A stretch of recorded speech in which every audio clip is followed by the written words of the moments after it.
Nice. Okay. Alrighty.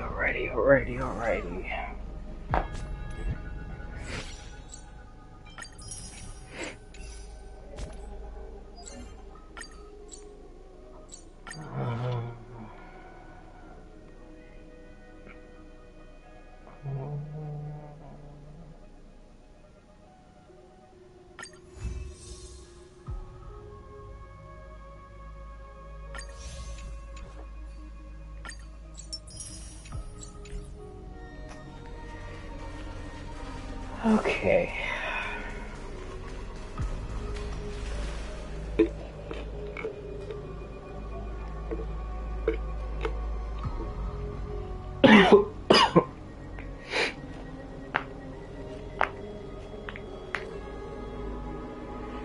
Alright. Okay.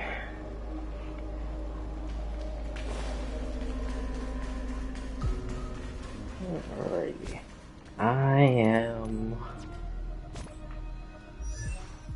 ready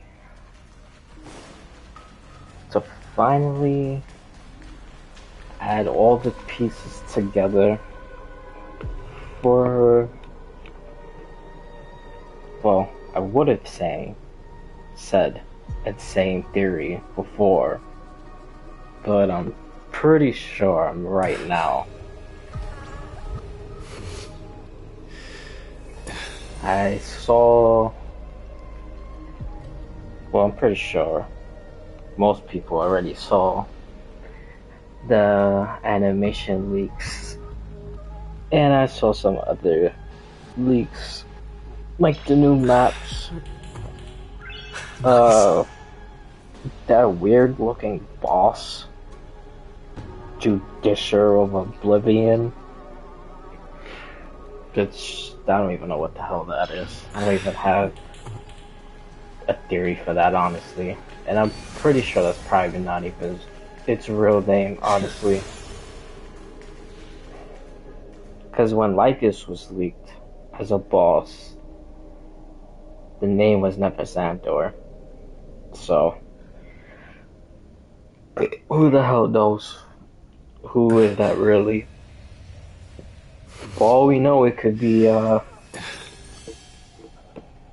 don't know, like Ceridura's corrupted form or something. Since we know she's, part of the scepter. Because, you know, she's like the law part within the scepter's, you know, fancy technology stuff. But, and then I saw the eidolons of, hold on, let me try to do something also.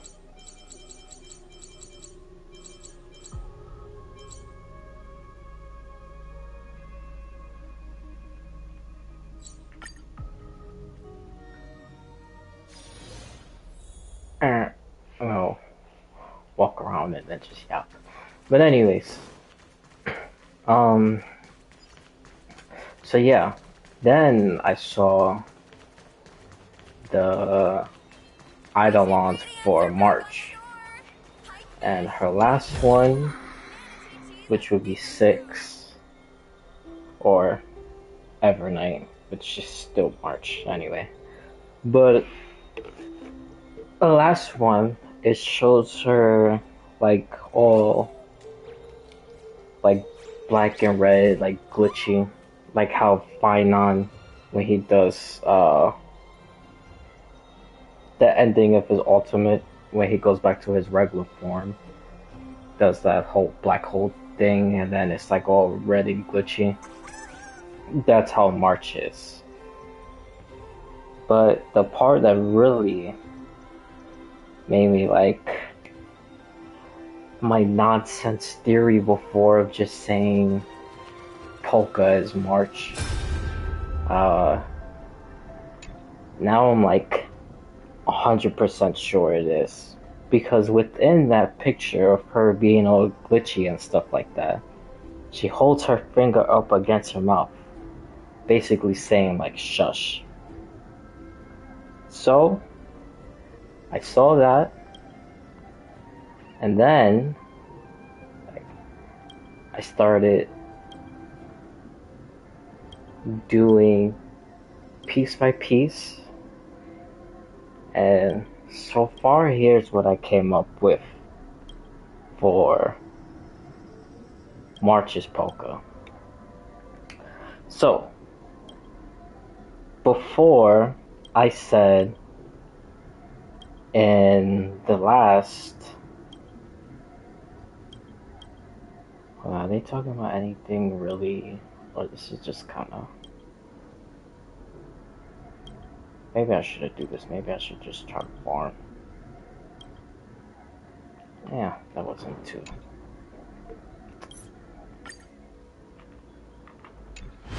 Yeah, let me just farm something.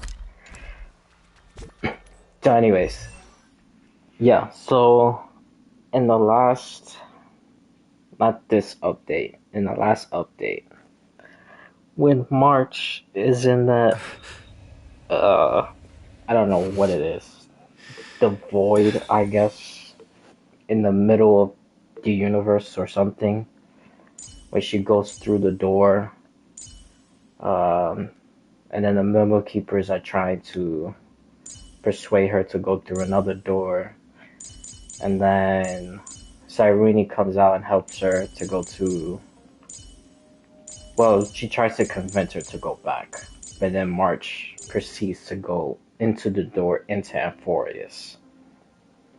And when I saw that, I said that I wonder if like all anomalies in Amphorius is like people coming into Amphorius that's not supposed to be there. And we know part that it's true, because if you look, hold on.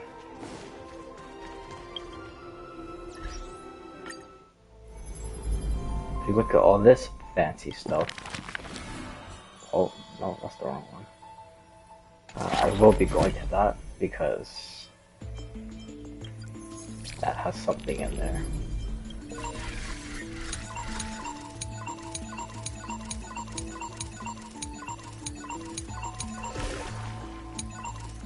Where is it? Yeah, when you start coming here, obviously the Trailblazers unauthorized, you know, and a whole bunch of other stuff.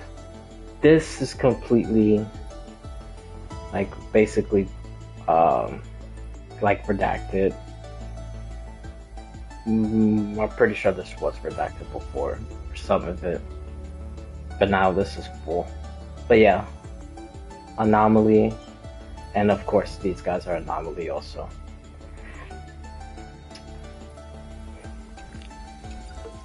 So that was my theory of how, like, if there's something unexplainable in Amphorius, it's because people from outside came in, and then it became like a variable or like an anomaly. It's just the same thing. And then I decided to read these things, but I was just skipping it like mostly all the time. And I don't remember the first one because I did the second one yesterday. But let's actually go through. Let's see if I could. Okay. The let's have gates of the Temple of the it. Three Fates gently open on the day of prayer, and the crowd crouched, whispering like the tide. The priests of Janus listened to the prophecies. The unwavering axis of the scales of Talanton maintains balance, and only Ornyx remains silent.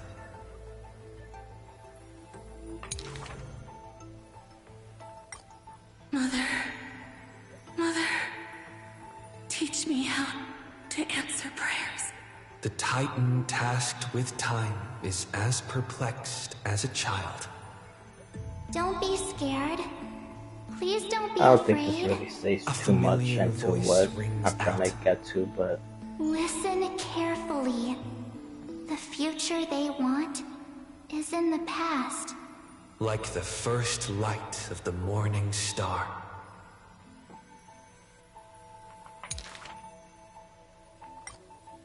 Oh. Okay. I just saw something. The child sank into a peaceful slumber of recollection, whispering revelations in their sleep.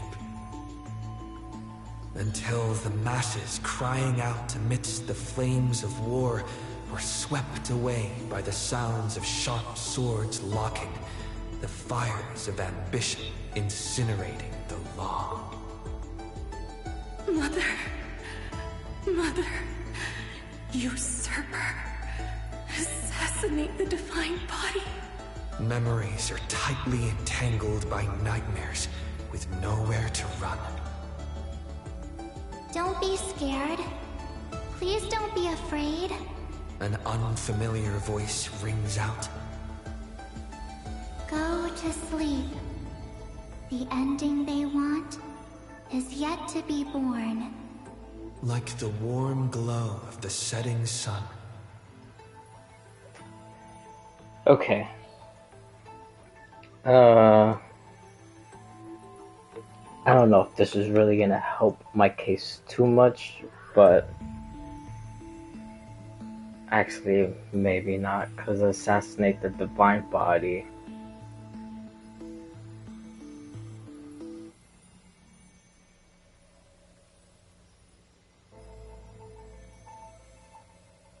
Well, no, okay, hold on. Yeah, okay, I'm actually glad I read the first part, because I was mostly focused on the number 2 of this. So, okay, let me get back to my whole anomaly thing for right now. Okay, so we know, because, obviously, when we do the quest, the story quest, that the trailblazer is the anomaly or the variable. I'm just gonna say anomaly because to me it's the same crap.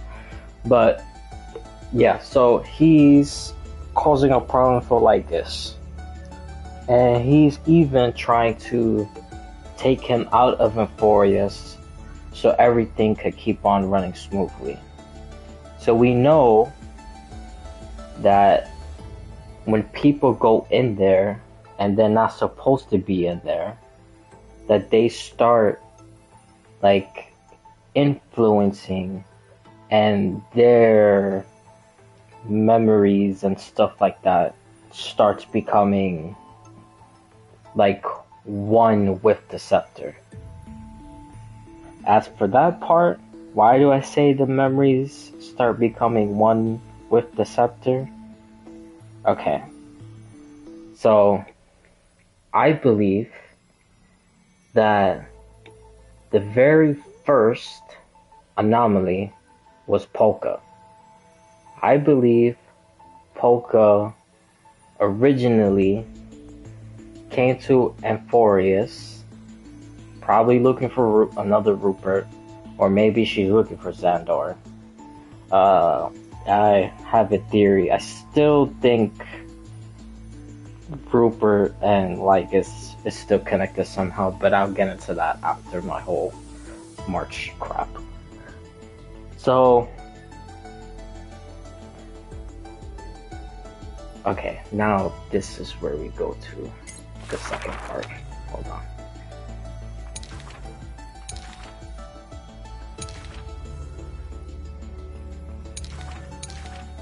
Okay, no, let's start from the beginning. Okay, my friend, have you heard of the rosy celestial maiden? Whether in a corner of the archives or in the depths of a cave, you can always find legends about her. She had hair like a rosy pink dawn and a smile that could thaw the most glacial ice. Some say she was Nicodor's nemesis, while others say Menista was infatuated with her. That's not really anything. We just need to remember the maiden part.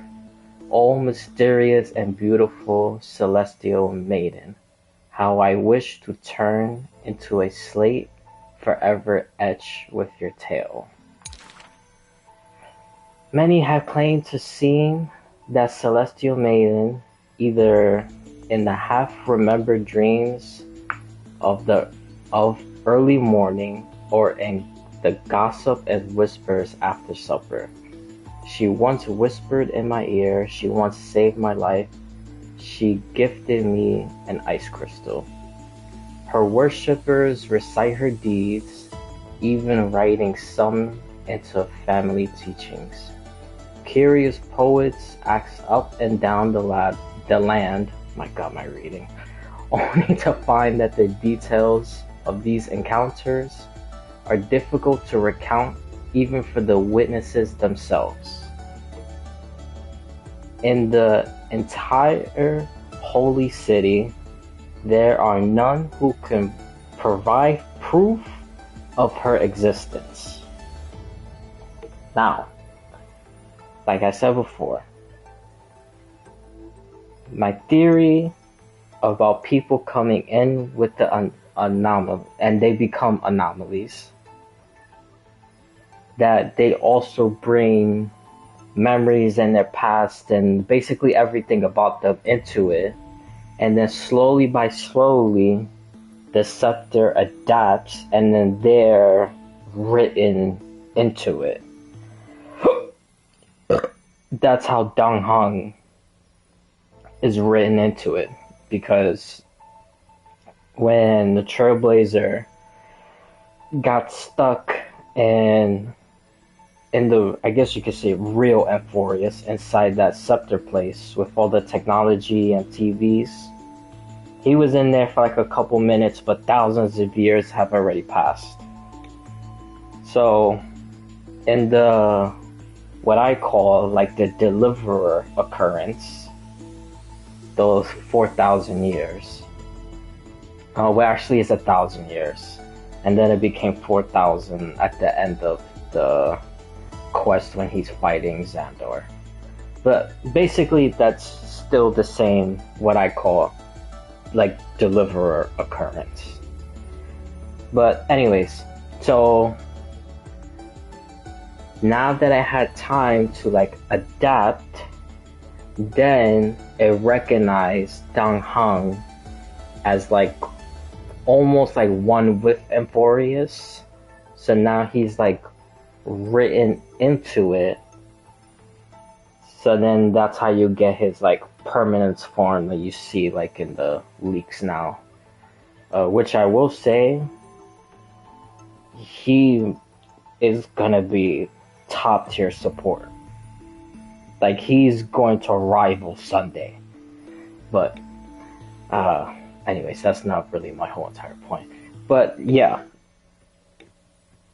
So he is like officially like in like inside the scepter, you could say, because now it like adapted and it's like written into it now. And it probably sounds a little confusing how I worded it, but that's basically the best I could put it. So since I said Polka was the first one, which I think I'm absolutely right,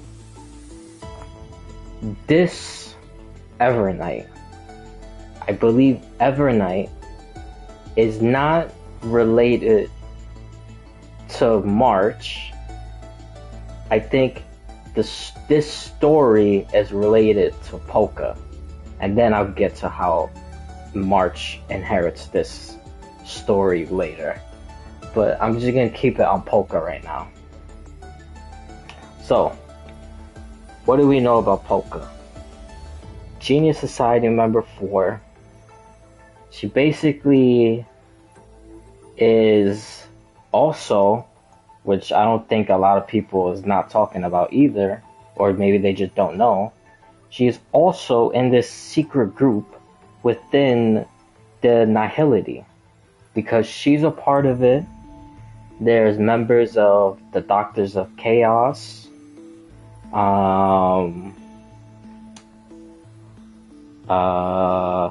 There was somebody else. Well, there's 2 other people.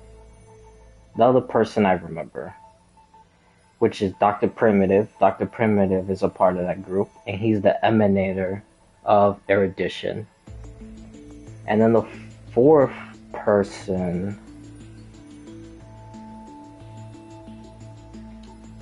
oh man, I can't remember.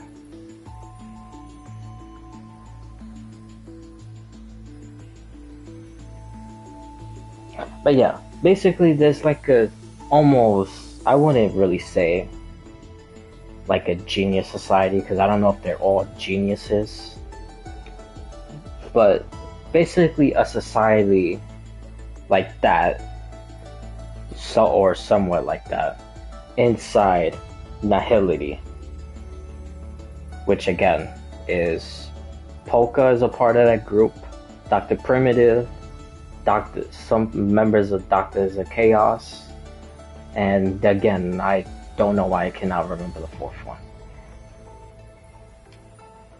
So, she's a part of that. She's number 4 of the Genius Society. And somehow, which I'll get to that later, but somehow she has erased every portrait, every like sighting, detail about her, basically throughout the cosmos. And then the pictures that you do see of her face is like all glitchy. Like you can't make out what she is. And then, hold on, because I got this thing that I actually saved. Hold on. Let's see.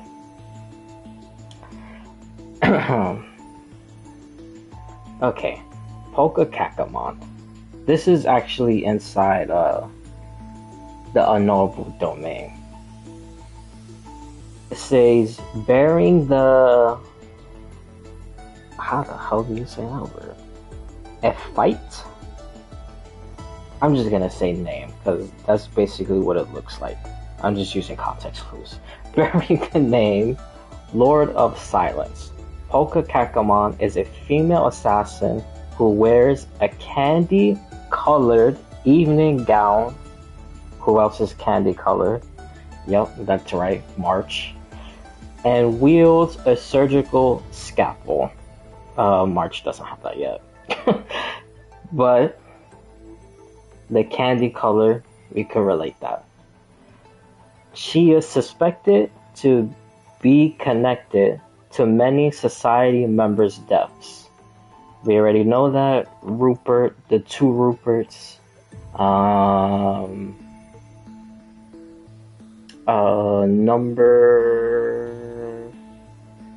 remember there's 2 other people. I think one of them was in the 20s, and then the other one was maybe number 8 or something. But yeah, those are the people that she have killed. I'm not saying suspected because I know damn well she killed them. Okay. And then it continues on to say the details behind Polka Kakamon are as mysterious as her appearance. She had once destroyed her portraits and sculptures across the entire universe. Okay? So now we know, which I already said that we officially don't know how the hell what she looks like. People can't recall. That sounds pretty familiar to this, if you ask me. People, let's read it again. Her worshippers recite her deeds, even writing some into family teachings. Curious poets ask up and down the land, only to find that the details of these encounters are difficult to recount, even for the witness test. I apologize. I get kind of worked up, and I just like. But anyways, yeah, are difficult to recount, even for the witnesses themselves. In the entire holy city, there are none who can provide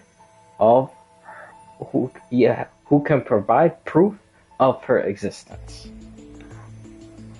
So now, stay with me here. I'm gonna sidetrack just a little bit, and then we'll go right back into it. I promise I will control myself. I've also had another theory saying that Euphorius is not only doing all these cycles to make Iron Tomb stronger and whatnot, and to like kill Noose and stuff. Since I think it's taking in memories and like people's like variables or anomalies and then mixing it into the scepter, I believe the scepter is actually simulating like the events of the cosmos. Okay, so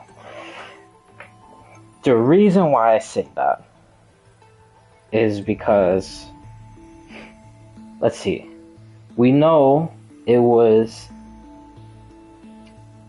erudition that, well, also the propagation, but I guess you could say propagation would be like the black tide in some sense. But erudition is what made Nanook raise to Eonhood. So, what if, like, Kevin, or Finon, I have a habit of calling him Kevin, but Finon is supposed to be Nanook, right? So, it's taking, like, real life cosmic situations and it's like replicating it within the scepter. So it's simulating the universe, like the beginning, the middle, and the end. That's why I also believe excuse me, that Lygus, the reason why he keeps saying, or Xandar, the reason why he keeps saying that the prime mover of life is destruction is because, again, if I'm correct, this is just a theory, if it is simulating the universe inside the scepter, then he will be correct that the prime mover of life is destruction. Because look at Finon. Look at the perfect, no, not a perfect situation for Finon, but a perfect situation for Lycus. But, so yeah. He starts off good, then he went crazy, then he split himself, and then he has just two selves fighting each other, and then at the very end, they both merge together, then he becomes Castellana, and then brings like destruction, basically ends Amphorius, and then that's when he fights Nanook. So again, if it's matching basically the entirety of the universe, the real universe, not in Amphorius, like the cosmos, then it will be Nanook started off good, tried to do whatever, split himself, re-emerged, went crazy, then that's probably when he went to Eon Hood, and then, the destruction. And then, destruction brings finality. And then on to something else. So, yeah, that's my little sidetrack. I believe the scepter is not only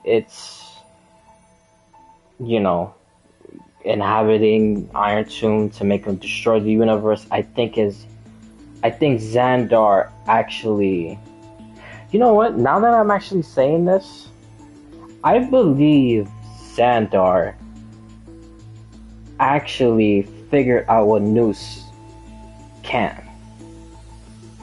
Because Noose, the whole point of him being secluded, really not talking to anybody else, he's just calculating and God knows where, the middle of nowhere,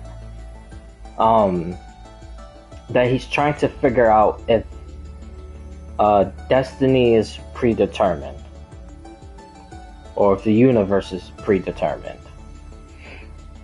And again, if I'm correct that the scepter is basically like replicating the universe, then Xandar most likely figured out that yes, the universe is predetermined, or destiny is predetermined. And he figured it out using Iron Tomb, and then of course, Finon. And then that's most likely why he says the prime mover of life is destruction. Yeah, okay, so that's my little sidetrack. But yeah, basically the whole point of me even explaining that is to say that when the Trailblazer came into it, we saw how things somewhat changed, like some stuff, but at the very end, all the basically like demigods died. So it was, again, basically like destiny was still predetermined, because no matter what they did, some stuff did change, but all the people still died. Mighty died, Exagoras, Tribby, Hysolins, and so on and so on. So, what if, like I said before, Polka was the first one to come into Amphorius? Why did she come into Amphorius? That I'm not sure about. I could try to speculate. Well, basically all of this is... Well, I'm very confident in this. So, in my delusional head, I don't think I'm wrong about Polka being March, or March being Polka. But, yeah, as to why she came into Amphorius in the first place, and being the first, like, anomaly, not sure.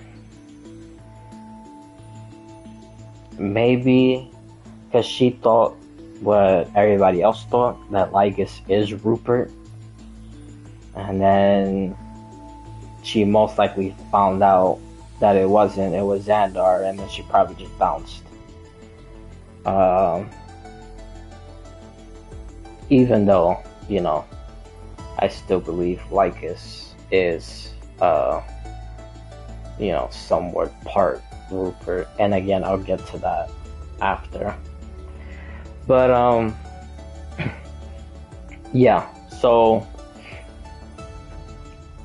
she basically, in Euphorius, became this anomaly.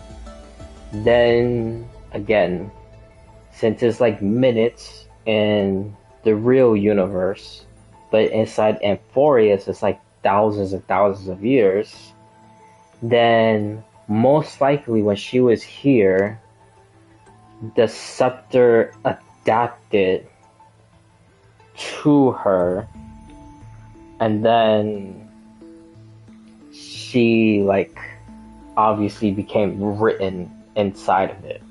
So then she became the 13th Titan. And then when she, got rid of all the sculptors and whatnot, then everything else started obviously fading away, and people couldn't remember and whatnot.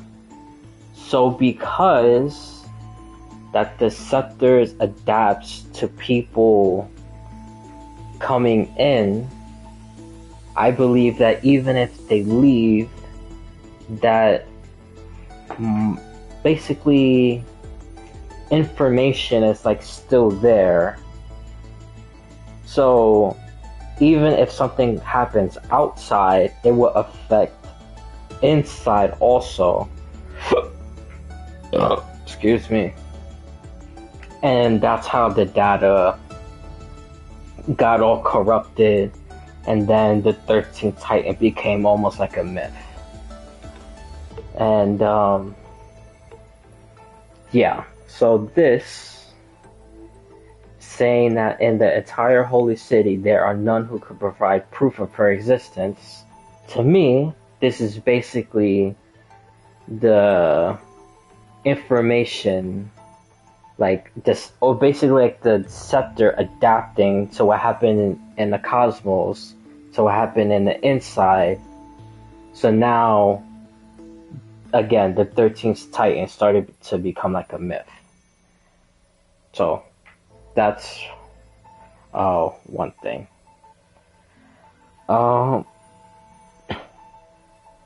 Yeah, I didn't even finish reading the description.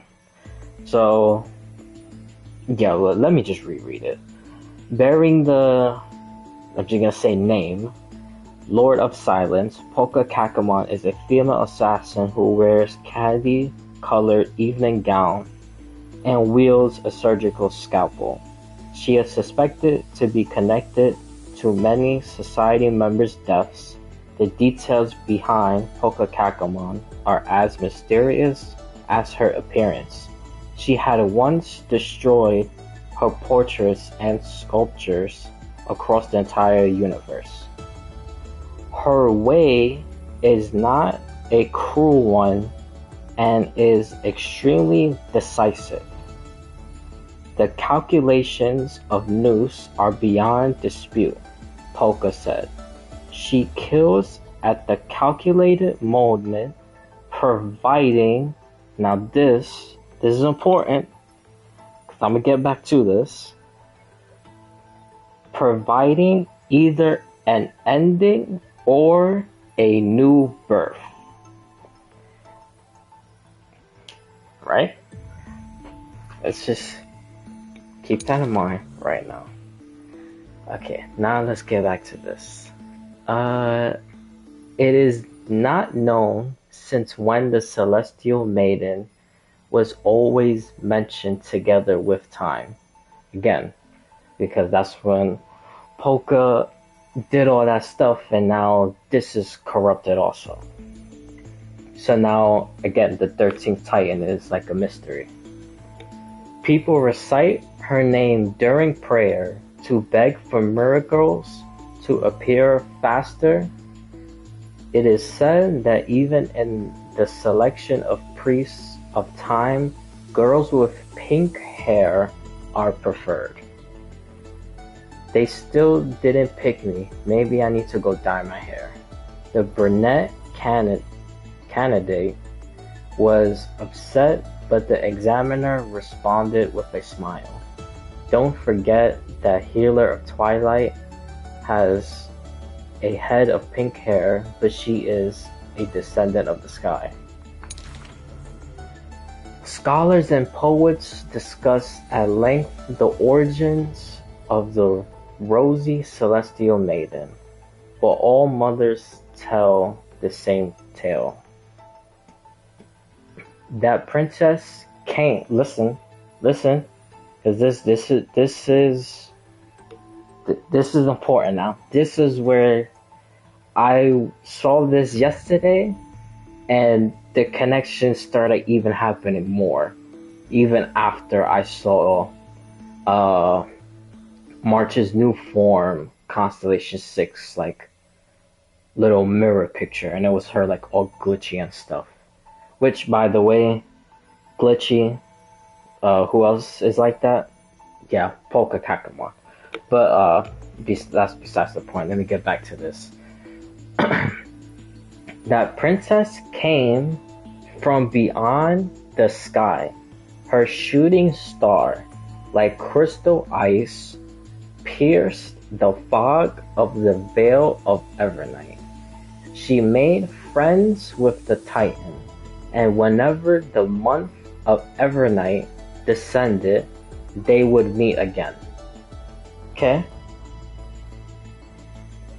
So, it's establishing, saying that the 13th is based on someone from beyond the sky. So this is the first original, like, variable or anomaly.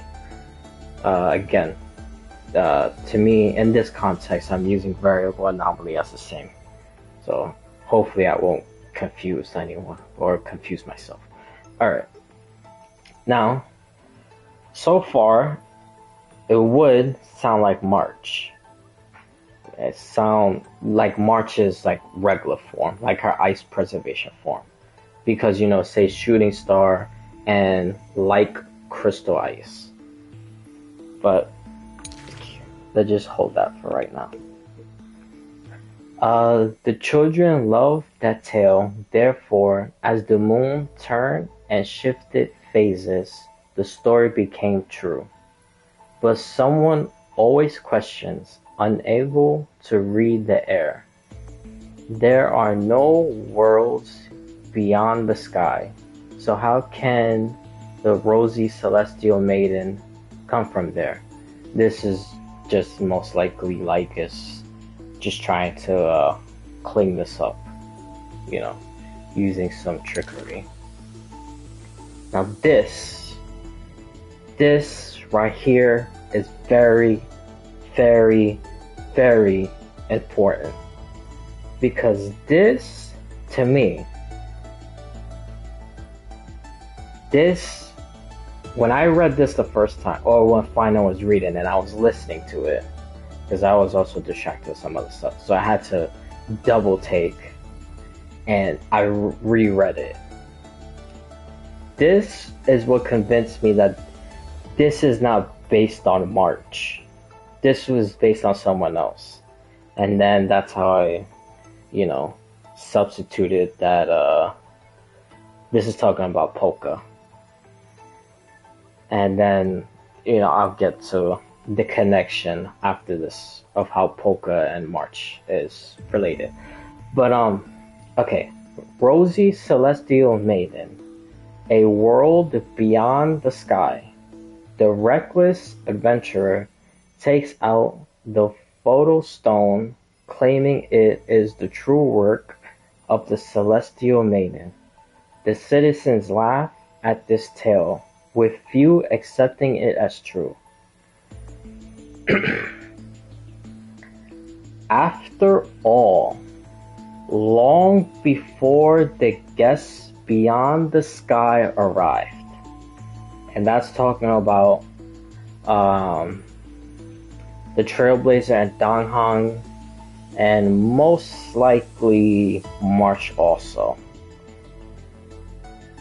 As far as we definitely know 100% it's Trailblazer and Dong Hong when it refers to the guest beyond the sky, because this is talking about this era right now. The legend of the Rosy Celestial Maiden had already covered the world. So again, this is talking about Trailblazer, Dong Hong, and most likely March, that long before they ever came to Amphorius, there was already a story of Rosy Celestial Maiden. And then it ends, so my friend, have you really heard of the Rosy Celestial Maiden? So, now, stick with me, as this is gonna get, well, I'm not gonna make it confusing. I'm gonna try to very narrow focus, because I apologize if I go sideways, because that tends to happen a lot. I think and then I overthink some other stuff, and then when I mention something, I think of other stuff, and then I'd be like, oh my god, this person, you know. So yeah, I apologize if I do go off like that. So, now, March was found in 6-phase ice, and I believe it was Himiko. I don't know who else was there, but I'm pretty sure it was Himiko. Found her, and now, well, when they found March, she had like no memories of anything, and she still doesn't have memories of anything. That's why she takes pictures, and the pictures are her memories. And yeah. Oh, a tiny bit off sidetrack. The thing where I read about Polka Kakamon, it shows her in the picture, and again, this is also in the unknowable. Hold on, let me see if I can actually pull up the picture of so you can see what I'm talking about more. Let me see.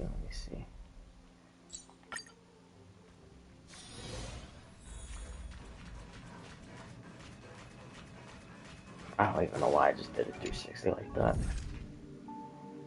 I wonder if there's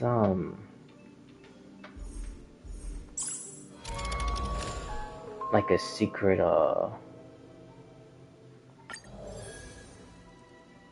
what you call it, like a secret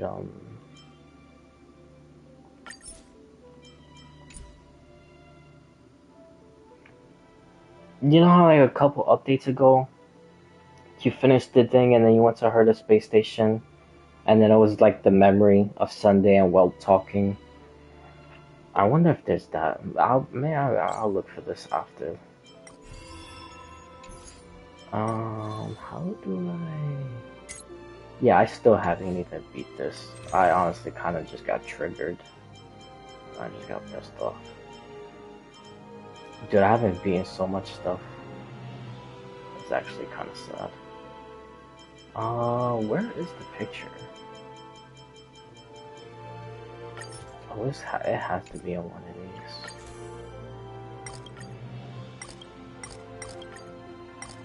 Oh, that's the thing. I wonder where.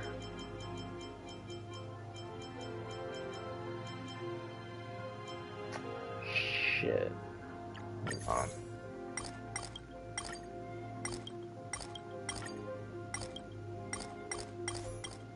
Damn, bro. Is this all? I could have swore.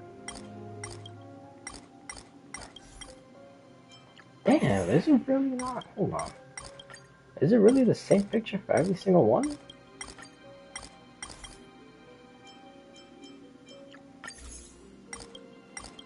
Dude, I swore, like the background, because I have it on my phone where I read the Polka Kakamon thing, and it actually shows the picture of her walking in the gown with her throwing what it looks like to be papers.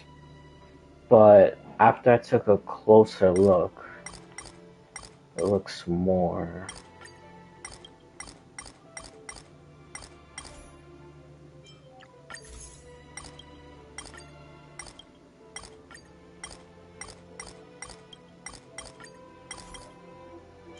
Shit, dude. Damn, man. Oh no, sorry, bear with me.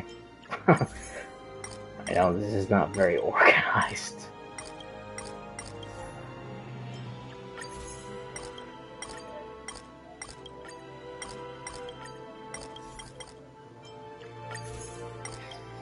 Oh my god. I apologize.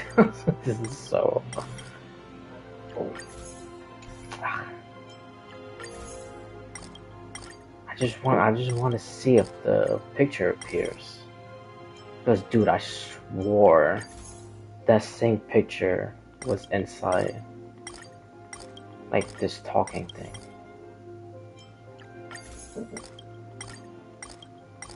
Oh my god. I wonder, it would be funny if it is in it, and I'm just picking the wrong ones. Like, I have to pick a specific one to make this thing change.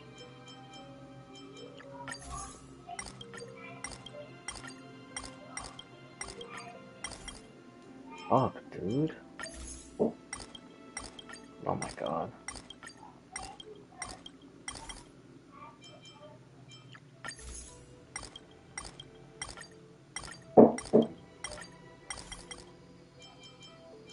God damn it, dude. Fuck.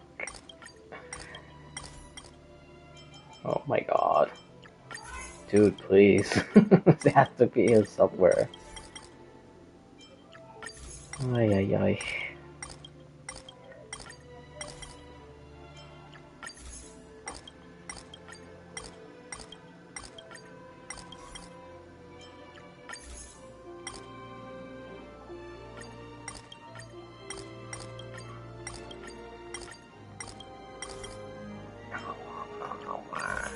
Okay, maybe that's not here. Or maybe I could just pick the wrong one. Dude. It has to...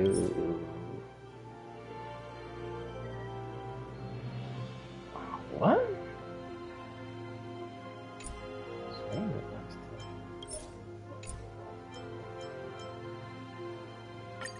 Fuck, dude. Is it really not, Hold on. No, actually... Damn it. Dude, I thought it really was here. Fuck, dude.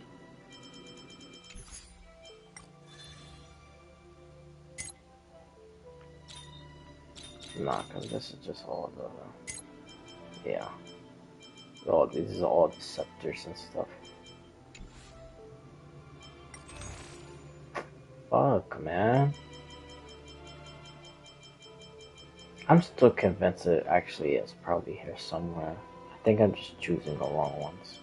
But anyways, you could just go on Google or if you have Hoyo Lab and put Polka Kakamon.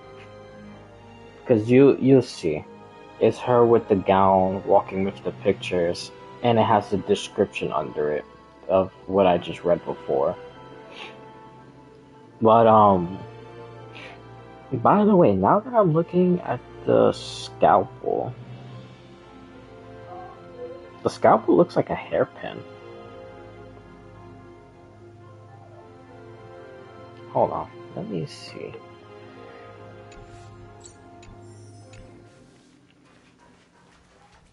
This... Hold on. I don't think this really is, God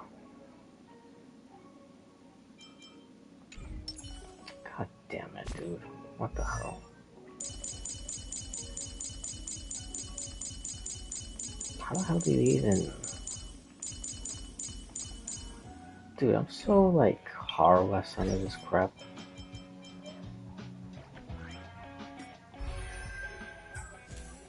I'm also, like, so...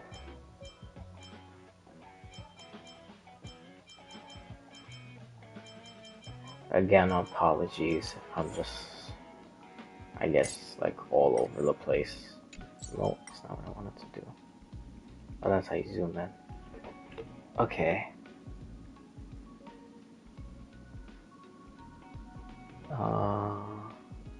I don't think I'm gonna see the pin that looks like the scalpel on her anyway.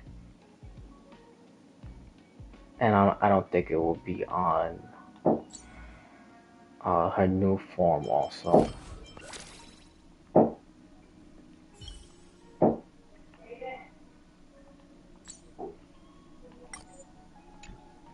Damn it. Okay, let's look at this.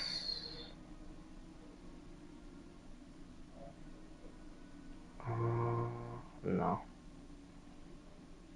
This is now part of my theory about her scalpel on March. I just wanted to see if actually it does.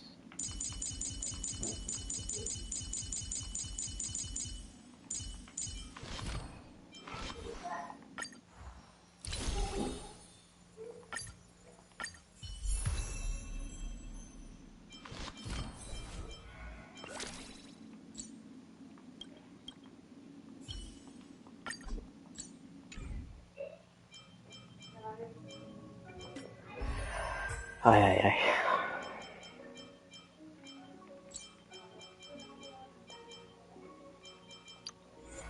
Okay. Why do I keep doing that?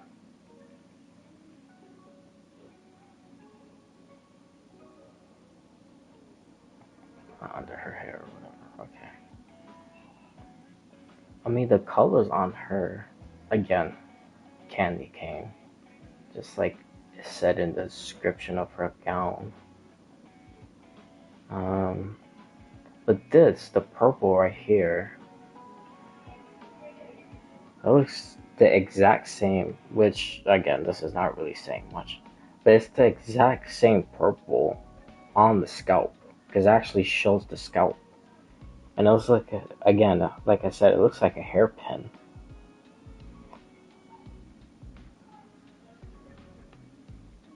Oh, that's interesting. I honestly really never noticed that. Okay, but anyways, back to my original point. So yeah,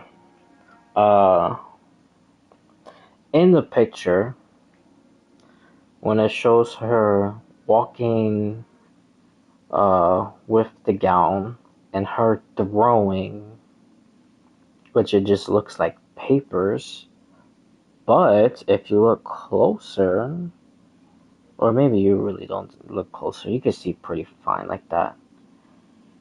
It looks more like pictures you will get from those type of cameras on her hip right there. You know, those old school pictures, and then the thing comes out and you have to like shake it. I forgot what the hell those type of cameras are called. I forgot. But yeah, that camera right there. And you take it and then you have to shake it and the picture appears. That's exactly what those papers look like. So I don't think those are really papers. I think those are actually supposed to be pictures. And it's like white and black. And obviously, those are probably pictures of her herself. It's just like, again, like blacked out. Because this is probably when she officially did her whole, basically erase herself from the universe type of thing. And now she's like, basically like the boogeyman. She's like a ghost. So yeah. So that is again one little connection.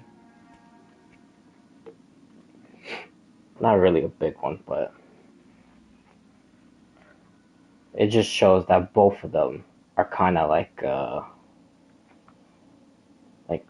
picture, like relate. I don't know how to say it. I guess because March is like obsessed with like taking pictures of everything and whatnot. So Polka was most likely the same way. That's why, again, that's how they're probably related a little bit in that sense. Okay, now for the real, like, either hardcore facts or hardcore delusion. And I'm pretty sure it's probably facts. Okay. Now, so I'm gonna stay a little bit on Polka, right now, because I'm gonna try to establish how she basically erased herself and then made a copy of herself in a sense. So we know that Polka is also part of that Nihility group. So we know Polka is related in like the paths, because I don't want to try to make this too complicated. So basically what I'm trying to say is, because we know the Trailblazer has like multiple paths, and Danghang has multiple paths, March obviously has multiple paths, and then we do know people in game that they follow a path, but they're not necessarily like. It's basically almost like with this guy. His name is Nova Impact. He talks about theories and stuff like that. He has this theory that the path in game is not related to like the character. So when he talks about in game, like perfect example is this Rappa. Rappa's erudition, made in some secret part of the Herta space station. She was a science experiment. What was the name? Like A1. Oh, what does it say right here? No, it definitely should. Her name is like A103 or something.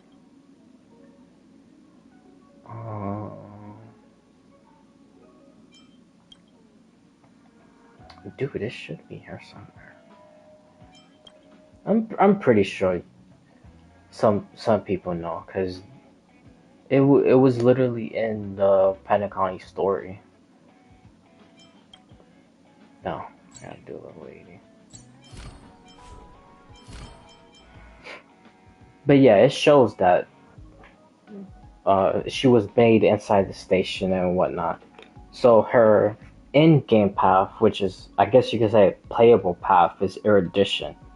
But like her story is actually the hunt, because she's, again, you see right there, faction Galaxy Ranger, and in the story when she's hunting all these monkeys and Dr. Primitive, she calls upon, like, I'm basically saying like I'm doing this on the behalf of Landa Hunt. So we know that the story is really not so much connected to like the playable version, if that makes sense. I'm actually glad I have Rappa, because this is literally the perfect character to try to explain that. I know it sounds a little confusing, but yeah. So basically, her playable is Erudition, but like her real, like when you do her story in Penacony, when you do the thing when you're fighting the monkeys and then you find out that it's Dr. Primitive, that she's basically on behalf of the Galaxy Rangers, also on behalf of Land the Hun, because that's the path she's like following the Hun. So basically, that's almost like Polka, Kakama. Like she has like multiple paths that she like interacts with. And the main ones is Erudition, because obviously she's a society member. Nihility, because she's part of that secret group. And then the third one, Finality, because she's hunting all these other geniuses, basically, so they don't step out of the knowledge circle. I forgot what it's really called, but I know it's something, or circle of knowledge. I know it's something like that. Basically, she thinks that if they step out of certain things and they find out, like, I guess you could say, like the truth, which sounds kind of a little bit ridiculous, because that's kind of the whole point of the Genius Society, is to find the truth. But I guess you could probably say more like the truth that even the god of erudition don't know, like knows. Like he doesn't know, then they will probably work on that stuff, and then it could possibly bring finality. So that's why she kills them, so that finality doesn't happen. So that would be her connection to finality. So those are her three, I guess you could say, like paths she's like related to. So now I'm going to try to explain Cyrene, Mem, and March. And when I talk about March, I'm also going to include the Evernight, because I think that is really important to how everything all connects together. So obviously the Trailblazer goes into Amphorius, and then Mem appears from the camera, from March's camera. So we know that Mem is somewhat also related to Cyrene, because after you do all these quests and stuff, it's revealed that Mem is literally Cyrene. But if you look at like the last trailer, and even if you also do the story, it kind of resembles a little bit that Cyrene is actually not Remembrance, or at least I don't believe she's Remembrance. And the reason why I don't think she's Remembrance is because she's more, I guess, to me, it's like she's more in tune with finality more than Remembrance. And also, when I did this updates quest, and the very first time you speak to Herda talks to Cyrene, and she says that her path chart is like basically like off the radars or whatever. And then when she reads her path, Herda is like basically shocked. So why would Herda be shocked? Like if it really was Remembrance, then she shouldn't be shocked, because on Amphorius, the three paths that's like most important, that's basically almost like the problem of like Amphorius in with itself, is destruction, because Nanook, Iron Tomb, and of course Xandar with his stupid crap. And then erudition, again, because of Xandar and Iron Tomb, because they're both have been gazed at by erudition. And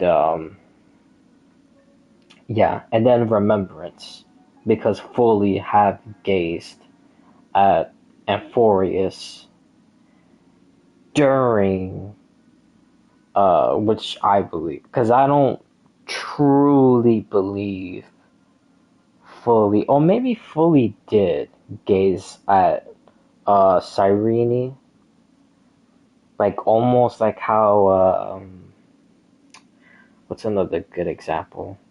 Oh, like the Gene Society. Like Nos gazes their eyes onto people of the Gene Society, but all of them don't make them Emanator related. So it possibly could have been something like that. That fully looked at Cyrene, but then it never got like, because how some people saying that she's like the Emanator of fully or whatever.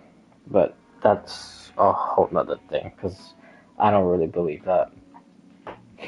But yeah, so if that's like the case and all, then if she is like heavily influenced, or like very, very, very strongly like a Pathstrider in remembrance, then Herta should not be shocked that Cyrene, like even if she was like an emulator type level for fully, Herta should not be shocked when she looks at that chart that like reads like the people's paths and stuff. Because again, Amphorius is literally like three paths tied in one: destruction, erudition, and remembrance. So why would that be such a big deal? She shouldn't be shocked by that. So that means that she's not heavily like in the path of remembrance. She's heavily in a path of something else, which I believe is finality. And again, I think it's finality because of also some other stuff that you do, even like in the story, especially her and Finon. Like, again, this also brings me to my previous theory of the scepter like simulating like the real universe. That destruction is the prime mover of life because it's born, then it gets out of control, then it like merges into something bigger, and then it brings on a new whatever. In this case, in Amphorius, it brings a new cycle. In the universe, it will bring, I guess you could say, like another cycle of the universe, or a new timeline within the imaginary tree. And that I have a whole nother theory about, but I'm not gonna get into that right now. But so yeah, so, and we know in the real cosmos, I guess like the eons, not like the Titans, like the actual eons. So outside of the forest is what I'm trying to say. Um, we know that destruction brings finality. So if that's the case, and if Amphorius really is simulating like the universe, basically trying to predict if like the cosmos or destiny is predetermined. And if it is destruction in the beginning, middle, and end, then the person on their side, which was always Cyrene, will be finality. So you see how Cyrene is like very, very more in tune with finality. Like her play style obviously will be remembrance, because that's already been leaked, unfortunately. Her path is like playable path is Ice Remembrance, exactly like how March is Ice Remembrance. But her story is actually finality, and we already know that there's characters like this, so it's not too far off to say, oh, that doesn't make any sense because there's no finality, like playable thing. And again, that brings me to Rappa. That's why I have her right there. That her playable is erudition, but her story is the hunt. So we already seen that they've done this before, and that it makes sense and it's possible. And to just say that Cyrene can't be anything else because her playable is Ice Remembrance, that's just honestly kind of a dumb argument. But that's besides the point. So yeah. So Cyrene, I believe, is finality. And also, when you look at the 3.5 trailer, which was extremely misleading because only like 5% of that trailer actually happened in the new story quest, which was the part of fighting Lycus. Literally everything else did not happen. We didn't meet Dong Han. The Trailblazer didn't meet Dong Han because we obviously saw him at the very end talking to March. But the Trailblazer didn't meet Dong Han, didn't meet March, didn't have all the like demigods walking, or the flame chasers walking, getting ready to fight. Sir Ridra didn't, pull her checkmate move, and Hyselins didn't come out like, flying on all this stuff and ready to fight Lycus. And then basically at the very end of the trailer, it shows Cyrene and the Trailblazer, which that also kind of proves that's like another point to basically my proof of how Cyrene is finality. Because again, she's seen in the beginning, middle, and end. And when the Trailblazer goes to fight Iron Tomb, it shows Cyrene literally right there at the very end. So again, she's bringing finality with a brand new beginning, because the Trailblazer will give Euphorius a true new beginning, basically like how Finon like always done at the end. So yeah, that's how Cyrene is actually finality, and she's not as strong as a path strider to remembrance as she is to finality.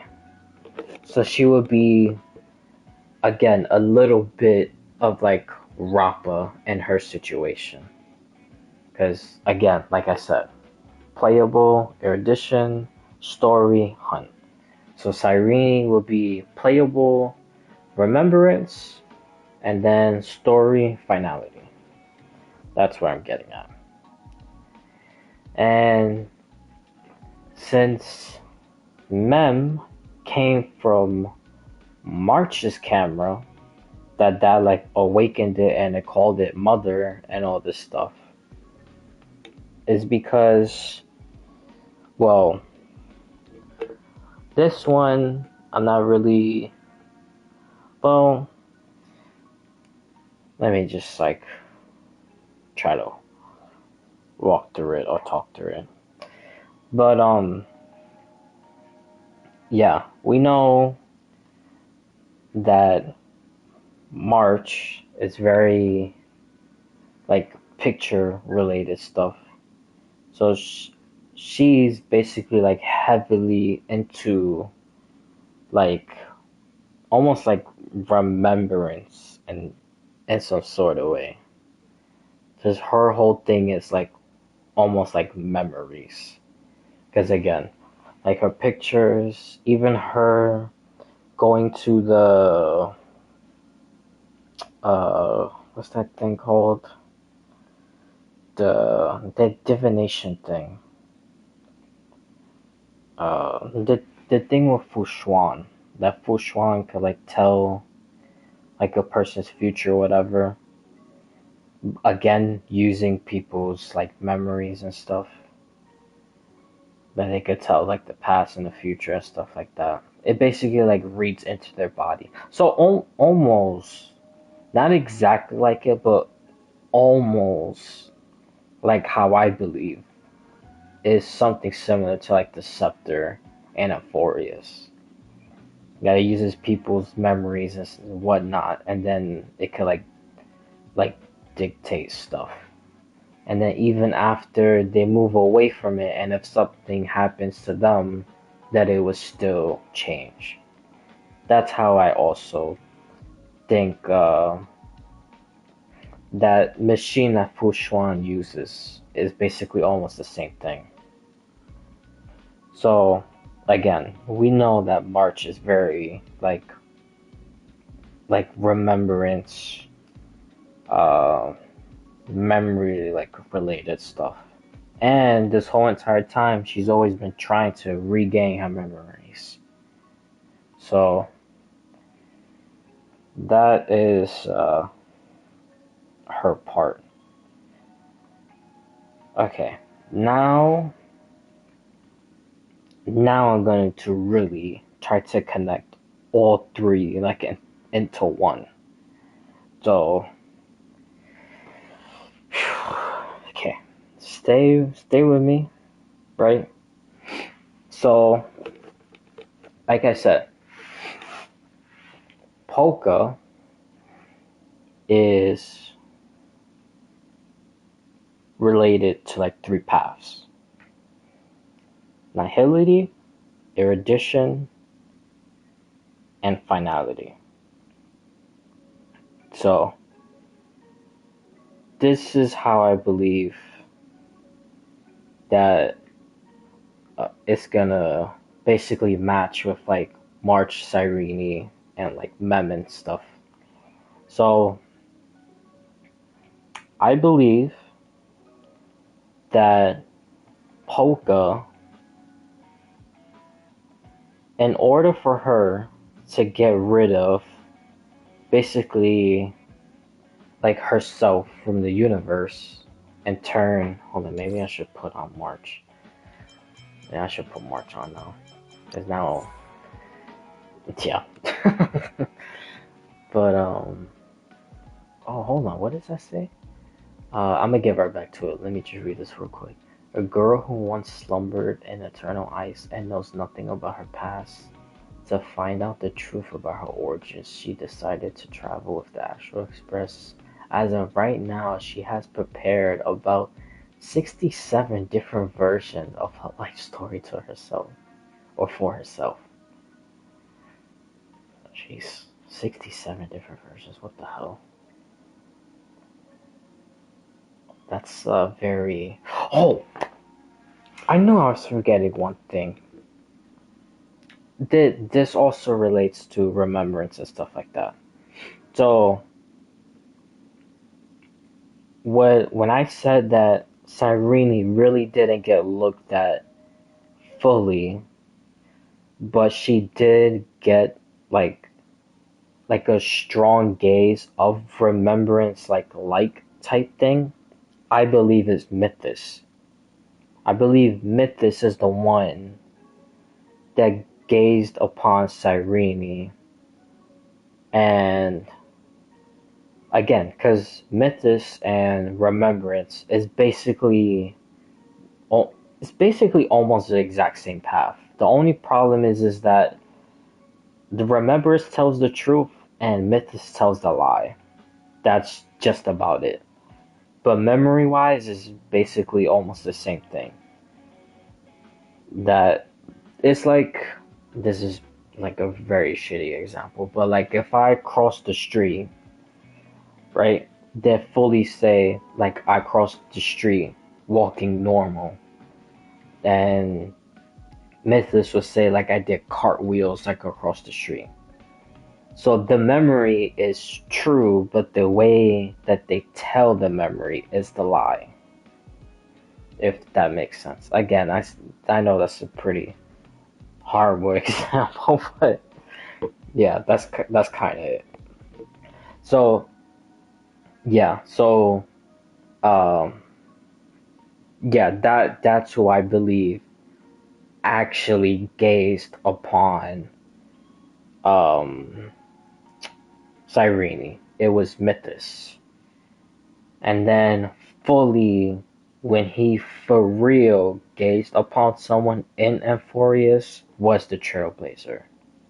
That I believe.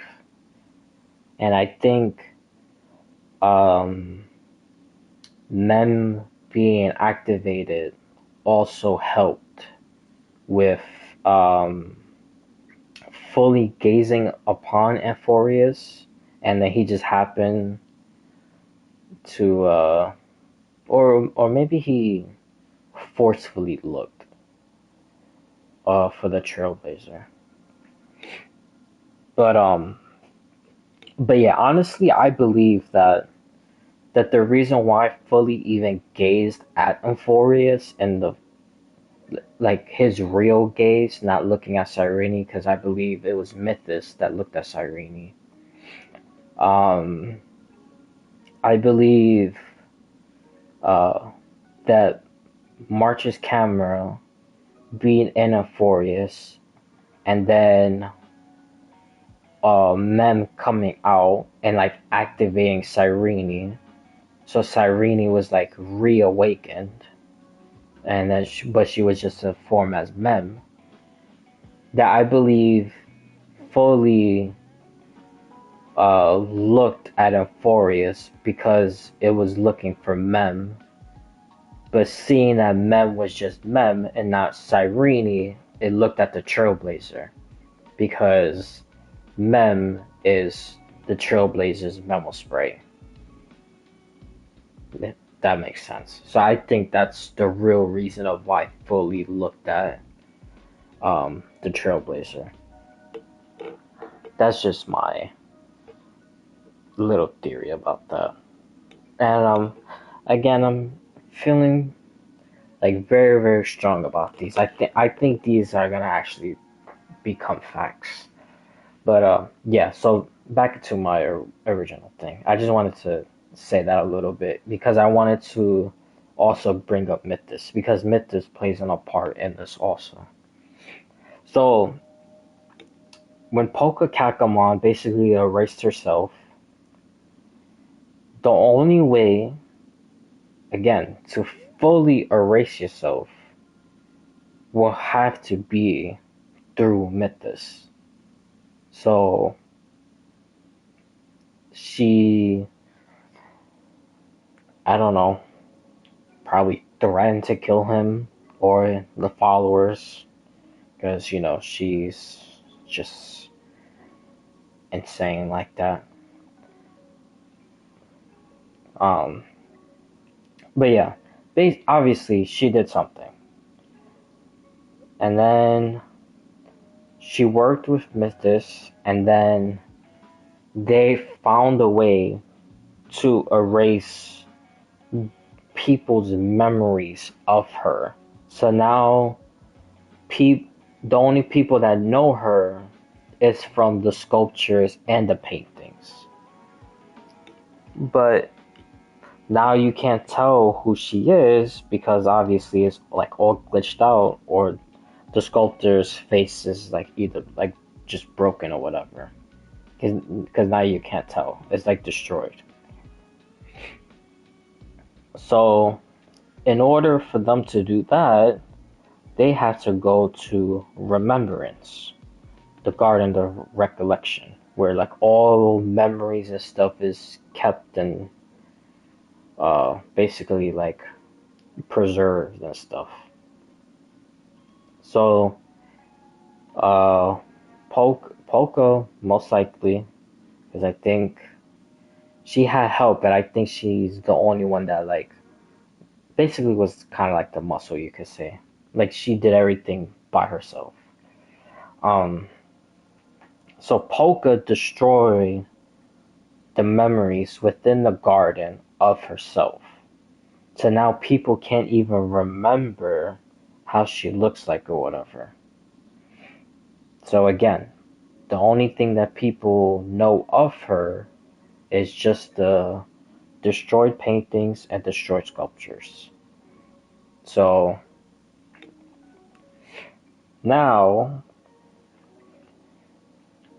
I think what she did is she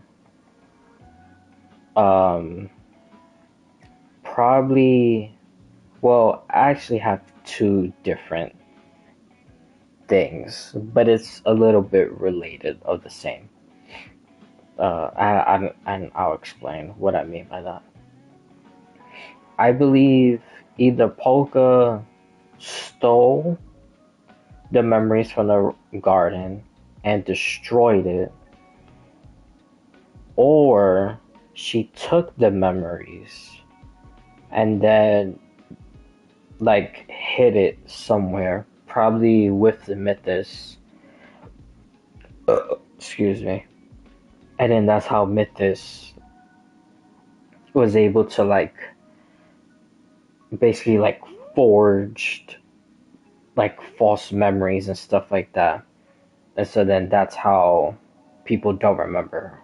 But either way, either her destroying all like the memories and stuff and making it into like her one big thing, or her taking all of it and distorting it with Mythos, which that's a little bit more likely to happen. But again, it really doesn't matter either way, because both of them is gonna connect to my major point of her basically erasing herself. So I believe she did that. So one, which the obvious reason, she could just go around killing all the geniuses who could bring finality into the universe, and no one could literally trace her. So she's basically like Agent 47, you know, just like in and out. You don't remember what the hell the person looks like, and they just died in mysterious ways. So exactly like how Agent 47 does in Hitman. And then the second one is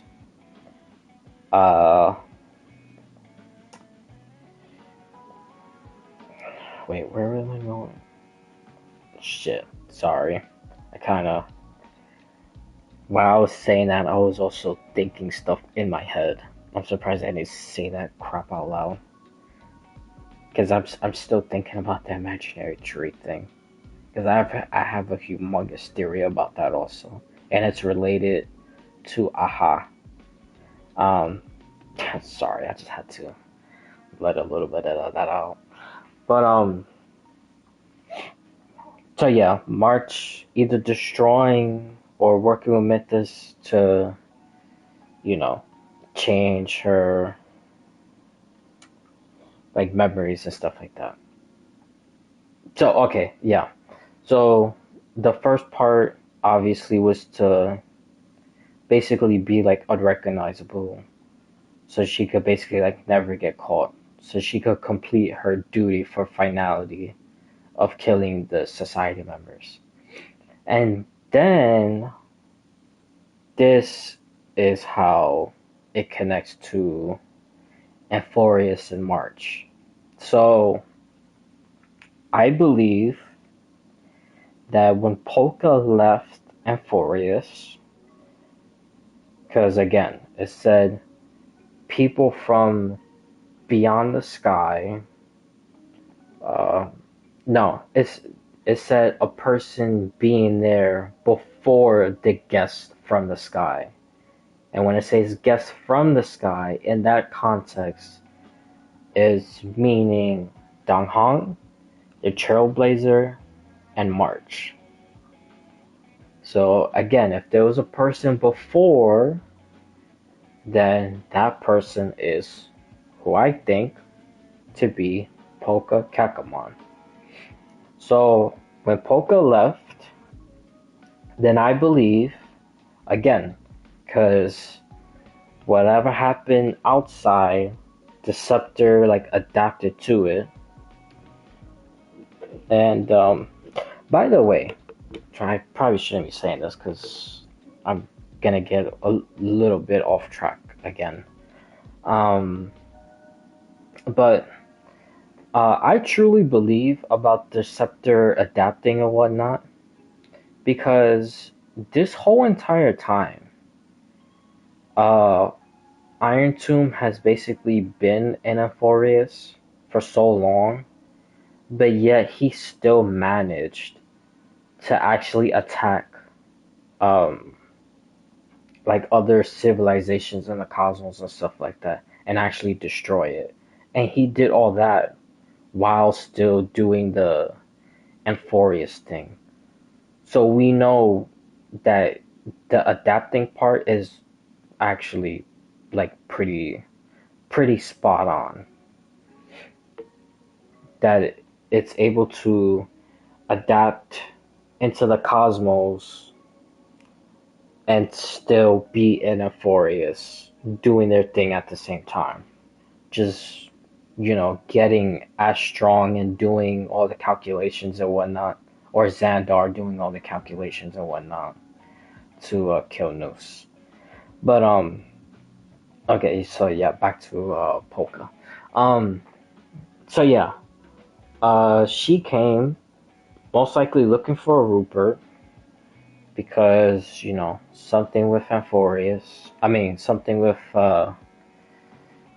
like the anti-organic equation, which still, to me, I'm pretty sure that the anti-organic equation is happening in Amphorius, just in the Black Tide.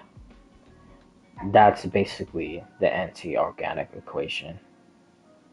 But Phylon and this story quest was able to repel it a little bit. Well, actually, most of it. But then, unfortunately, Cyrene's, not Cyrene, um, Hysolence and the Sirens, which is like mermaids, they actually got corrupted and stuff. And then Hysolence was the last survivor. But yeah, so I still believe the anti-organic equation is the black tie, or the black tie is the anti-organic equation. Either or, excuse me. Um. So yeah, so she probably recognized that because again, anything Rupert related and finality related, but mostly Rupert because she already killed him twice. She's like on it immediately. And we know that Polka is still coming back to Amphorius, which I will get to that part. Um, because that is how Evernight came. And I will get to that very shortly. But we know that Polka is on her way back to Euphorius because when we do what point quest that was? That wasn't the last one because the last one was flying on. The one before that. Yeah, it was the one before that. Because the last one again was flying on, and he did all that uh core flame stuff, the 33 million, and then he, you know, went crazy. Finally did what he did, and then went to fight Ned Nook. So the one before that, yeah, it was that when Scrotum and Herda came for the first time. No, second time. Was it first or second? Anyways, in that story quest. Oh, the one with uh Hyacinth, the the sky god with Aquila and stuff like that. Sorry, I'm like trying to stay on topic, but I'm like getting distracted in my own thoughts. Yeah, in that one, it showed Herda and Scroolum talking, and when they're talking to each other, he comes and he says that the butterfly has already flapped their wings towards this direction, talking about Polka Kakamon. So we already know Polka is coming back into Euphorius. So, or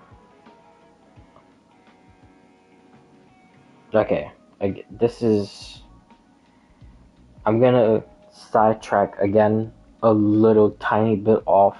It's still related to Polka or whatever, but it's almost like a second theory. I mean, everything else is still the same. It's just the timeline of Polka arriving in Euphorius. So this is maybe another possibility of her, like time period wise, of arriving in Euphorius. Maybe that if she didn't arrive, like in my basically first theory, then maybe when he said that, and then we went into the next quest, which is, you know, the Finon one, the 33 million cycles, then maybe Polka arrived in Euphorius. And then during that whole 33 million and whatnot stuff. No. In the actually, yeah. In the 33 million and stuff. I don't know why I'm like confusing my own self saying that, but that's probably when she came, and then it recognized her as being, uh,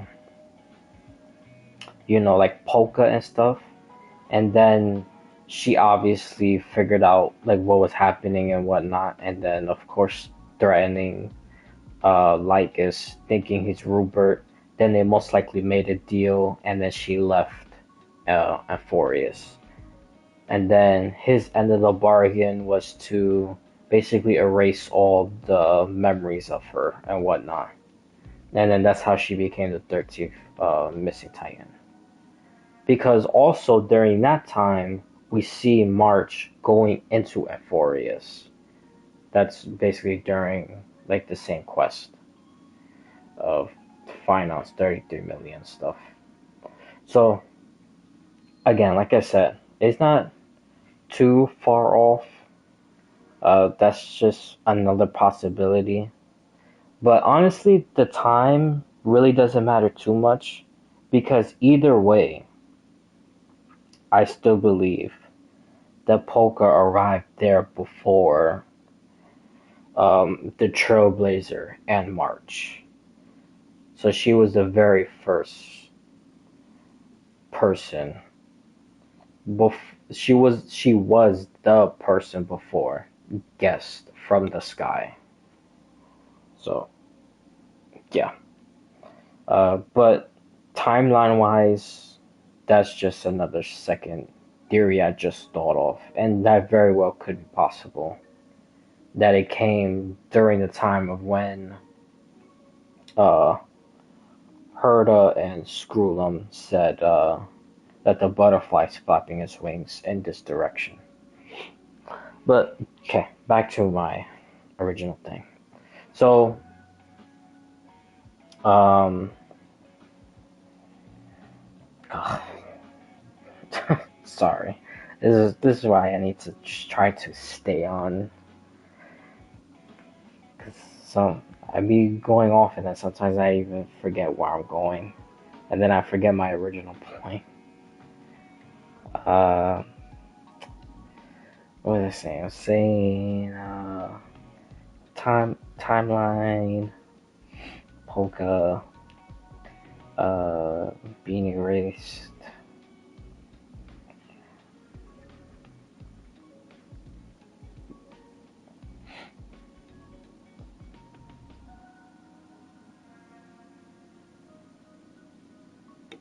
Oh my god, dude.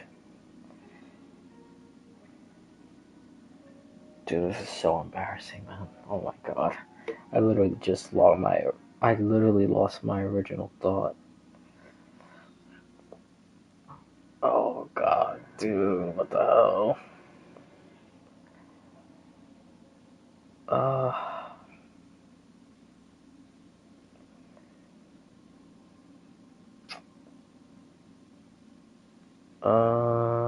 oh my god, dude.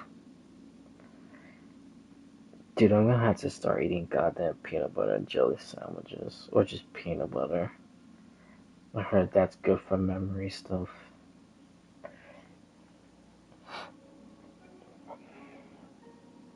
Oh my god.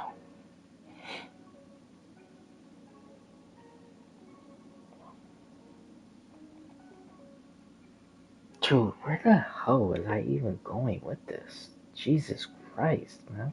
What the hell is wrong with me?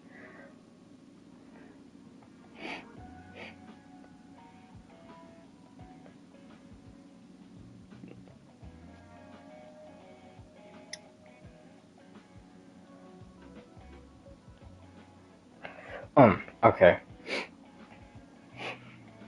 So yeah, the polka, uh,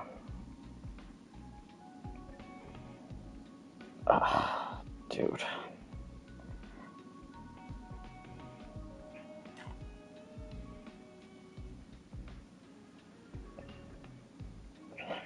Maybe I should just start from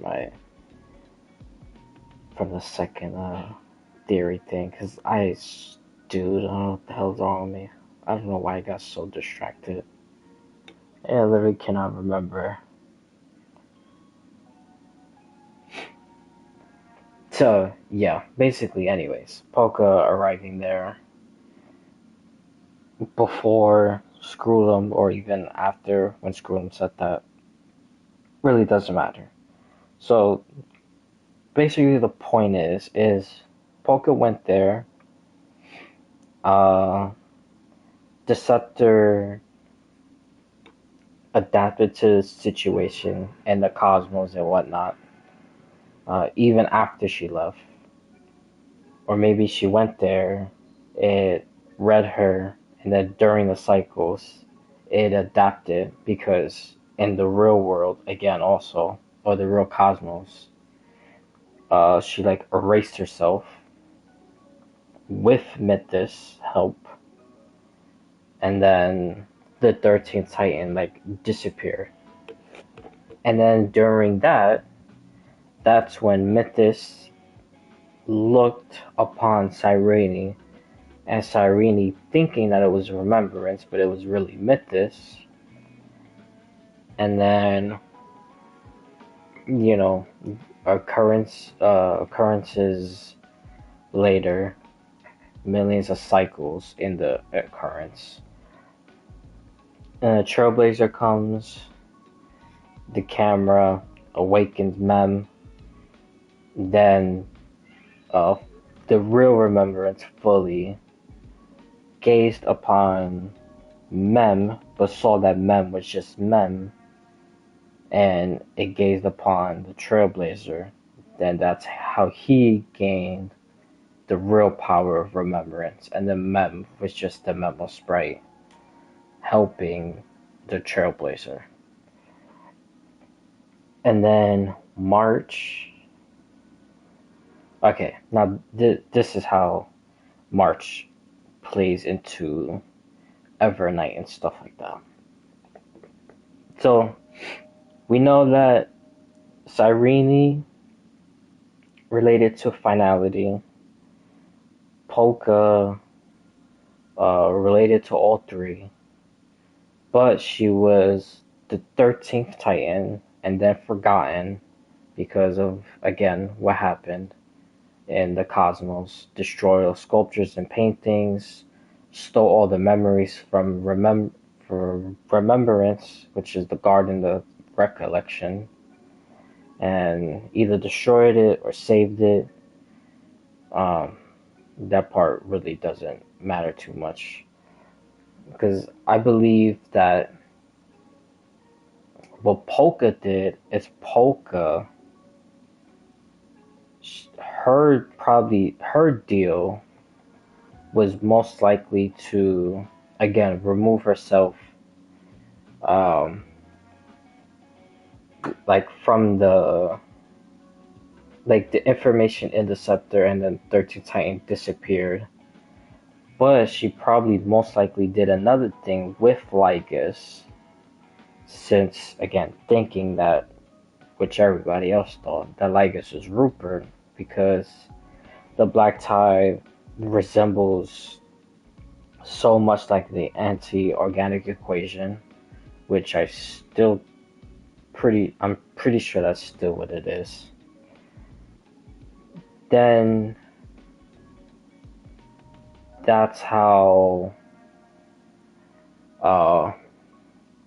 March basically appeared.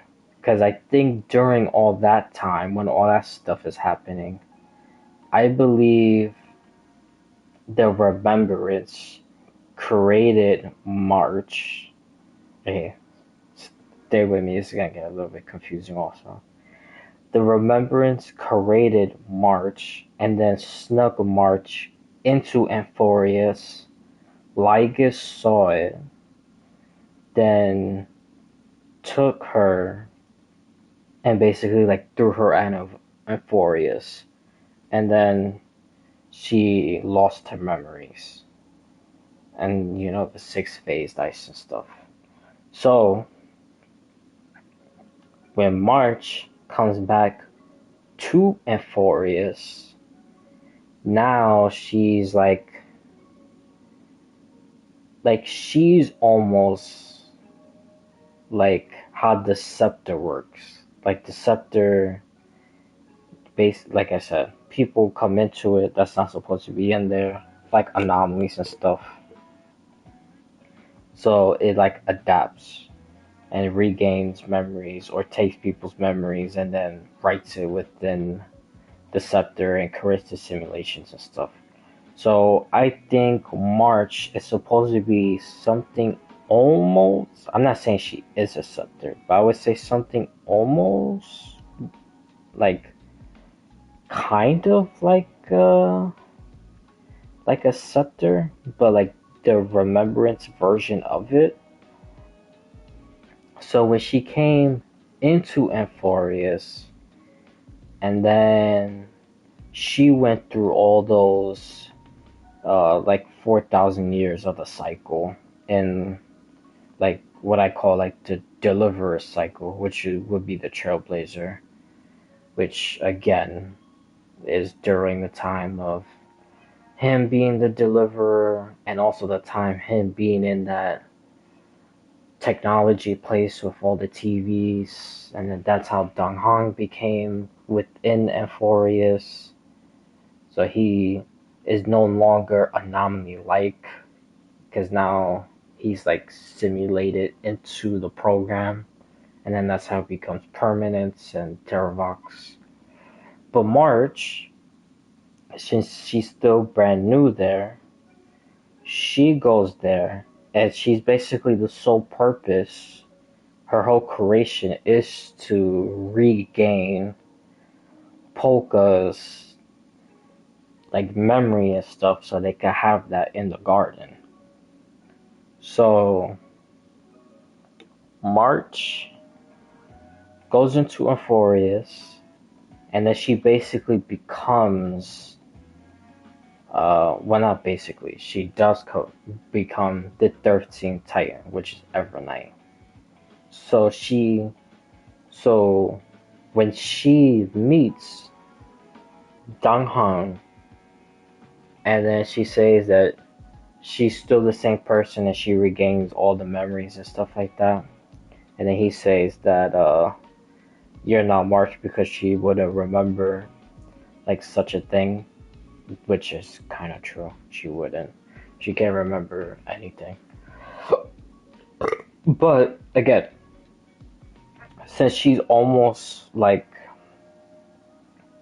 the remembrance version of the scepter, that's kind of the best way to put it, because I honestly really don't know.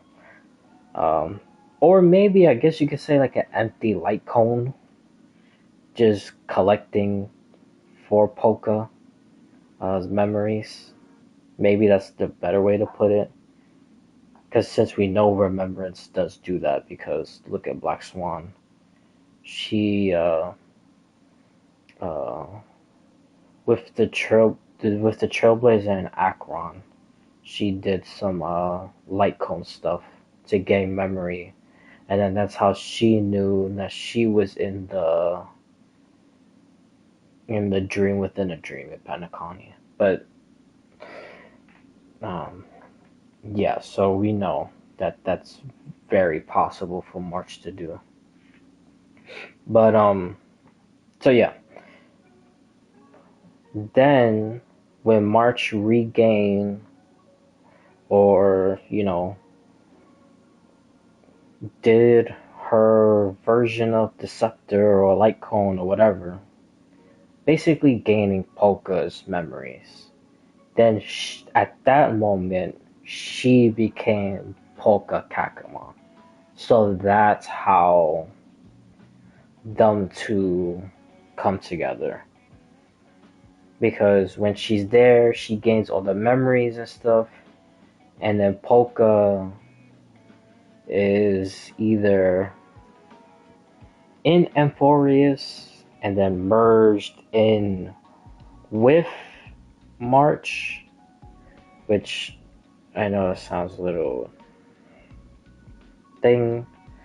sounds kind of ridiculous a little bit, but that's one possibility, that they both basically arrive at the same time, and then Polka, like her mannerisms and memories and stuff, saw March, and since March is supposed to collect Polka to basically fill out her portion in the garden because she destroyed it or took it away or whatever. Basically, she ruined her memories in the garden. Then they merged together, and then that's how March is like so dark and stuff, and like emo and whatnot. Or that Polka is still on its way, coming into Euphorius, and March went there first, but she was able to regain all the memories, like within there, without having to interact with Polka. So basically like either or. But again, at the end, March still gains all of Polka's like history. And then again, that's most likely why March was even made in the first place, was just to collect that information. So that's why I believe the Remembrance doesn't want her to learn about her past, because if she learns about her past, then she's gonna realize that basically her life is like meaningless, because she's just I guess you could say like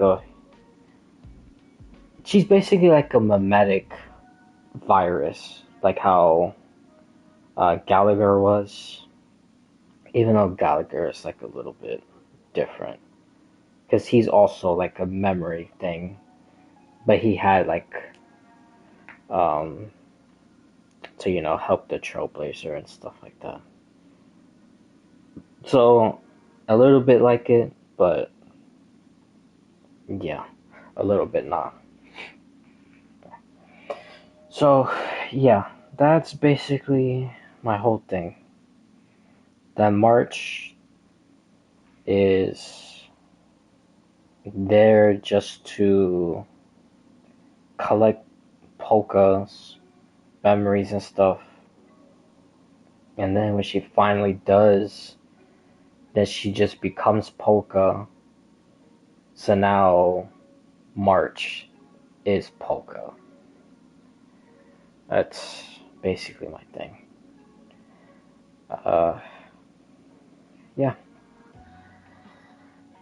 Yeah, I know I sidetracked a whole lot, and I kind of got a little bit distracted on my own thoughts anyway, but yeah, that's pretty much it. It's basically all the proof I have. And just, again, even like physical appearance and description, I mean, I still have the picture up. The pen, the purple, matches exactly like this type of like 6-phase ice type of purple looking. So it matches like her scalpel. The candy colored gown, obviously you look right there, candy colored. So she's literally like the memory of Polka. Probably like before Polka went, insane, like Ceridra. Even though Ceridra is born to be insane. Because the law protocol within the scepter, but yeah. And then how Cyrene, because this, actually, you know what? I never even really thought. Let me try to connect all three right now, because we do know again Cyrene's finality. So, what if, right? What if, because again, Cyrene was awakened because of the camera. And the camera is remembrance, like Cyrene was gazed at by Mythos, but she probably thought it was fully, because most likely knowing Mythos probably pretended to be fully. So yeah. So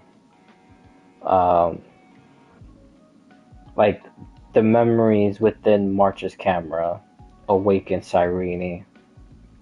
So that part is how March and Cyrene is like kind of related, because like March activated for her to be awakened, And then since Irene's finality, she um, probably I don't know, this part I'm really not too sure, but we do know they interact with each other 100%. Because when you do the story, when you're fighting, well, actually, you're not really fighting because it's just a cutscene, and you don't get into a fight with them because it's basically literally right before when Lygus traps you in the whole technology place thingy, which I think is inside the scepter, or maybe inside Nos. Um, which technically, if you think about it, will probably be one and the same, because Iron Tomb was connected to Nos. I don't think people realize that also. Um, but yeah, that's another point about Lygus or Rupert, which I'll get to that after. Um, so yeah, um, yeah, we do know that they interact because right before that fight happens, March appears because we can hear her and we see the jellyfish, and the jellyfish is literally there on her behalf. And we know that because, again, we can hear March talking to Cyrene. And then she basically, I don't want to really say kidnap because it's not really kidnapping. But, I mean, maybe you could say kidnapping. She basically kidnapped Cyrene. And then obviously they had a talk of some sort and they made a deal. What was in the talk? That's probably about how March awakened her through the camera, and then her being gazed at by so-called Fully, but it was really Mythos, and that's how March is related to in Euphorius. Now I'm talking about the Euphorius story. Because in Euphorius, I believe the 13th Titan resembles Mythos. Because we know every single Titan or Core Flame resembles an Eon. So, Law, which Ceridra, obviously Order, which is Enna. But Enna is dead because it's absorbed by Shipe, the Harmony. Permanence, which is Terravox, or Earth. Again, that's Darkon.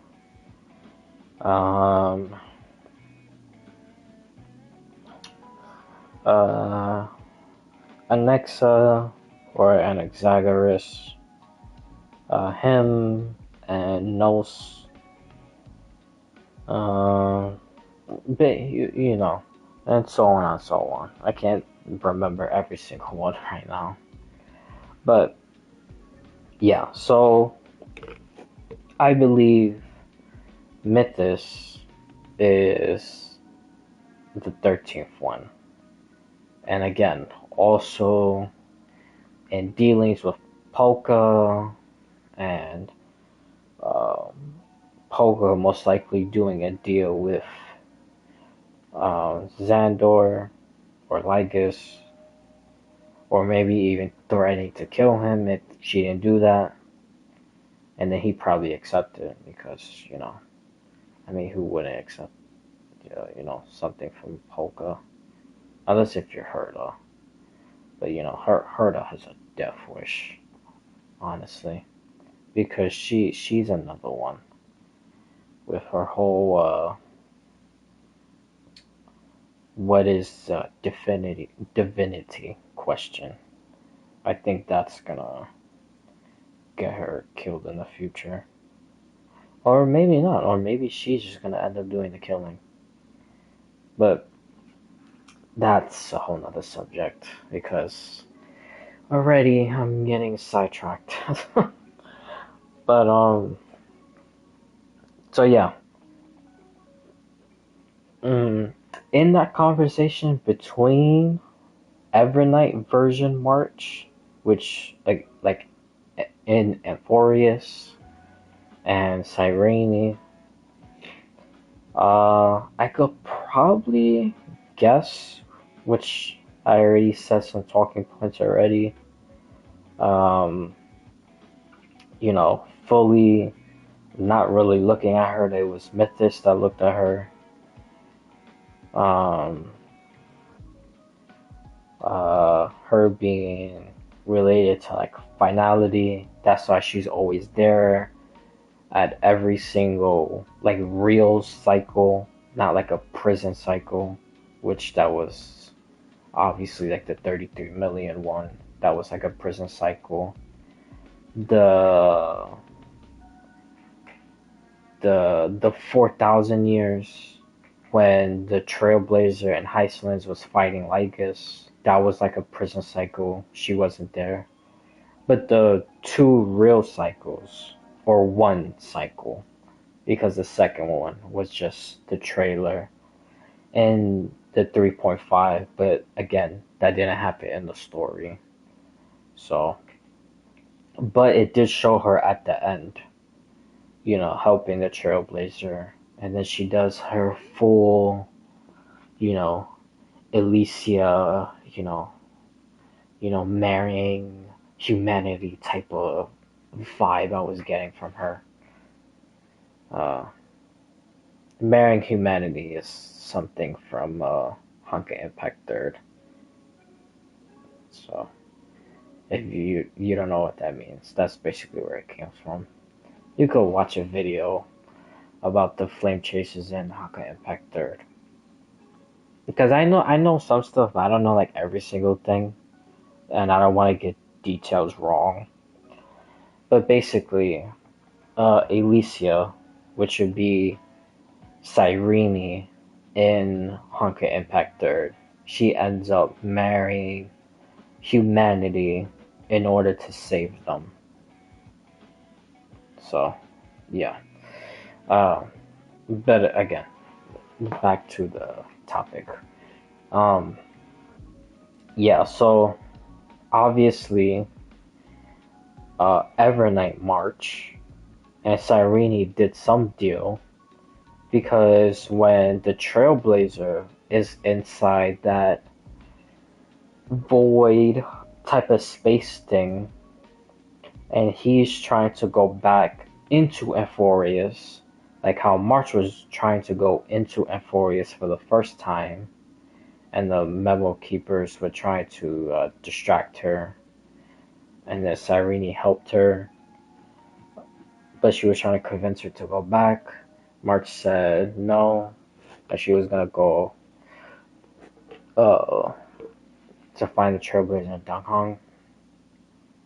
So in that place, basically the same thing happens. Memo Keepers are trying to distract the Trailblazer from going in, and then the Memo Keepers basically, kind of almost because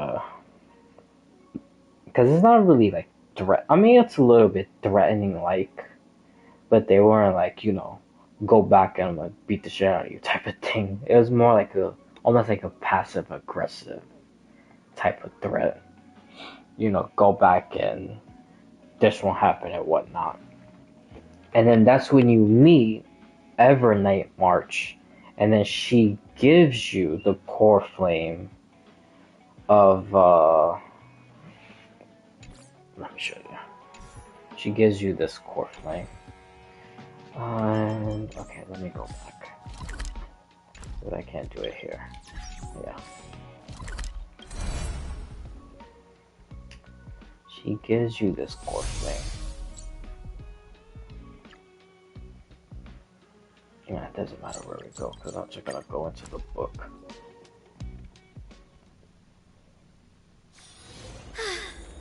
full day. A good night's guaranteed.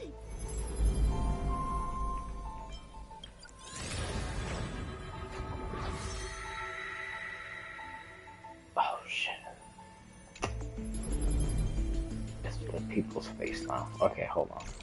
I can still show you. I can still show you.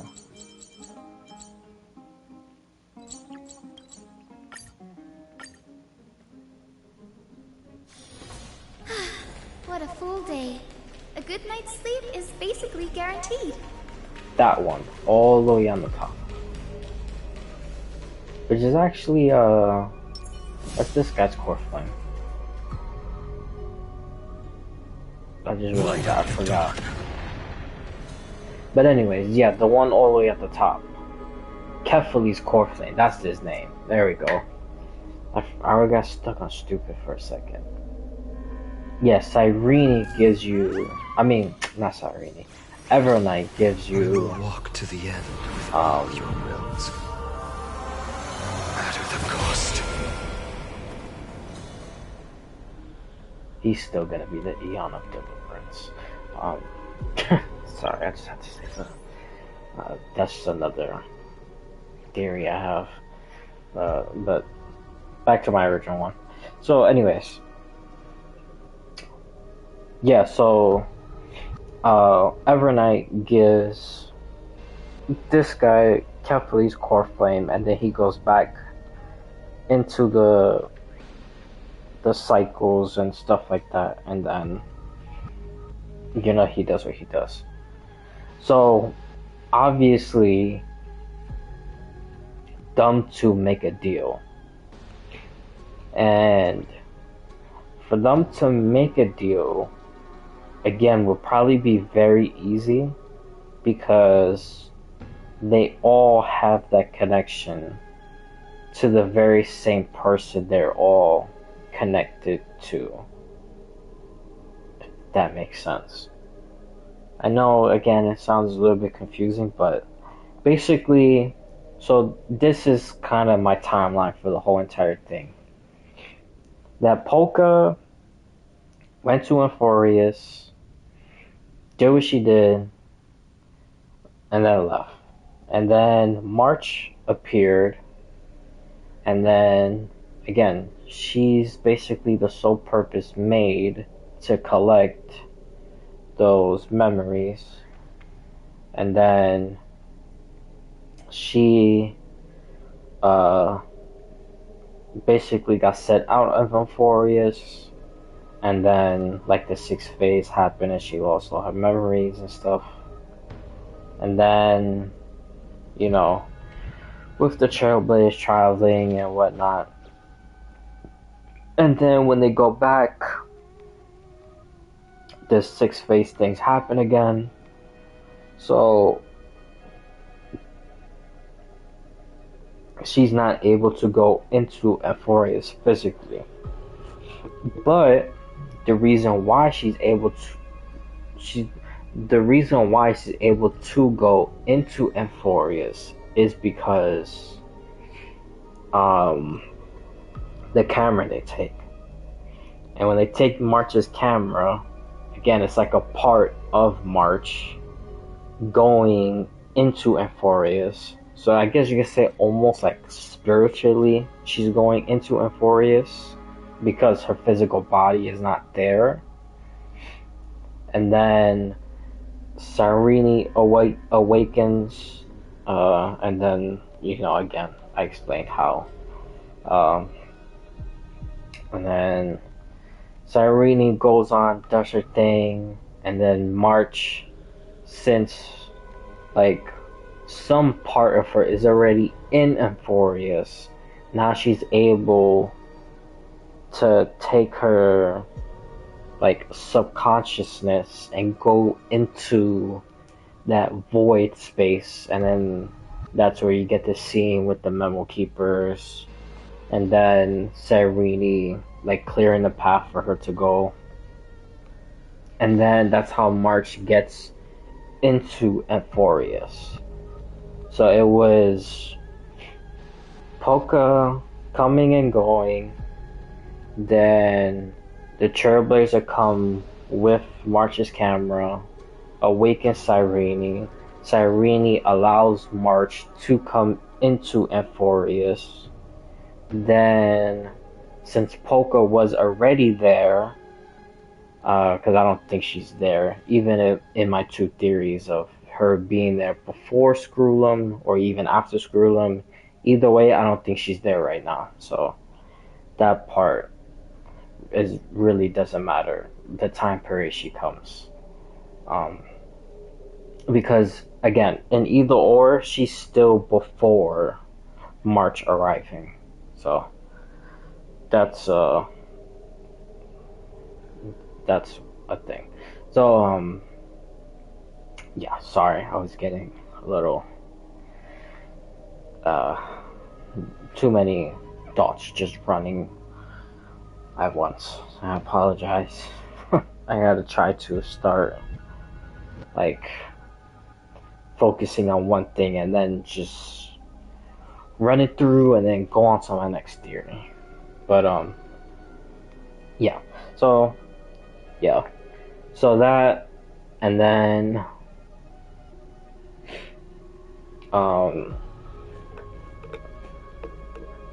and then March being there because Cyrene opened the gateway for her to be in there.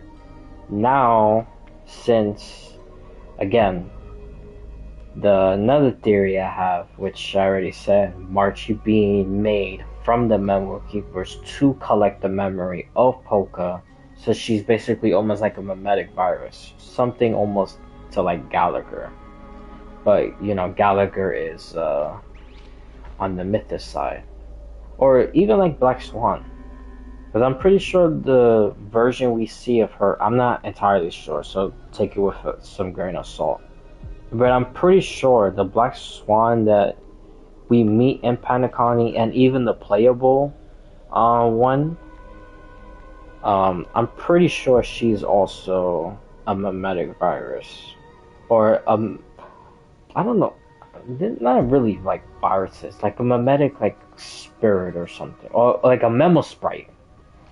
Yeah, it's basically all the same thing if you really think about it, but enough into technicalities because I'm gonna be here all day. But yeah, basically the same thing. So when March went to Amphorius, and since Polka was there, then she basically starts collecting all the like data and memories and whatnot, because again, since she's like a mimetic like virus and such, then she's basically, or maybe like almost like a light cone type of thing, which again to me is almost like the whole mimetic, you know, remembrance stuff. To me is basically almost all the same crap, honestly. Again, I said no technicalities, and I'm over here going into or about to go into all these technicalities. But again, besides the point. Sorry, I got distracted again. Yeah, so that's how March becomes like Evernight, basically like evil, because now she fully absorbed everything that Polka has like ever done. So now it basically, now the Memo Keepers have Polka's original like history, you could say, because March collected it. So that's exactly how they're all related in chronological order. So again, just to re-say it, Polka came, left, Trailblazer came with March's camera, Cyrene awakened, but only to mem form, and then March subconsciously was going into Euphorius because now there's a pathway. Cyrene gave her the path, and then she went to Euphorius. She gave March the pathway, and then March went into Euphorius. I should say that better. Not she went into Euphorius, because now it sounds like Cyrene went to Euphorius at that moment also, which that's incorrect. But yeah, so March went in, then after some occurrences later, then Finon did what he did, then it gave the Trailblazer, which I call the Deliverer occurrence, which is the Trailblazer's version, because now he's the Deliverer. Then Mem fully becomes Cyrene, and then March, like during all that stuff, and most likely sometime after that, again, absorbs all Polka's memories and whatnot, and then now she's basically the mimetic version of Polka Kakamon, and that's why she's like evil and whatnot. And like her, like aesthetics wise, like her being like all black and red, and even like her umbrella with like the nihility or whatever, I think that just shows like Polka's like allegiance to nihility also, because again, Polka is in that secret society within nihility, that it's her, Doctors of Chaos, or some people from the Doctors of Chaos, because I don't know if all Doctors of Chaos are or not, which I don't think they are. Dr. Primitive, and dude, 2 hours later and I still can't think of that other person. Cause I'm pretty sure they call him out by name also. That he's also in that secret group in Nihility. So yeah, I think that's how March, like why her umbrella looks almost like an Akron type thing, because you know Akron is also Nihility, and then she has that whole black and red type stuff. So again, I think that's just really like an aesthetic look, and also the connection of Polka Kakamon being within that society in the Nihility. But yeah, so there it is. That's my whole entire theory of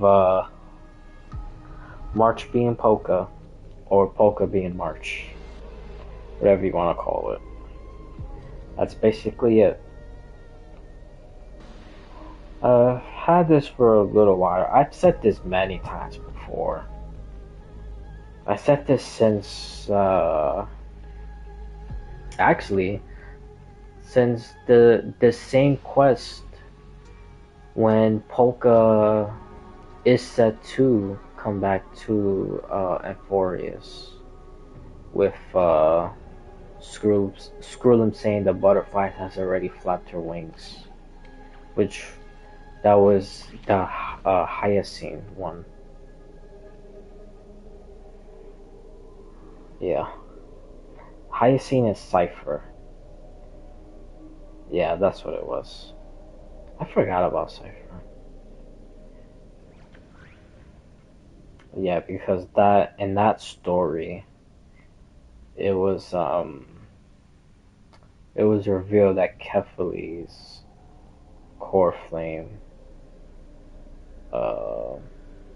look, it was revealed that the Dawn thing was a lie, but it was a lie because Cypher told the lie and everybody believed it. And then when the people were trying to steal the core flame, that they didn't get the real one because Zagreus, which is also that little purple monster thingy. Bartholos. That Bartholos had the real core flame inside of him. He was carrying it. Or no, he was carrying the gift that Cypher gave to him. But technically it's still the same thing because he had the gift inside of him. So when he took the gift out, then the core flame came out. So technically he still had the core flame inside of him.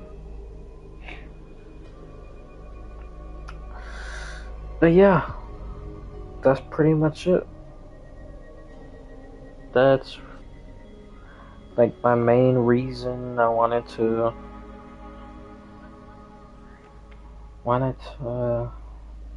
say. Felt pretty good. Feel pretty good about myself. I felt like I established a very solid connection, and then even what I think is enough proof. Again, the Polka Kakamon, I guess you could say like bio, you could say. And even the picture of her throwing the papers look like pictures, and those pictures look like the same ones you would take from March's camera. Because you have to take a picture and then shake it and then the thing appears. And then also when you read the jellyfish part, which is this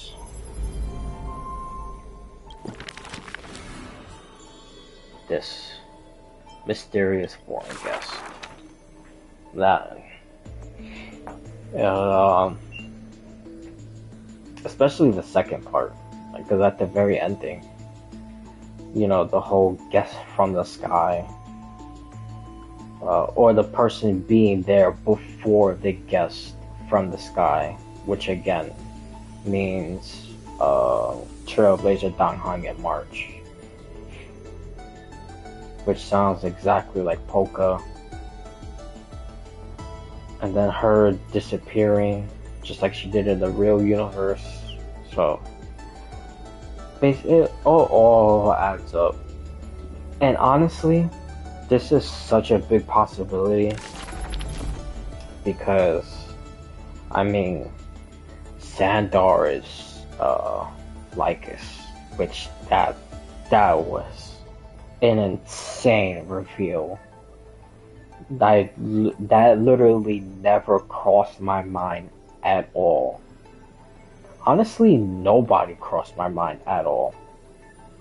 Well, actually, there was this one thing, but I never thought of like a specific person, because the way I thought, it was probably like if it wasn't Rupert, which I was like 90% sure it was Rupert, but the 10% it wasn't, I honestly thought it was probably some like hidden character that we didn't know about from like Planet Scroolum. That, like it was probably, because basically Scroolum was like the only one, well, people rebelled against Rupert, but they like died and stuff like that. But Scroolum was like basically like the head honcho, you could say. That he's like the main person that led the attack against the Ruperts on Planet Scroolum and stuff. So I thought maybe it was just like a secret person we didn't hear about, and he was probably from Planet Scroolum. But yeah, again, I wasn't even really confident in that.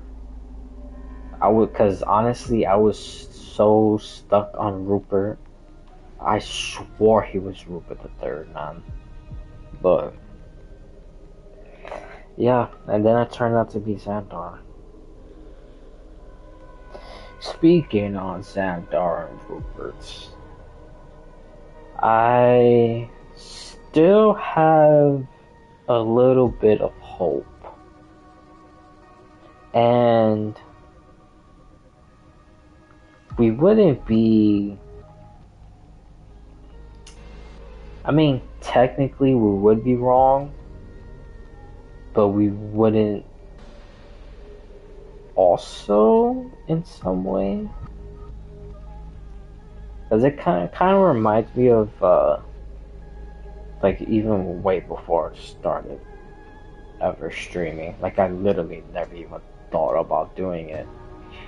I've had this theory in Panicon, which I've said before on multiple occasions, that I really don't say I was right, because I honestly wasn't. But technically, I kinda was. So that's why I give myself like 5% that I was like correct. Because I said that Black Swan, again, this was before everything was revealed in Penacony. Because as soon as I saw Sunday get stabbed, then I've had that theory. Well, that's when I came up with the theory about Black Swan controlling everything. Because I thought Black Swan was like the real villain of Penacony. That she was like manipulating everyone, and she made the dream within a dream. But the way she did it was using Sunday and Robin. And then she was trying to steal the Stellaron. And then not Black Swan, then Sparkle was like her enforcer. So she was the one actually running around like shape-shifting and like killing people and stuff like that. So when I saw Gallagher sit down, and then that monster, which turned out to be Sleepy, which that's the monster's name, that Sleepy stabbed Sunday, I honestly didn't think it was Gallagher. I thought it was Sparkle pretending to be Gallagher. So yeah, I was so wrong. I was so wrong on all that stuff. But the 5% that I would give myself credit, because Sunday actually did do the dream within a dream, but he wasn't manipulated by Black Swan. And Robin didn't help him. He literally did everything by himself. So, yeah. But I said all that to say this. That I wonder if the whole Rupert III and Lygus isn't still wrong? Because we do know that it says Lygus has 9 like beings. So, and Lygus of course is one of them. So there's 8 other ones in the universe. And yeah, it's pretty funny. That's why I said Herda's like a little bit ruthless, like Saridra. But not as crazy, because again, Saridra's programmed to be like that. I think Herda just, I don't know. I don't know. She's just Herda. But because Herda came out and she made a joke about telling Polka Kakamon that that Xandar is alive and he's trying to bring finality, because she made that joke. And then that's when Lygus came on and said that he basically doesn't fear death, and he has like 8 other like beings out there. So, and that's the thing though, I'm pretty sure they're all connected. Well, obviously they're all connected to Xandar, but the people I'm about to say and how they act even makes more sense of how they very well should be and could be. They most likely are connected to Lycus, because we know Lycus, with him, he does everything with destruction because that's the prime mover of life, and he's trying to make Iron Tomb, kill Noose and whatnot, and then yeah, so. And then again, he also uses like the black tie, which is. I'm still gonna say this until they come out and say that there's no anti-organic equation at all, and I want to hear it from Xandar, because I don't want to hear it from Screwlum, because Screwlum basically tried to say that there wasn't like something, and then it turned out to be like, yeah, that it isn't in Euphorius. So I can't fall for that crap again. But to be fair, they barely had any time to study Euphorius. They just had to go in and out because they had to try to save the Trailblazer and Dan Heng. But then that's what Dan Heng left, and the Trailblazer stood back. So, you know, the geniuses really couldn't calculate anything. They literally just had to go on a wing and a prayer. So I have to say that also, because I can't make it seem like I'm hating on Screwlum, because I'm not. That's not the case. I think Screwlum is. Let's see. Honestly, I think Screwlum is the most important Genius Society member ever. That's a bit crazy, but yeah, I believe he's the most important society member ever. Because you have, Herda, she did her whole solitary waves theory and stuff. And then, she's such of a genius for that. But then other stuff she can't figure out, and then Screwlum is there. And then Screwlum fighting against Rupert's. Screwlum also being, which again, this one I'm not too sure also, but I'm pretty sure he's the last surviving member of Planet Screwlum. So there's that. Obviously he's in the Genius Society for a reason. Even the other technological stuff also, which I can't think of right now, but I know he's done a lot. And then figuring out Euphorius also with her. And I'm pretty sure, I don't want to downplay Herda, because again, Herda is a genius also. Again, solitary waves theory, other genius accomplishments, being an emanator of erudition, that's like a fucking huge accomplishment.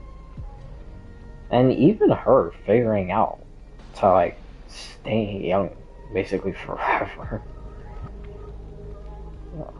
So yeah. But I will say that I strongly believe that Screwlum was the one who figured out that Lygus was Xandar. I honestly do believe that. I do think it was him that figured that out.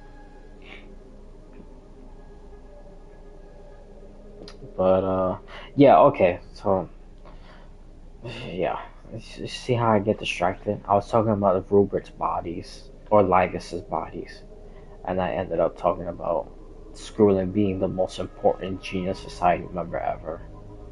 Which again, I still think that's correct. But anyway, um, so yeah, so Xandar, then Lygus, then the two Ruperts, then well, that's only four. The other five Xandar bodies.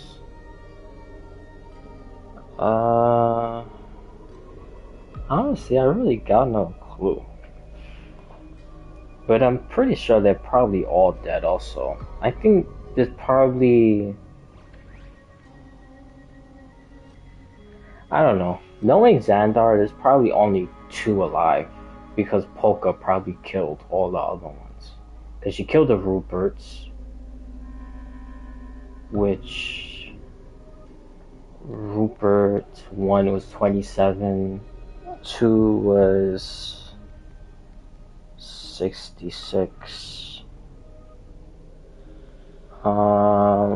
3. I'm pretty sure there is a 3.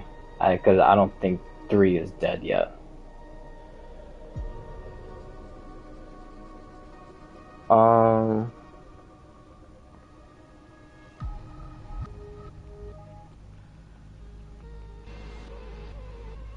But that's the thing. If 3 was alive, where would he be?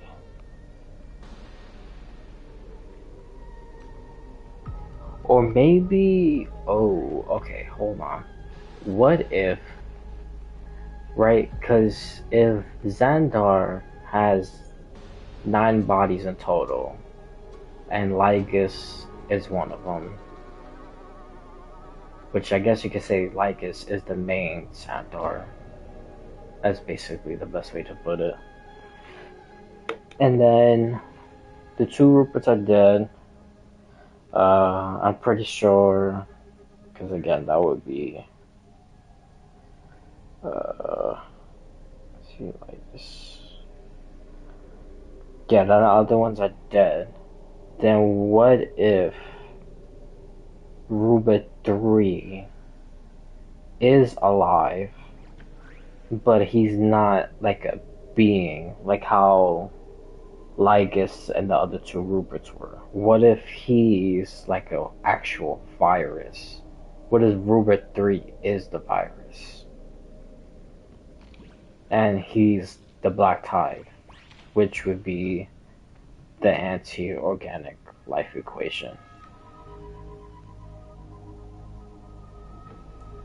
So, yeah, that's most likely it. That honestly makes kind of the most sense. So, yeah, I would say Lygus is still also Rupert 3, or Rupert 3 is Xandar. Because again, I think all of them are all connected together. Because their traits is basically all the same. Like, they want total destruction of everything. And the methods they use are like very similar also. Because Xandar, him with trying to use Iron Tomb, trying to use Finon and Iron Tomb, and then getting Nanook to gaze upon Iron Tomb and Finon, and then Iron Tomb ascending to Lord Ravager, and then of course Finon at the very end. I guess ascending to Lord Ravager too. I mean, most likely he probably did, but I don't know.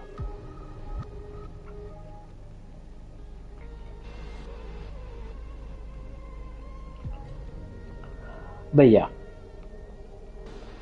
using uh, technology to destroy shit, which again, like is doing with Iron Tomb and the Black Tide, then Rupert with the anti-organic life equation, Rupert 2 doing the same thing, but him also creating scepters, and then the scepters all at one point did connect to Noose.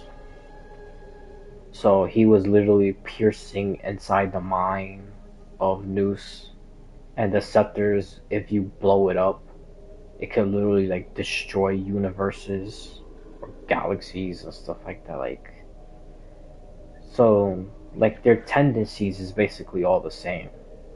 So honestly, I still have that little bit of hope that people's theories are still correct about that. That Lycus is still Rupert the Third, or Xandar being Rupert the Third, or whatever. Because again, he has 9 bodies, so they're all connected regardless anyway. No matter which way you put it.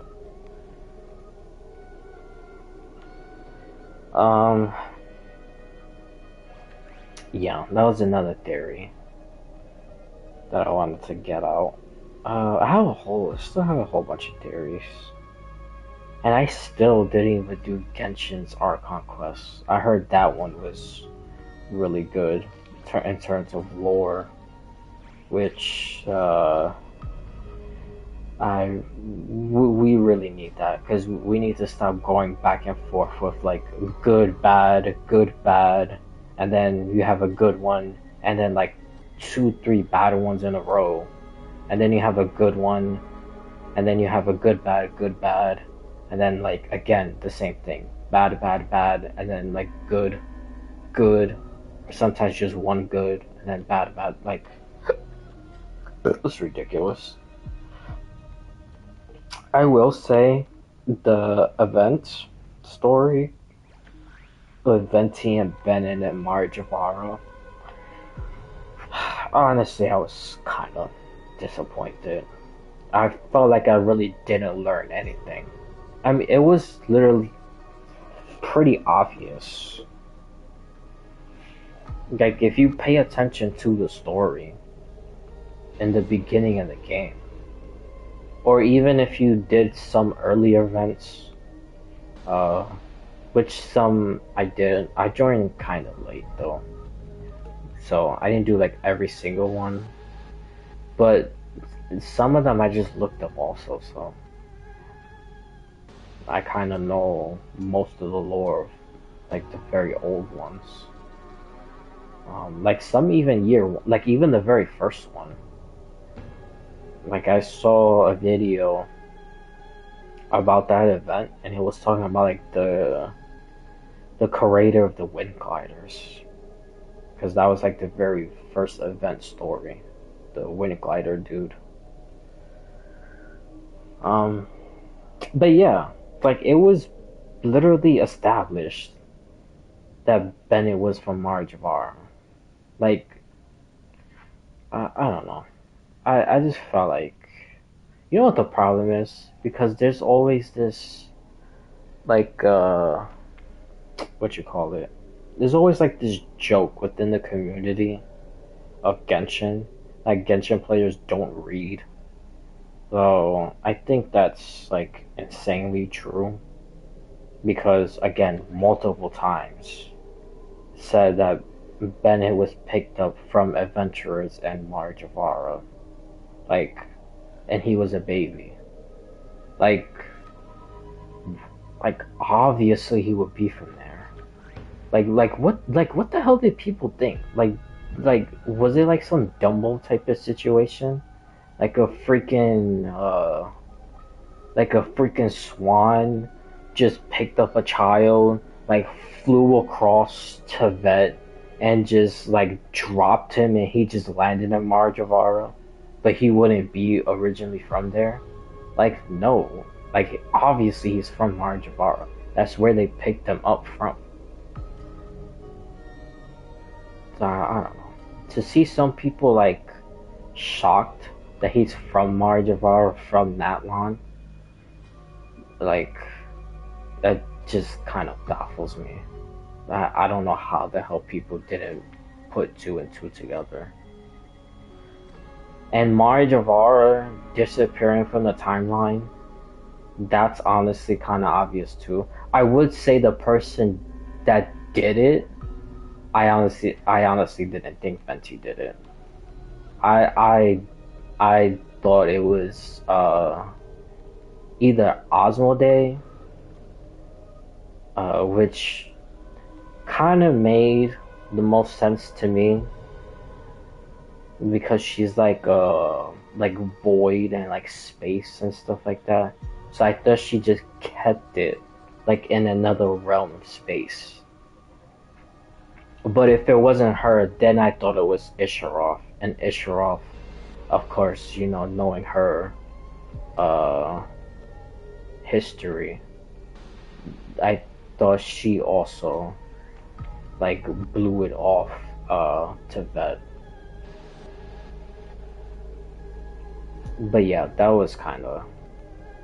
I honestly wasn't even really like shocked about that. I could see how some people were shocked about that because it did never say what happened to Marjavar. It just said it disappeared. But you know, I'm such like a lore freak, like in everything. I'm like obsessed with stuff. Or I'm obsessed with like secret stories within stuff. That yeah, I kind of just figured that out.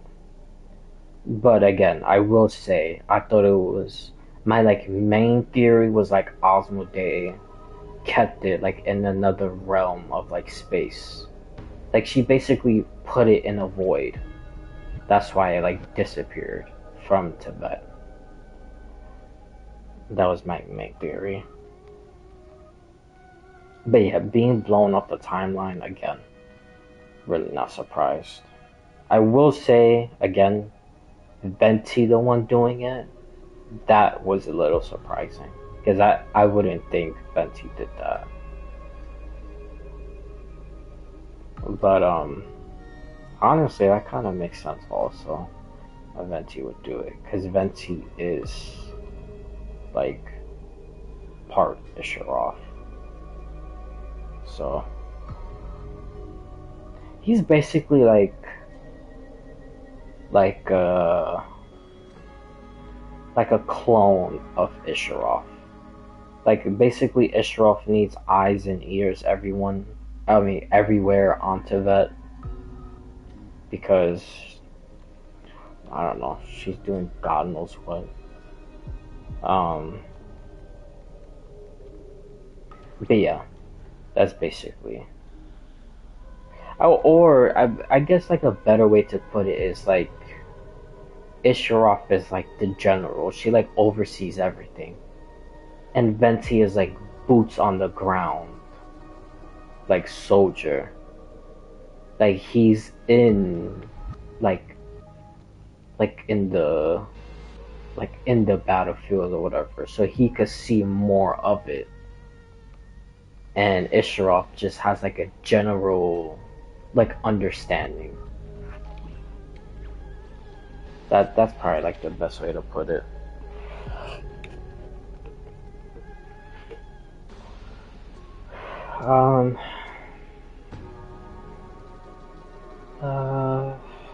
Yeah, anything else? Oh, Bennett, um, Bennett's luck, I I did like. I really liked how they explained that. That was good. I like that a lot. That the ley lines became fixed and then he had to come back to Natlan. And then because again he's originally from Natlan, Marjavara is of Natlan, so yes, he is from Natlan. Um, and again, due to the ley lines being fixed and stuff like that, and now that he went back, he has his uh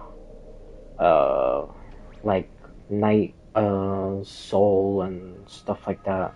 Because Bennett means oh fuck, I forgot. Dude, Bennett means something. Because it's actually just not a normal name. Like, it's one of those, like, um,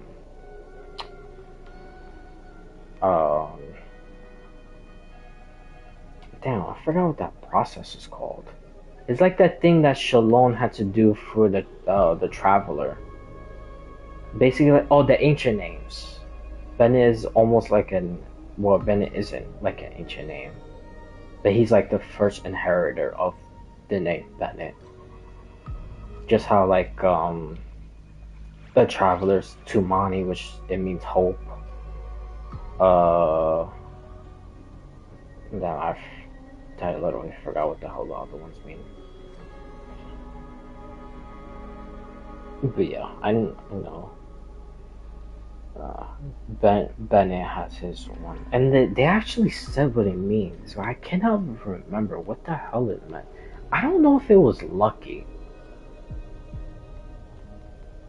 Now that I think about it, I think Bennett meant lucky.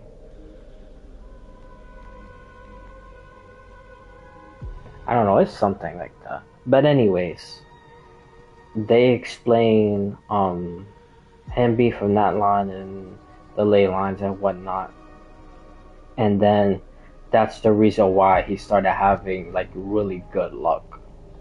It's because the ley lines and stuff.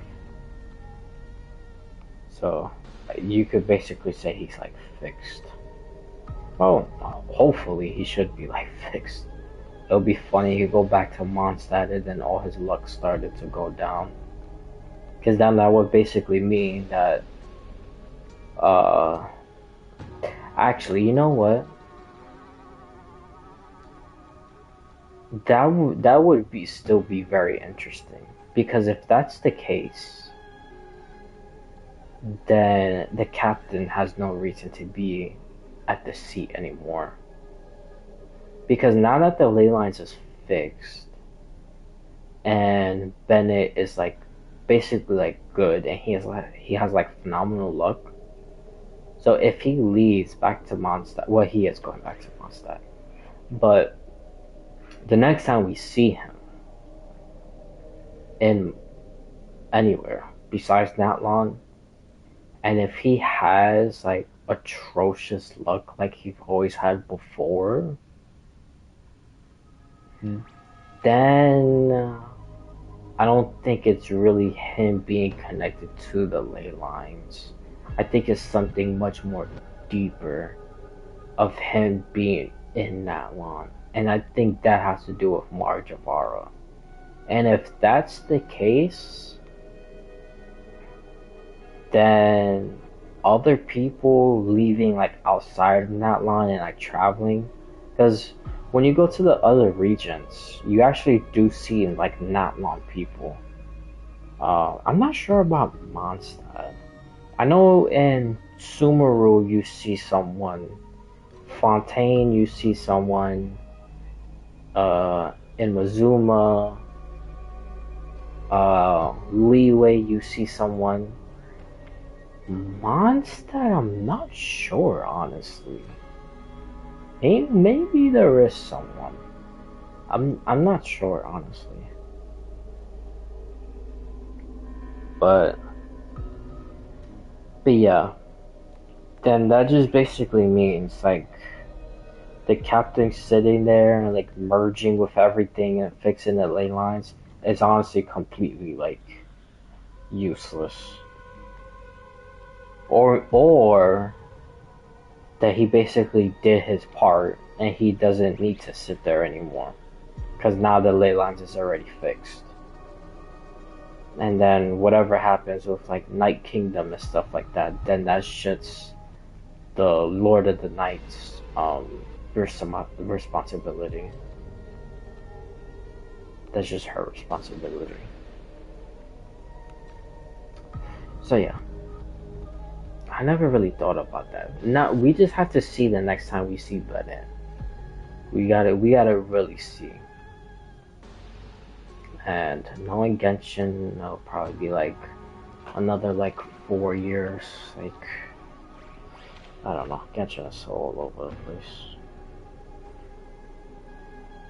That's what I'm saying. Like the story, like I hope the Archon quest is good because I heard it was. I heard it was good,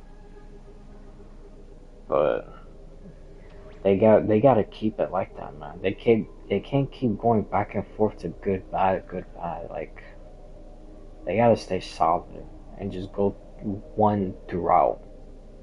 Keep it at a like nice tempo, and then at the end of like not cry, then just start releasing like the mega like superstar fights and humongous lore bombs that no one saw and stuff like that.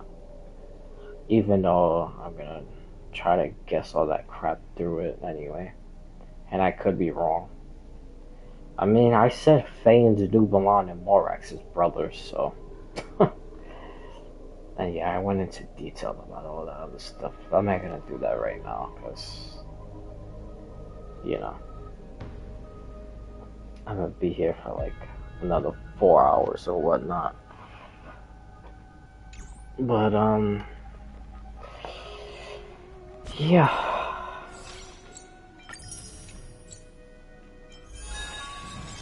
Let me just do some stuff. Because honestly, I wanted to stream, but I started so late. But I also was kind of busy with some stuff, so.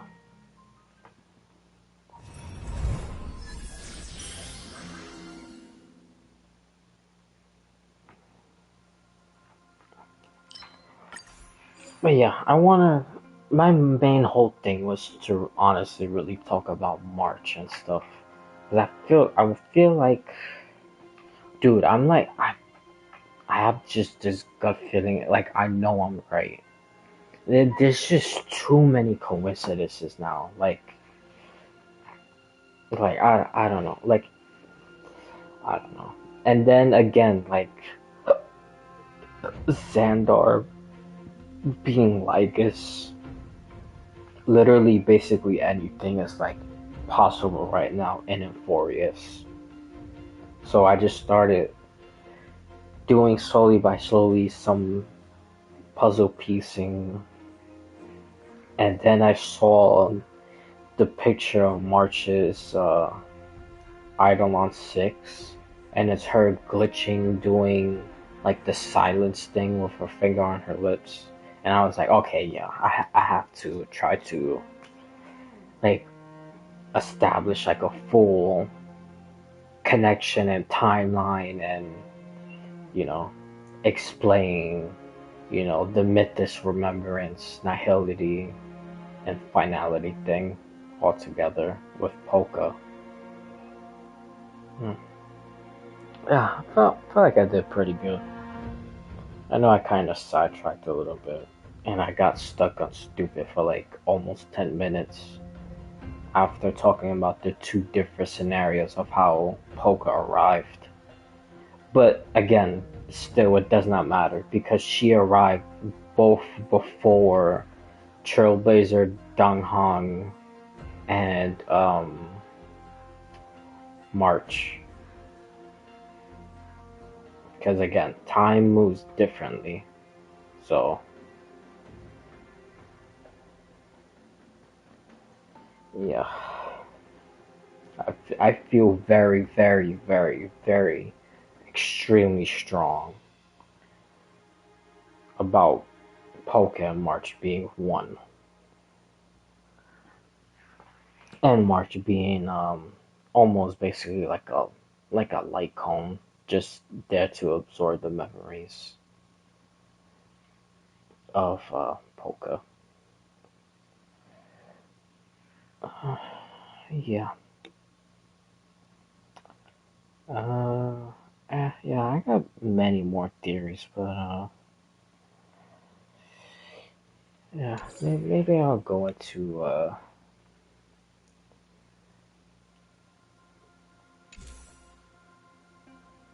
like really strong detail about some of that stuff. Maybe tomorrow. I should stream tomorrow. The thing is also, I don't know if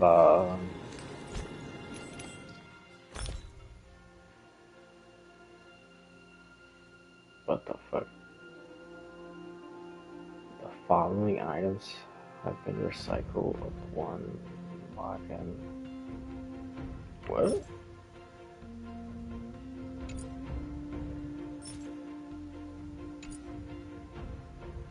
Wait, what? Was this? I don't even remember even doing that.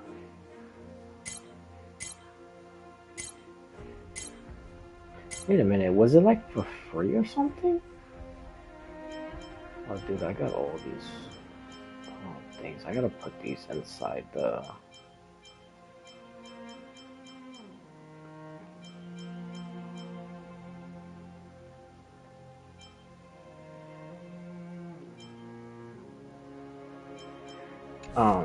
Inside that memory thing.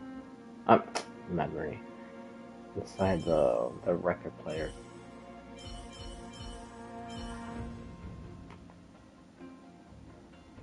But yeah, I don't know if I'm gonna stream on Twitch or YouTube. I don't know. Cause I know you could do like like task stuff, but like I'm on PlayStation. I can't really do all that stuff.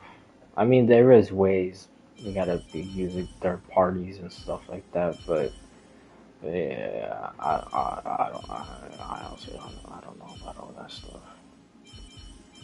Especially with the stuff that be going on in this world, man. Like so many like data like breaches and hacks and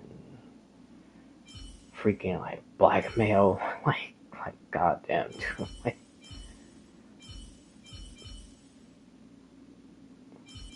so yeah, I really don't know. Bro, I don't even know who the hell to pick. I don't even know what the hell this team is. I don't even know why I picked these people right here. And Lucha, I don't even know how to change to Lucha. Usually I just do some random ass crap. Cause sometimes I like using like that people just don't use. Cause again, I just like don't use them.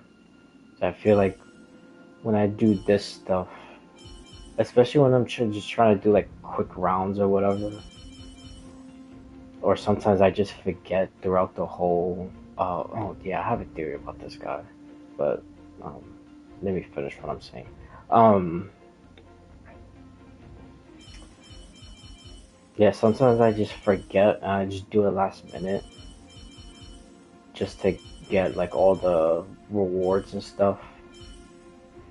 Then I just put like whatever team. I don't know.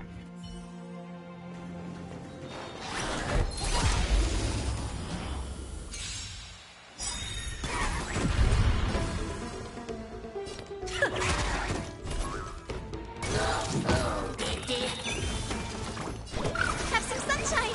It's time.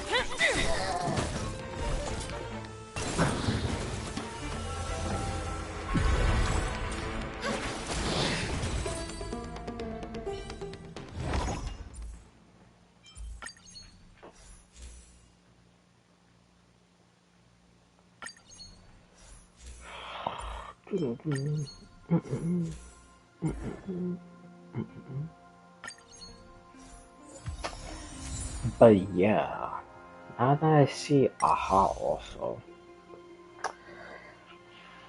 this is one of my more insane theories also. And this one I could do while fighting also, because I really don't need to like read like anything or whatever. Even though I'll show you Welt's like animation like art thing. But I could just do this while I'm fighting. Okay, so we know that. Well, let me get to Honka Impact for a little bit, and because I'm not gonna go too deep, because again, I really don't know like everything. I just don't want to be saying the wrong stuff, like giving false information. I don't know why I thought that was Listen with. Oh dear. Guide me. Show me the way. How appropriate. But Do you admit this crime? yeah. So in Honka Impact 3, we know that Auto Apocalypse It's time. touches the imaginary tree, and a branch starts like forming out, and it starts creating like a new universe. And in that universe, I believe in that universe he like saved some. Oh, that's embarrassing, dude. I haven't got ambushed in so long. Give an inch and they'll take a mile. Bro, he ambushed me and he died. The future is great. That's funny. Have some sunshine. How appropriate. Anyways. So, yes, so I believe, I know I had to do something with Kiana, but I don't remember if he, like, created one to, like, be with her or save her or something. I know he created one to do something with her. And, yeah, he has to touch the tree, and when he did that, that's how he was able to create the universe. But for him to even be there in the first place was basically like almost like near impossible. Because I'm pretty sure like at that time it said that nobody was like able to do that. But then I don't know, or something like that. Again, I'm not really entirely too sure. But I do know what he did was basically like 1 in a million. Because it was basically like very impossible to do. I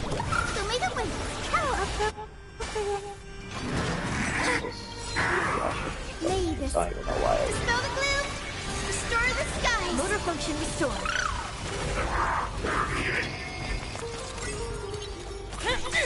Honor to meet with you. Do you know who this big diamond? It's all yours. Bending the rules. Time to twirl. Have some sunshine. Motor function restored. Do you admit this? By the order of execute the Marastruck! No amnesty for the Marastruck. Alright. I don't know, for some reason I thought I was just gonna I wasn't gonna be able to kill him.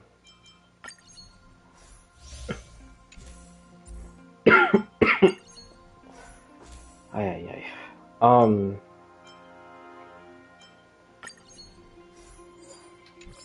So yeah, we know that what Otto did was basically like 1 in a billion that he was able to make that there and did what he did. So now in Star Rail, I wonder if I could get it.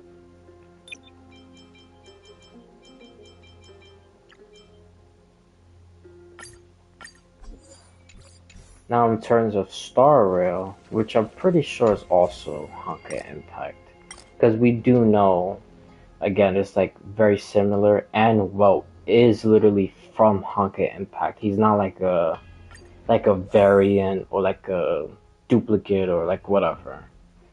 Because you know how like Akron is basically, which again, her name is Raiden uh, Bosmary or Bosemary. Oh my god, dude, it's about to give me a whole bunch of impatience.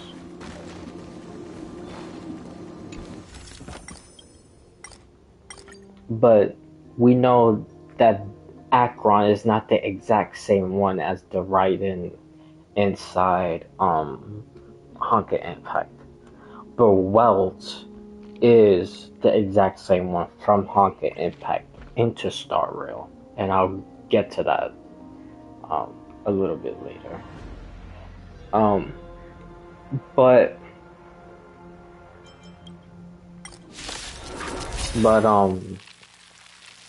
yeah, I'll stop there.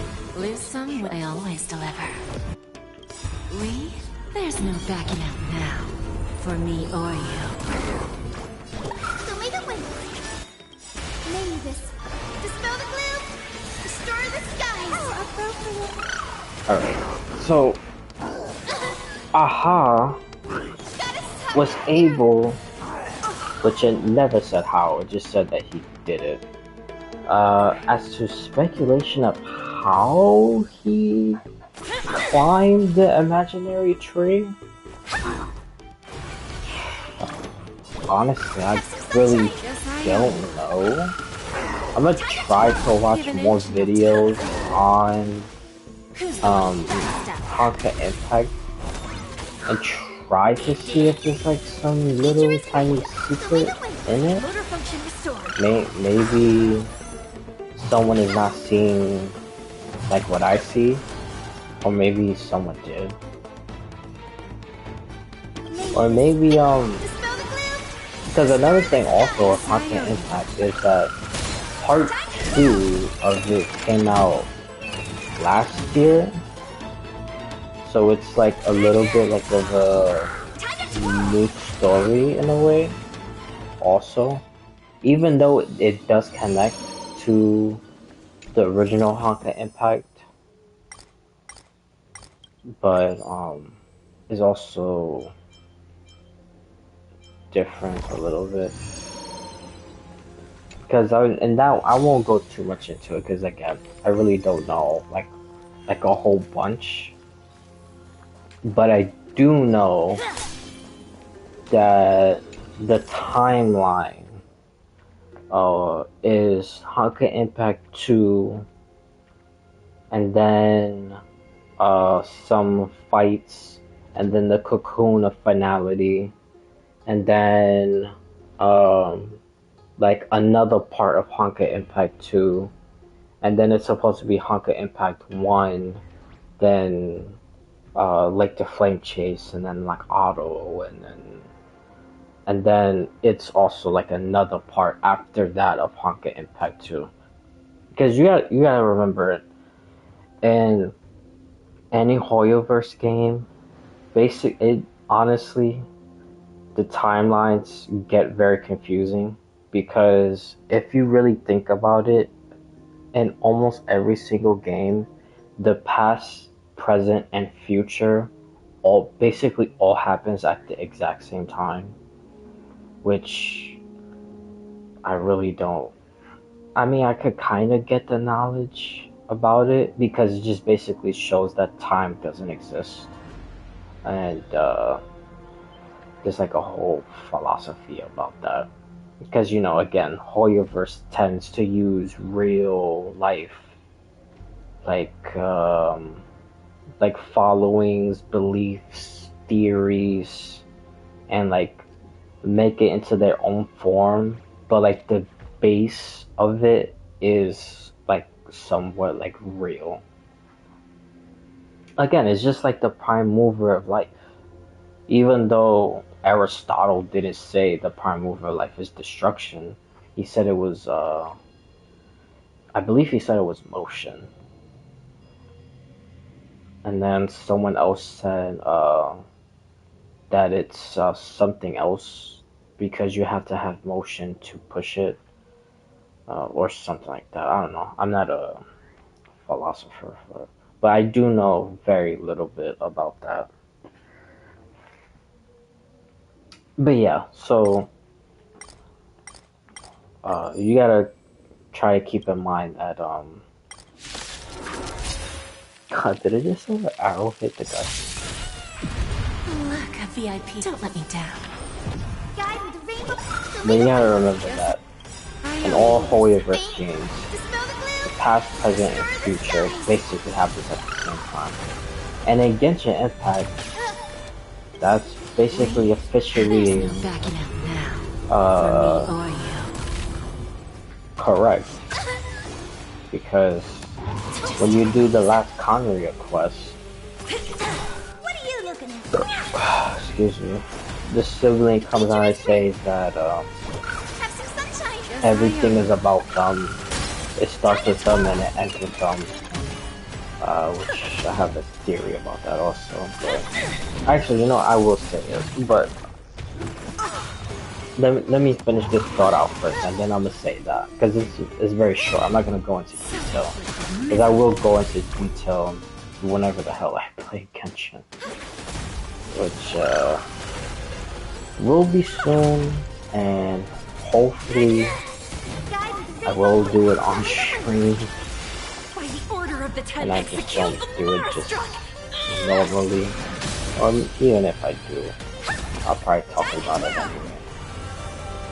But so yeah, you admit this crime? in the last Conway quest, like the sibling goes into basically like a dead time zone, which would be like the present. So he goes into the future from the past, and then the traveler goes to, because my traveler is the female, Lemeng. So that's why I said the sibling as he, even though I think like the correct one is Lu Ming is the girl. I mean, obviously she's a girl. Lu Ming is the sibling, the Abyss sibling, and the traveler is supposed to be Ether. And that because it has to do with their swords, which is like the sun and the moon. Which, sun represents like almost like Celestia type stuff, like a higher being, order, control, and whatnot. And then Lu Ming is like the moon, chaos and destruction and disorder. Basically, the entire opposite of Celestia and like order and whatnot, which is the Abyss. So that's why I think that the correct one is Ether as the traveler, Ming as the Abyss sibling.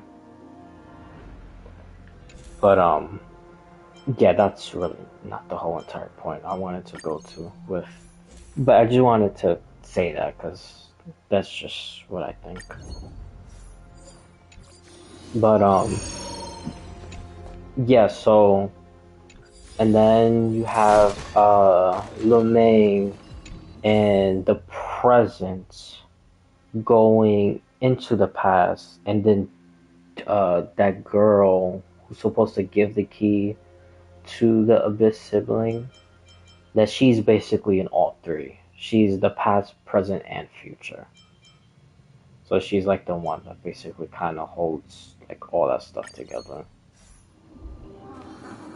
Which is kind of confusing a bit, but that's what I'm saying. You have to keep in mind that basically all Hoyoverse games does past, present, and time, but it's like all Lose some, win some. happening at the same time, which is a little confusing. Have some sunshine. How appropriate. But Do you admit this crime? yeah, as far as because again, I'm not gonna go too much into it because I'm gonna go right back to Aha because I didn't go deep enough, and I kind of wanna explore this theory I have also, and I don't know, who knows? Maybe someone will see it and be like, well, I don't know.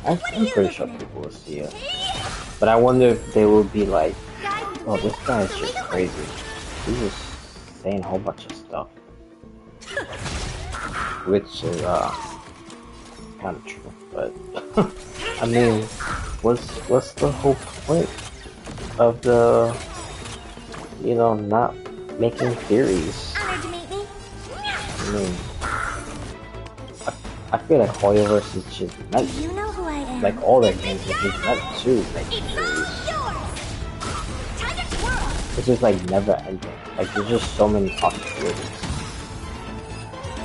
But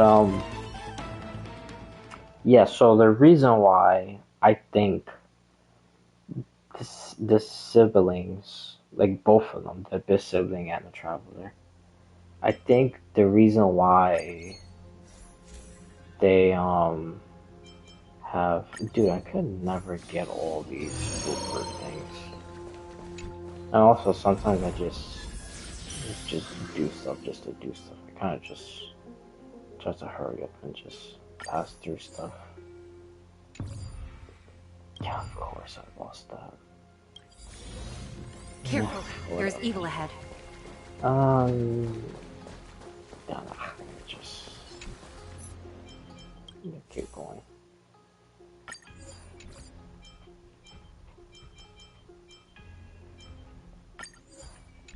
Yeah, the reason why I think about that is because again, I have my theory VIP. I always of deliver. The future is bright. Have some sunshine. I have my theory of,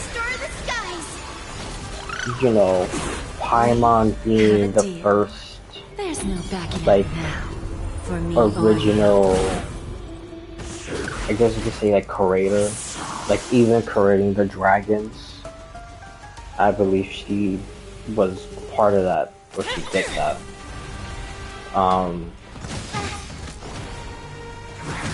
Her and someone else. As far as the other person, honestly, I'm not too sure yet. Again, I'm gonna try to see if I could. Well, maybe. Now that I think about it. Well, again, I'm still gonna try to watch some other Hunter Impact videos about it. But now that I think about it, most likely the other guy that did it with Paimon to create like the vet and all that stuff, because I think it gets very much deeper into that. That I'm not gonna get into because that's a whole entire stupid subject theory I have. But and I'm definitely gonna get distracted. I'm gonna be here till like 10 o'clock in the morning just yapping. But do you admit this crime? What are you looking at? oh, damn it, dude! I thought I was literally right there. The future is No amnesty for the Mars struck. Mavis. Dispel the gloom. Destroy the skies. How appropriate. But yeah. So It's time. I think that Paimon, and now that I'm thinking about it, most likely Auto, or that universe's version of Auto. Because I do believe Fame is supposed to be the Kevin version. So I don't think it will be like excuse me. I don't think the creator would be Where there's a will, there's a way. of like everything. I don't think the creator would be Kevin. Because again, I have my theory of Kevin being brothers with, or Fame being brothers with Nubelon and Mora. Do you admit this crime? That's just a funny ass By thing. the order of the Tet, execute I mean, again, you never know. I very well could be right. Guide But, Rainbow, have some sunshine. May this faint dispel the yeah. destroy So, the skies. Yes, I owe you. basically, No way to miss the I'm gonna try to put it like in order. So, because again, I don't want to go too much into detail about it because, The future is bright. dude, I really So may the can, wind- and honestly, I kind of feel like too. But I really want to say my aha one because yeah, that's like the most like insane one, or one of my most insane ones. The most insane one really probably is being brothers with Nubalon and Morax. I mean, yes, I think Morax is one of the original three suns, because we do know there's three suns and then three moons. So yeah, in custody. and I Who's think the next? very last one, which would be four on each side. So I think that's why Lumaine would be the fourth moon, and then the fourth sun would In be custody. the Who's next? traveler. And that's why I also think all descenders are the suns, like symbols of the suns. But yeah, that's another thing.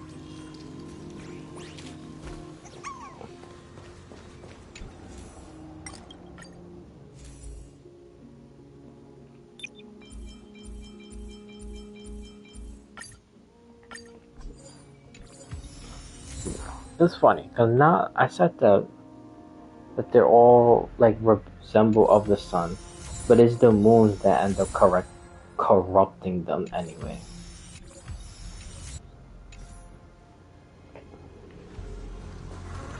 Or some moon like corrupting them. I didn't even check for this thing. I just... This will make her happy for quite some time. Oh, that's it. That's Polka's scalpel. Kill that butterfly. You see how it kind of looks like 6 phase type purple on March? And then you have like the cotton candy looking behind it.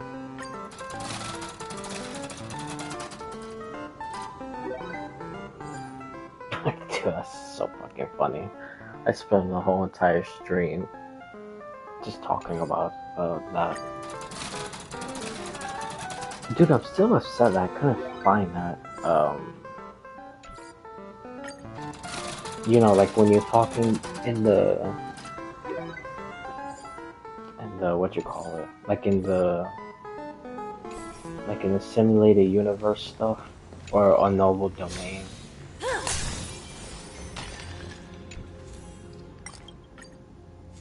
I couldn't find that picture. Cause dude, I swore I remember seeing that picture the first time I did. Oh, now that I think about it, maybe it's a one-time thing. Maybe that's why I haven't seen it.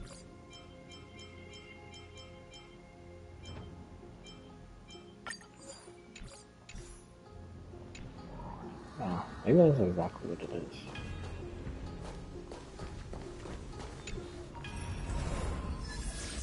Just like when you beat it, the unknowable domain, like the regular story, not the entire thing, because I didn't beat the entire thing. And honestly, I don't know if I'm going to. I'd be getting tilted so quick. I still haven't even beaten Golden Gears and Swarm Universe. Well, one, because I forgot about it, and also I kind of got tilted. But yeah, Careful, that's there's besides evil the ahead. point. Final reform. There's a good shot. Upgrade configured. Spirit be gone. maybe I should take it go first.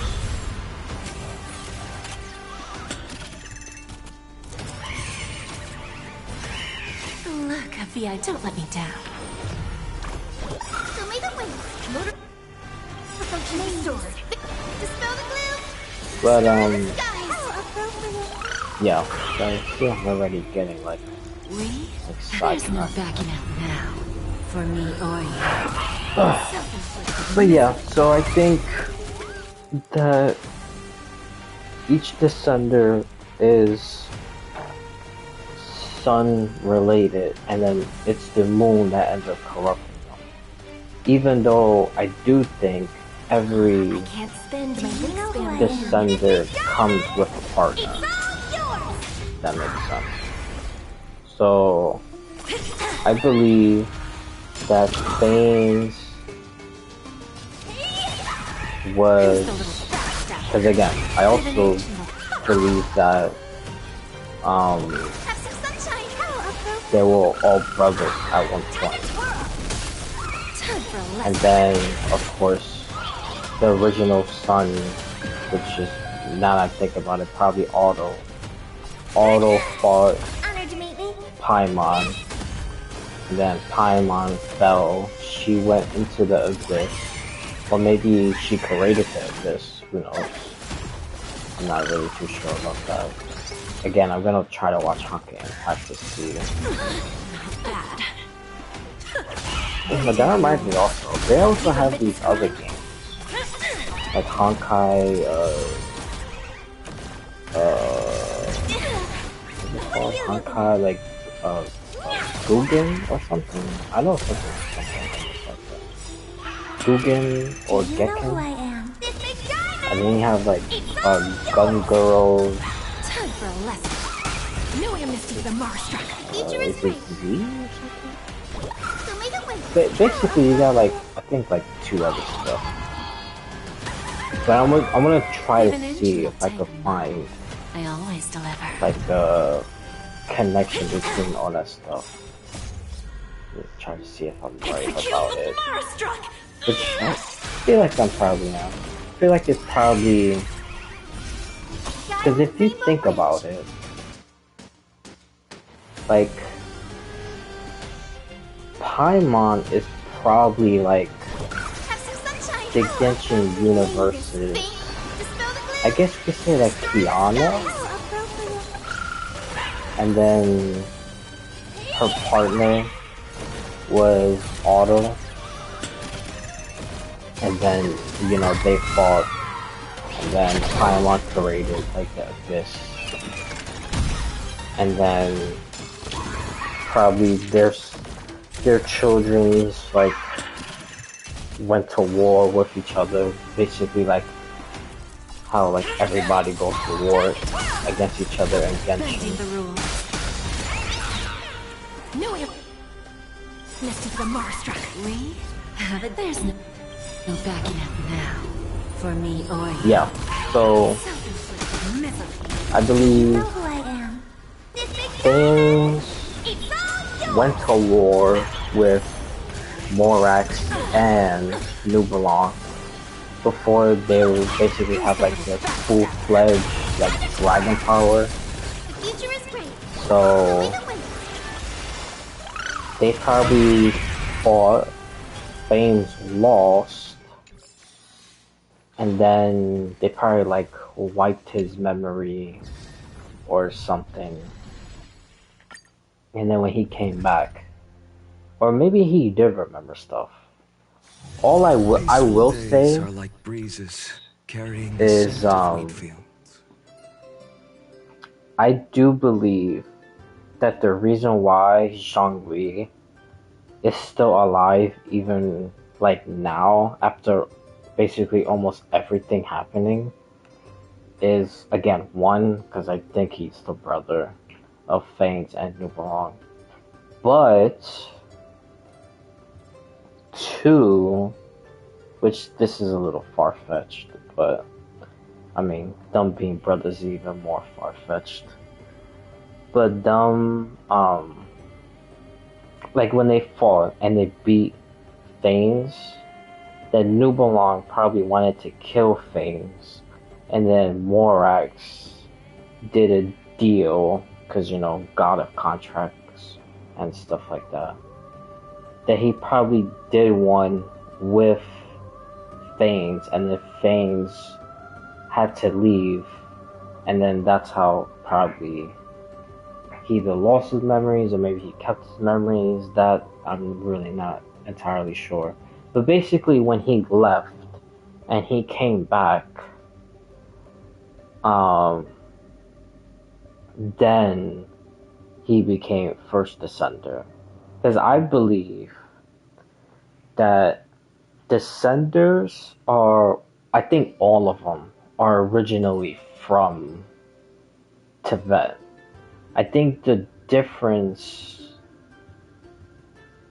like, with them leaving and then coming back, I think is more of like them being like banished,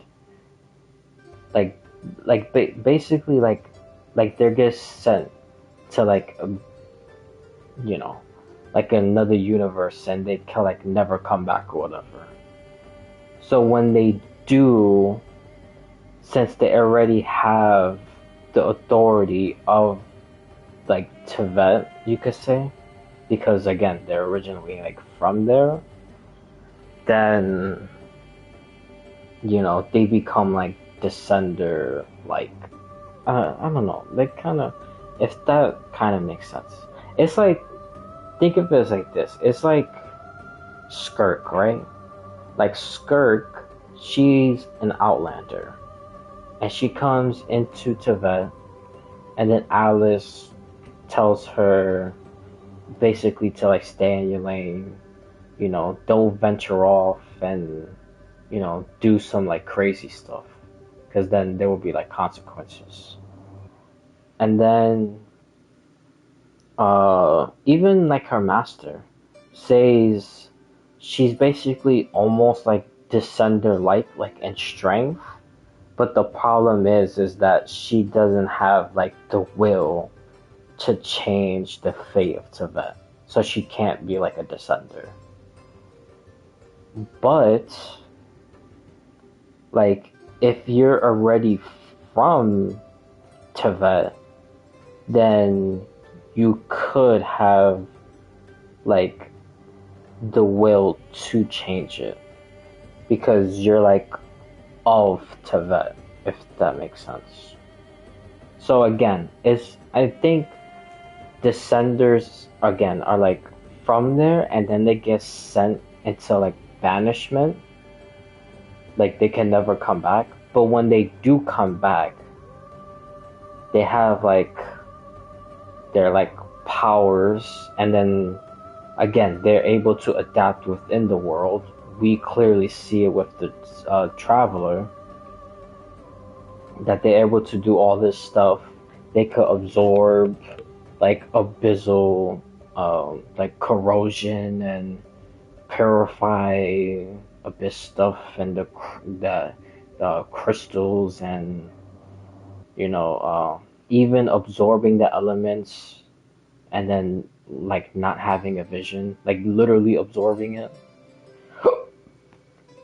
So stuff like that, makes me think that they're originally from Tibet, but they got sent into banishment, and then when they come back, they're classified as Descenders, even though they're from they're from Tibet originally. So I think that's like the classification, is like you get sent into banishment, and then again you come back, and that's how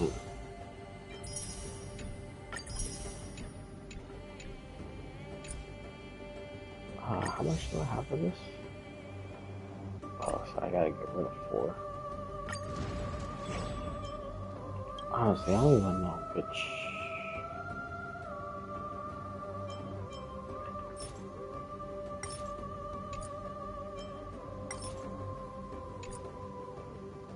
mean, I'm just gonna do this.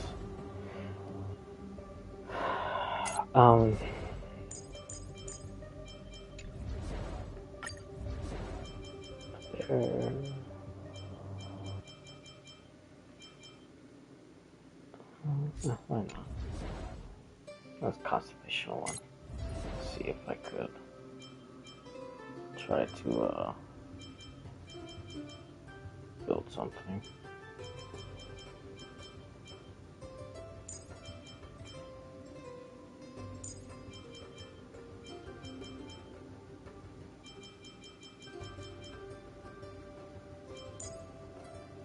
I don't know what the hell this team. Don't mind it too much anyway. Just kind of just do whatever. Deja. Shall begin. A day of peaceful repose. Oh. Light up the dawn.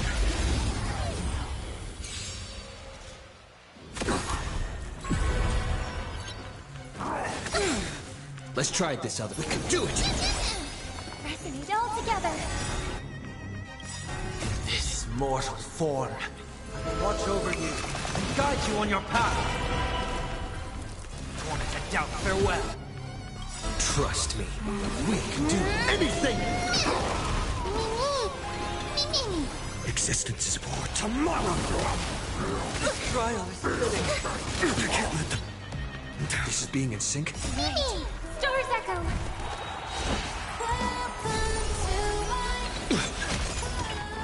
Sorry. Are you get sick because of fighting? Serenity is before me. It's a bad habit.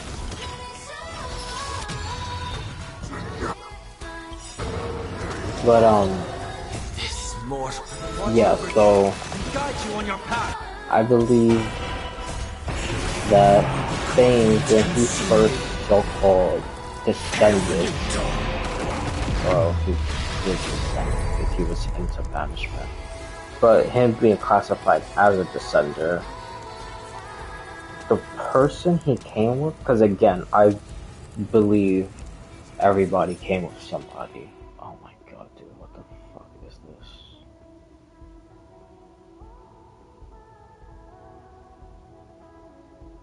Well, that's the thing.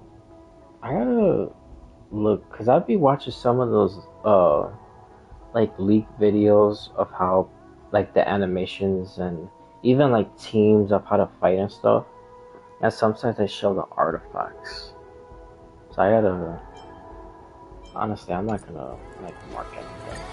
I'm just gonna do it. Because I don't remember if, Let's try it this other way. I choose Danhan's permanent Into strength form of harmony and unison. I'll overcome the born to doubt. works, well with... no other choice but forward. Works well with those relics.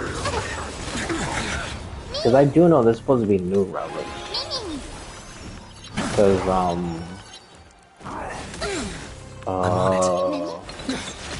one is supposed to be This mortal form. almost like a deliverer set. Guide you on your path. But that's the thing, I don't know which deliverer. Because honestly, it kind of looks like a mix. It looks like a mix between Finod's, like, armor and, like, the Trailblazer's armor.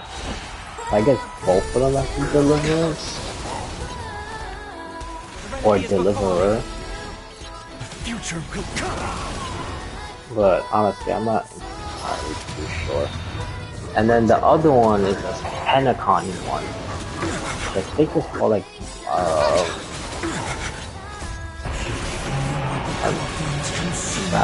Traveler or Travel or something. I know something like that. But yeah, anyways. So yeah, I'm not gonna mark any of these things for try. Let's try it this other way. I'll look at it and then if if Danghang doesn't use them, I'll just throw away all the defense ones. Resonate all together. I heard the call. This mortal. I will watch over you and guide you on your path. Trust me. We can do anything. But yeah, things when he came as a pair with Existence of no consequence. Tomorrow. well, when he came as a descender, because like I said before, I believe all descenders come in pairs. But honestly, I'm not too sure Stars echo. who was his second group. Overcome the thorns. I don't know. Farewell. I'm not so sure. I'm not too sure. Or maybe, like, Nubalon defeated Fane and Morak.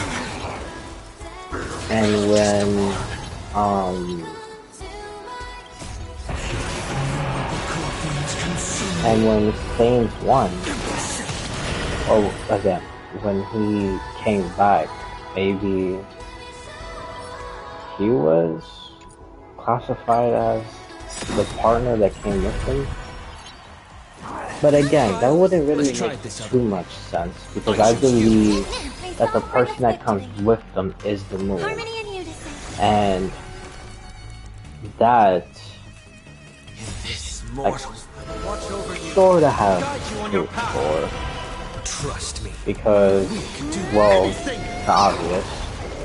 The Trailblazer, No other choice. Future will come.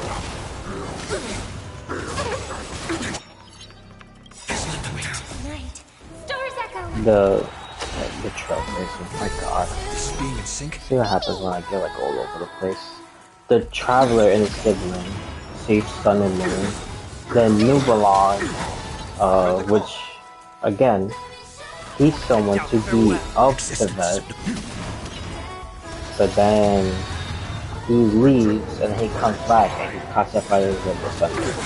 Or that's what people think. But honestly, I think that's correct. I think he gets the second descendant. So, if he is the second descendant, then that just proves my case. That is basically like a banishment. Or they just like leave and come back with like Peaceful days are like breezes, something like carrying the scent of destructive wheat or field. like different that classifies them as a descendant. So,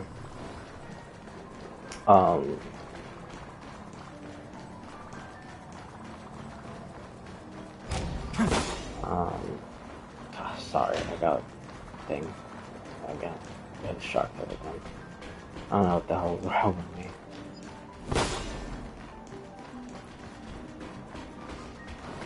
But, yeah, so Nubalong, and then what I believe, which, I'm not gonna go into too much detail, even though that one should be the most probably detailed. But, yeah, because this theory, I have a whole entire theory about this crap. Like, it's literally insane. But, I believe that the moon that came with him was Alice. Because I also believe that when Paimon was the original creator with, now I'm presuming to think it's Otto, but I don't know his Genshin variant, so I'm just gonna call him Otto. Because I'm starting to believe that what you call it, that oh, I'm so glad I saw this, because this is gonna lead me right back to Aha. I mean, Aha. Yeah, I said I wasn't gonna go too thing into this, and I'm already doing that. But yeah, let me just hurry up and finish my Genshin thing. So,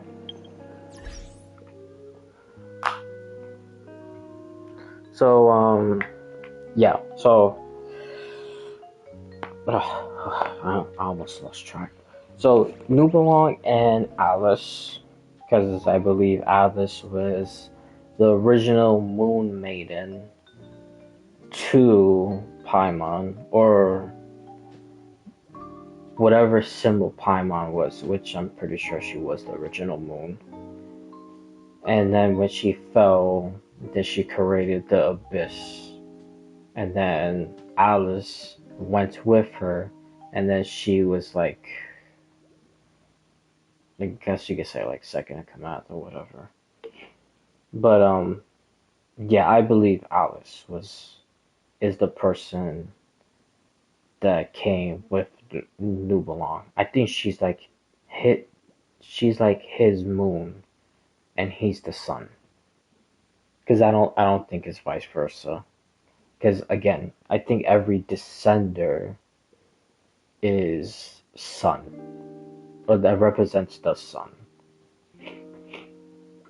And then the third descender, which I've been saying this for the longest also, just like my Polka theory, because I've said it basically like right around that same time also, or a little bit before, because that's when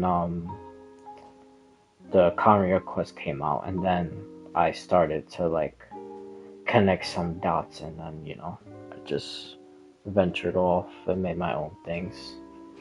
But the third descender is the first Cryo Archon, and I believe,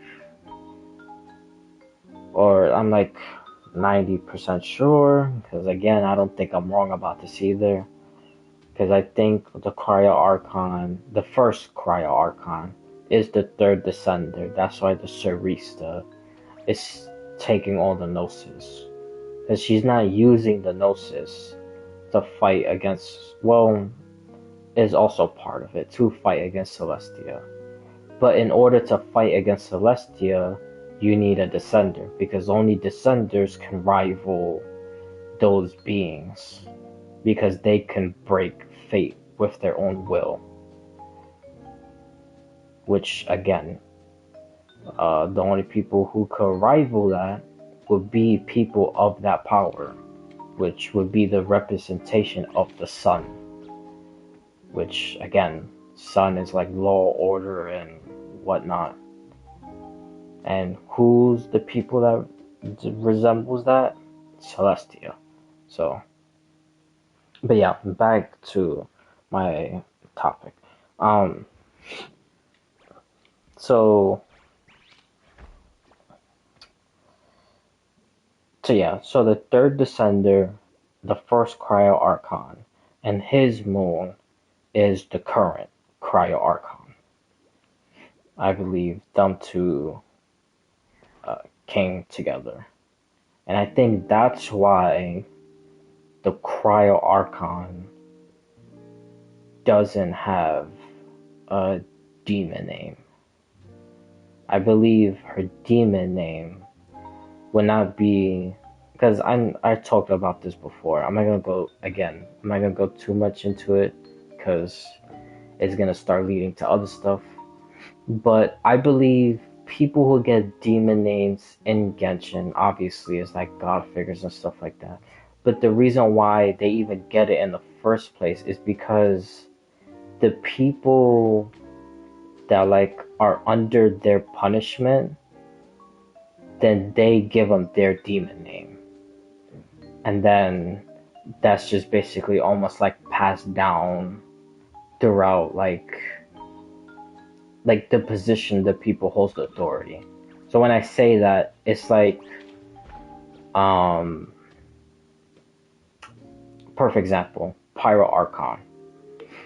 You have Shavalanke, then you have the second one, the third one, the fourth one, and then you have Mavuka. Or maybe you have a fifth one and then Mavuka. But I'm pretty sure Mavuka is the fifth one. But like all of them, they have like that same authority. They're obviously all different people, but they claim the same title, Pyro Archon. But their demon name, Hybrim, or Hyberim, something like that, it follows all of them, because again, that's the same like position of authority. So that's what I mean, that basically the people who are like under their like rule of thumb, basically like tortured or punished or whatever, then they the ones who give them the demon names, and then whoever carries that mantle also has to carry that demon name. So again, uh Xabalanque, 2, 3, 4, maybe 5, because I don't know if Mayuke is 5. But I'm pretty sure she is. They all have harbored the name Hybern. And it's like the same thing with the Fatui. Even though there's only one example so far. There might be more. But Peru, which is Arlecchino, she inherits the title the father.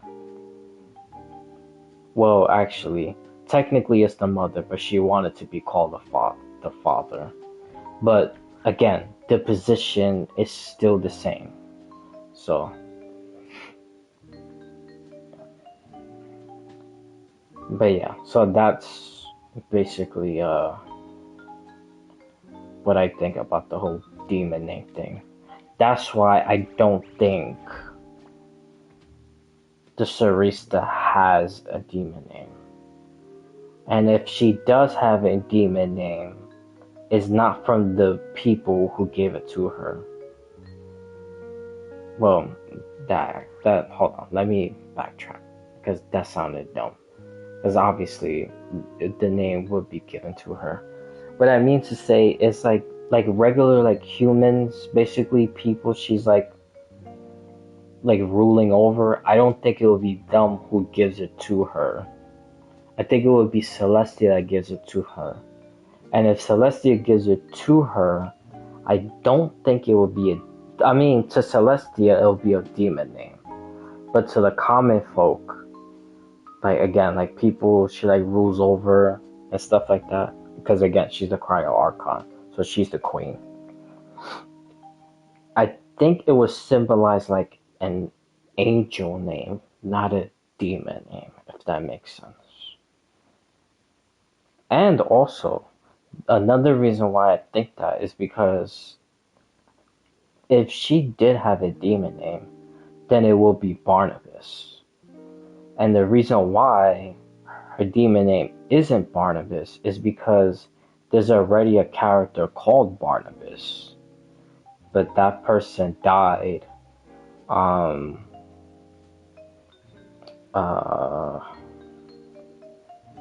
honestly forgot who killed him, but I know it was this comic book that came out. I think it was like 7. I know it's 7 something. I don't know if it's 7 weeks or 7 days or 7 months or 7 years, but I know it's 7 something. It's basically 7 something. I'm just gonna say months. I don't know if that's correct, so take that with a grain of salt. But let's just say it's like 7 months before the events of Genshin Impact, like when the Traveler actually comes into, descending into Tibet,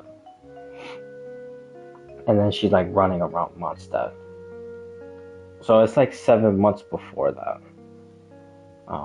Again, I'm not 100% sure about that. I'm just saying 7 months. I do know it's 7 something.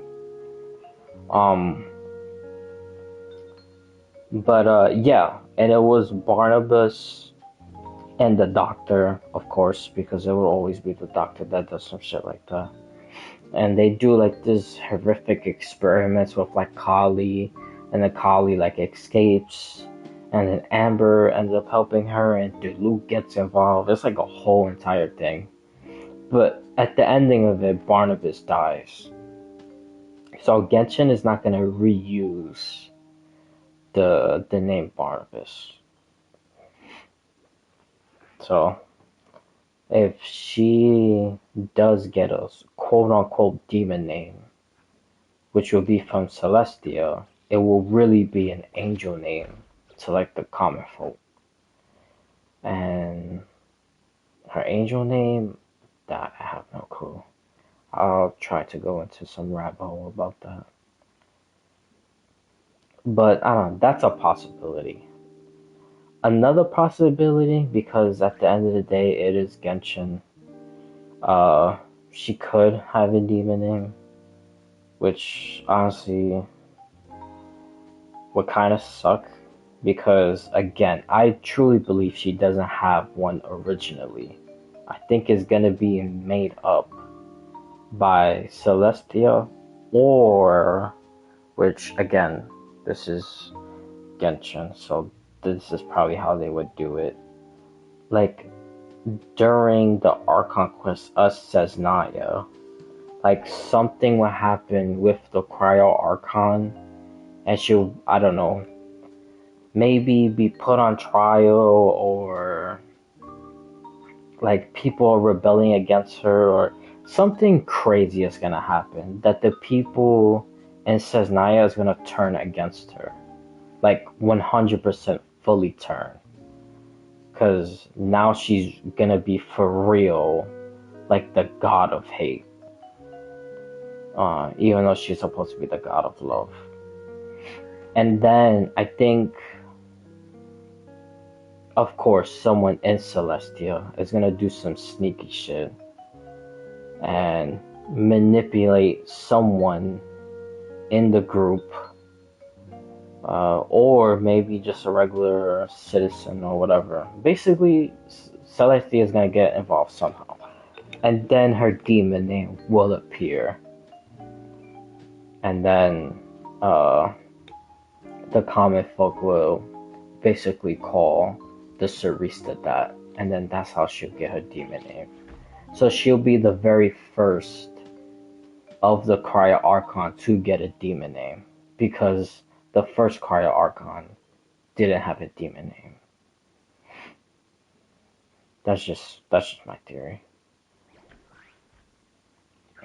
And then, like I said, of course, the siblings, the Abyss sibling, and then the Traveler, the Sun and the Moon.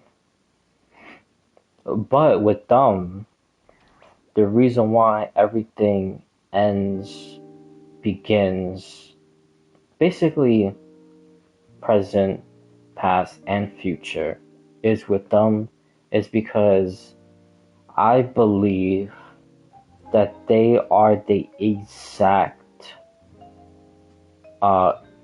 like basically soul wise, like beings of the original creators of everything, which would be like Otto and Kiana. That's what I believe. But yeah, that's just my little thing. But I said a little thing, but I kind of just went on about it for a little bit. Okay, now back to Aha and the tree. That we don't know exactly how Aha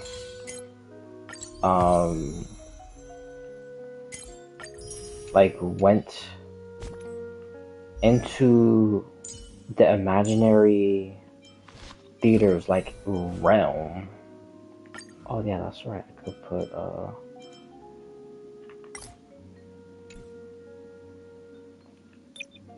good. That saves, right? Yeah, good.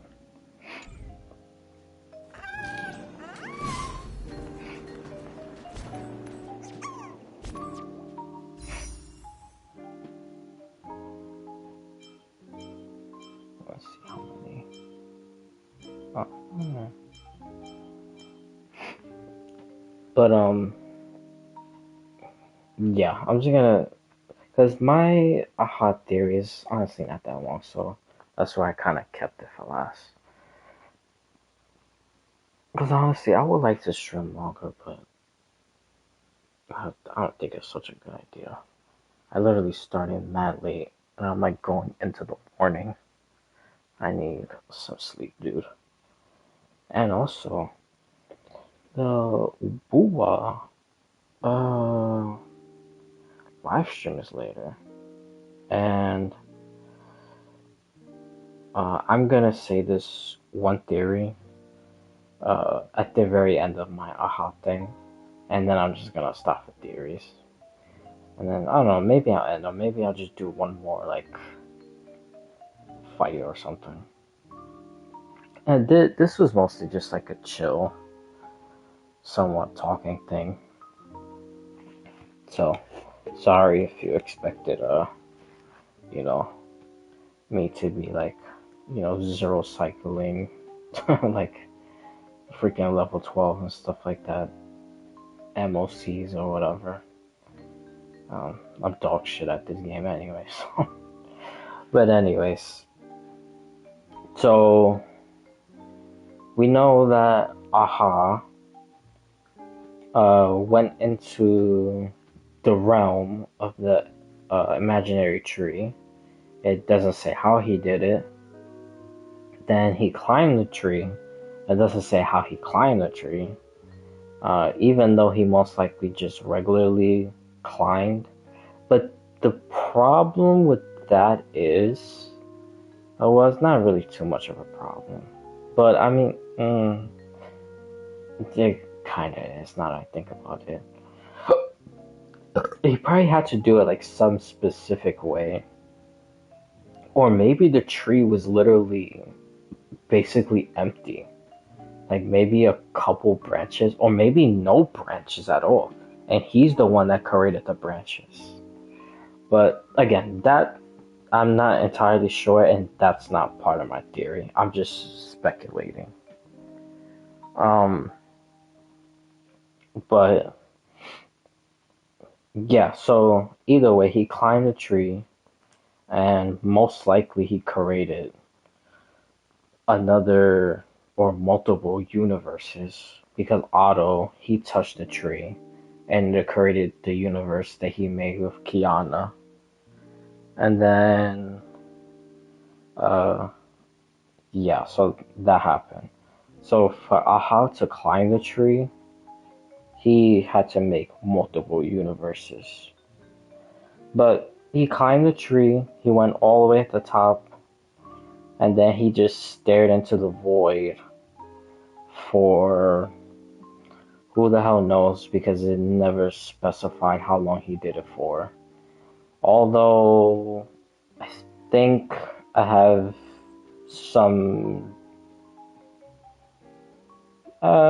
theories about maybe how long.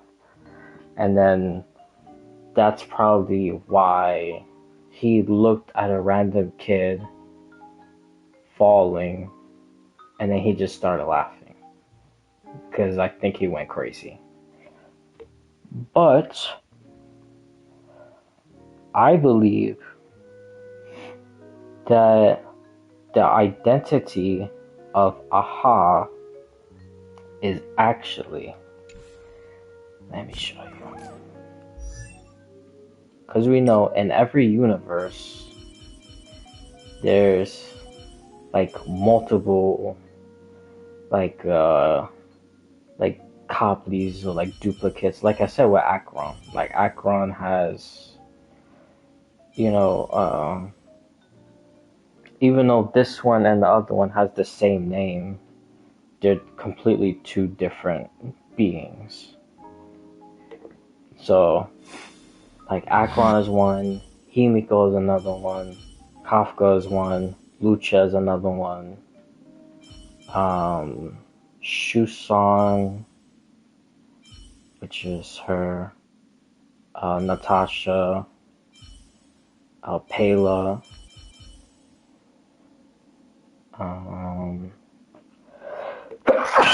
oh my god. And I think that's it. Well, obviously, and then Finon, which he's supposed to resemble Kevin. But the one who stays the same is this guy. He's originally from Honka Impact Third, and he traveled into the Honka Star Rail universe because he's protecting Himiko from the Sky People. I don't know who the hell the Sky People is. Well, I know the Sky People basically just destroy everything. But, like, their race or the reason why they're destroying everything, that I have no clue at all. But, yeah. So, now this is why I wanted to pull up his artwork thing. So, the person the two people on the bottom left, the redhead is Tesla, and the one behind her, I'm like 80% sure. I believe her name is like Einstein or something. They're basically like geniuses. Then, when you go up and you see that person in all white walking, that's Otto. And then the person to the right of Welts in that mirror or like glass, he is the original Hersha of Reason, because he died. Honestly, I don't even think they ever said, or again, maybe I just didn't go too much into the lore of Honka Impact, but I don't think they ever said how he became the Hersha of Reason. I think all they just said that he was the Hersha, and then when he died, he gave it to Welt, and then Welt became the second one, which is the one you see in the middle right there. Because the one in the middle is Welt Yang, but his original name was let me see. I'm pretty sure it says it. I think it was like Joking.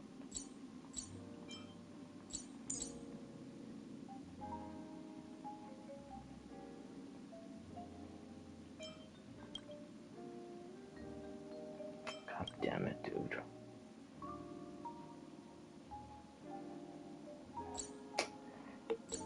It's like Joking something.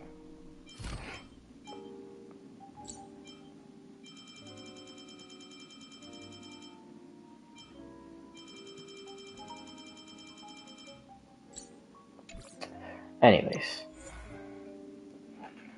people from Honka Impact would know his name. It's like I'm like, again, like another 80% sure his name is like Joking. His last name I have no idea. I think it starts with an N, but I'm not gonna even try to guess it because honestly I genuinely don't remember. But oh, supposed to, yeah, there we go. But yeah, so the person in the glass thing, his original name is Welt Joyce, and he is the first Hersha of Reason. And I believe in obviously another timeline, not in the same one, because that wouldn't make any sense. Unless they went into the Sea of Quanta, and in the same timeline they like bubble universes, and Welt Joyce was the same one as Aha, or I don't know. I'm not gonna get into that because that's so confusing, and again, I really don't know too much. But I do know that the Sea of Quanta does like bubble universes and stuff like that. And fun fact, Wo Yang, the one in the middle, he actually trapped Kevin in the Sea of Quanta, but that didn't work because he just broke out eventually. Because you know, all Kevins throughout every single Hoyoverse game is always so determined, and they end up winning at the end. That's why Finon, I believe, will become the Eon of Deliverance, because he will kill Nanook, because all the Ravagers would die. Then he will kill Nanook, and when he kills Nanook, then he will ascend in his place, and it will no longer be destruction, it will be deliverance. Yeah, that's my little tiny theory about Finon. Back to Aha. So I believe in another universe, and most likely the imaginary tree, like one of the branches, but it's very well possible it could be like some bubble universe thing in the Sea of Quanta. But basically, I'm still trying to say in another universe, besides Welt Yang knowing this version of Welt Joyce, which the one in the picture. I believe another Welt Joyce that Welt Yang has never met before.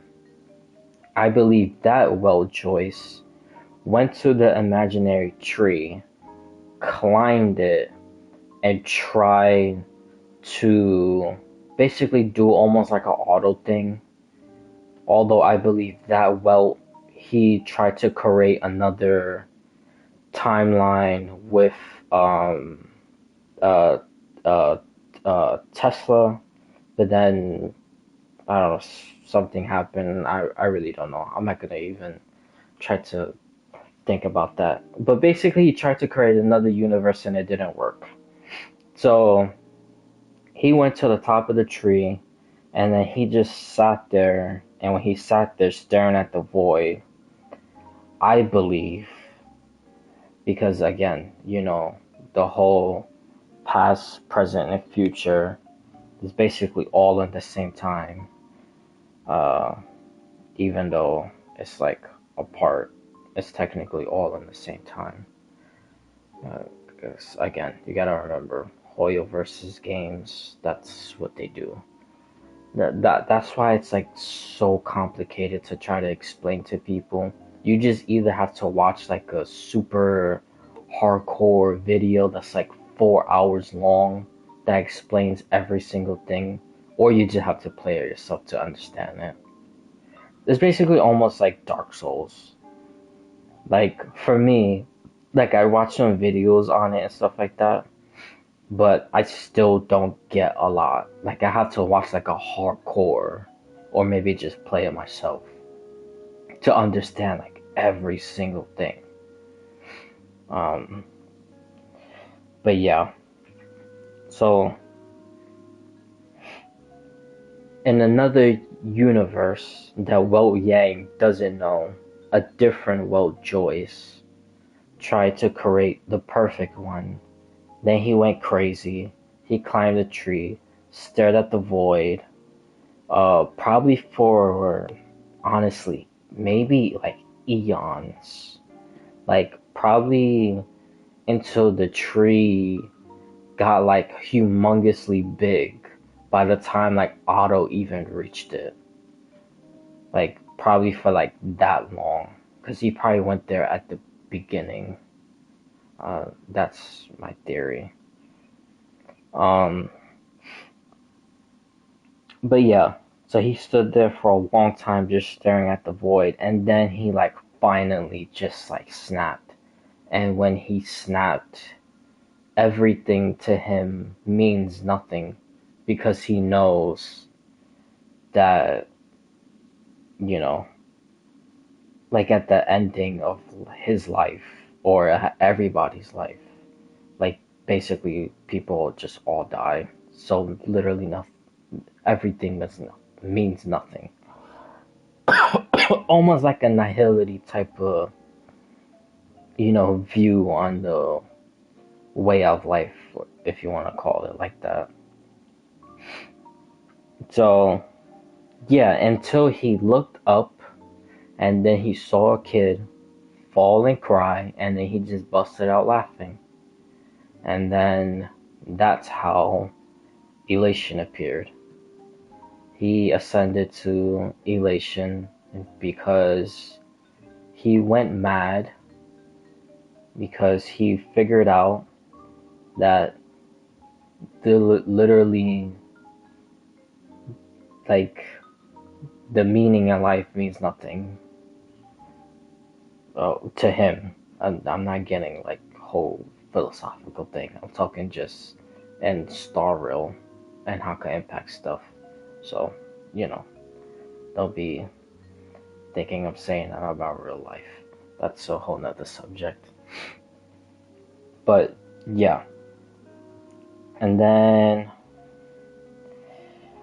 what I believe happened, that he ended up in Star Rail, I believe, because I also have this other theory that in every single universe there's like eons or equivalents of eons, which again basically like eons, but they're like obviously different things happens and whatnot, but the only thing that always stays the same in every single universe, even going into a new universe, or maybe even going into the next phase of a universe within the same universe. So basically, what I mean by that, like, think of like almost like in Forest, right? Like, you know how you have like the occurrence, and then the occurrence breaks, and then you have the new occurrence, which is with the Trailblazer. Now that he's the deliverer, so now that reoccurrence happens. So almost something like that, but like with the universe, I believe that happens in each different universe. But in every single one, I believe that the only two eon figure likes, or just eons, that stays the same, or that's always there, is the Trailblaze and Finality. Because I believe in the beginning, the Trailblaze, obviously, in the beginning, travels everything. So they see everything, they see everyone, they go through all these wars and problems and famines and destruction and joy and laughter. Basically all the emotion. Basically like if like not this part is like almost similar to like regular human life. Like you being born. Like you being born and then you live to like 100, and then you see literally everything in life. Like the bad, the good, the great, the worst, the horrible, the amazing, the joy, the literally everything. That's what the Trailblaze is. So the Trailblaze will always have that. And then when it reaches the end of that cycle of the cosmos, you could say, then finality happens. And then when finality happens, it goes all the way to the beginning again, making a new cycle of cosmos, and then the Trailblaze appears again, and it does the same thing all over again. So that's my theory about the Trailblaze and finality. That's why I said before that the Trailblazer is actually Machiavelli, because they're the same. The only difference is that the Trailblazer's name is not Machiavelli, and the Trailblaze. Well, actually, this one might be a little different, but I'm not gonna get into too much of that because I kind of want to go back to the aha thing. And honestly, it's really not even that long. But I will say this one could be a little different because I believe the concept is still basically the same. Like the trailblaze in the beginning going all the way to the end of finality. But with this trailblazer, which is our current character, either you play as Callus or Stell, that's their original names. Of course, you could name them something else. I have mine as just AJ. And then my other, like my new account, I just left it as Stell. But yeah, anyways. So, in this, like, cycle of the cosmos, or the universe, you could say, I believe that the Trailblazer is different because he didn't start from the beginning, like how the usual Trailblazers is supposed to start from the very beginning. And not only that, is I believe he's made of finality, if that makes sense. Because when the Trailblaze goes to finality, the finality, again, just gets rid of everything, then restarts, and then everything is brand new. Then you have a new Trailblaze, but it just does the same path, but it's a different Trailblaze. But in this game, in Hakkar Star Rail, which obviously in this universe, this one is different because Machiavelli disappeared. He never reached finality. So the Trailblazer, he appears, and it's like he's supposed to be the beginning, but he's not the beginning because the cosmos is already, like, here already. Like, if that makes sense.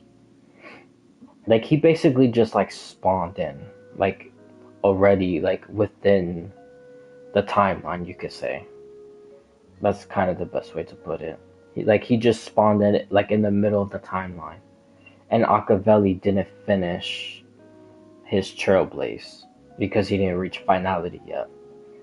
But, not only that, this Trailblazer was born from finality because I believe Elio manipulated stuff, and then Silverwolf and Kafka found him or found her at the Herta space station, and then that's, they crafted him. Obviously they had to craft him because you could choose either a boy or girl, and when they do it, it's like in a almost like a simulation type thing, because Silverwolf is doing it on the computer. So again, obviously they're like crafting them. And then again, they like become alive and stuff like that. And then Elio, again, I think he just manipulated finality and stuff like that. And then that's when Kafka puts the Stellaron in the person, and then they become like awake, stuff like that. But I will say the thing that is puzzling me about that is, like, how the hell did the Trailblazer, like, was with the Stellarons from before? That I don't know. But again, I'm not gonna even get into all that. But anyway, I said all that because my what I wanted to say as my original point before I ventured off into that little segment of finality um, is again, well, went crazy, and then he just started busting out laughing. And then when he saw the trailblaze happen and then create like another universe, or maybe he saw the same universe like go like in a cycle, basically reach finality, so the beginning happens again. Then I think Aha just decided to just go into a random universe, and then you know he's Eon, and for him it just doesn't matter what the hell like how well 99% he doesn't care what the hell happens to stuff, because again, to him there's like no meaning of life, so everything is just like a joyous like elation. Everything is like elation to him. And again, I said like 99% because when the mechanical wars happen, uh, and even another Eon war, I forgot which one that was. Oh, maybe the propagation one, the propagation of veracity. I'm not sure. I don't know, something like that. Aha actually managed to join the fighting, and he actually helped a lot, especially during the mechanical wars. The other war, I'm not too sure because I don't remember what it was, and I don't think they said what he did, or maybe he did. Again, I just don't remember too much. But in both of the mechanical wars, which is like the Rupert one, um, he was able to tell the fools to create viruses, and basically the fake viruses were like fake anti like equation stuff. So when Rupert's people used it, they were the ones who actually got infected and died and blown up and stuff like that. And the other people who was either like within the vicinity as like a prisoner, or if they caught the virus, like nothing happened to them. Because it was literally only specified for Rupert's people, for them, or Rupert's robots, for them to die.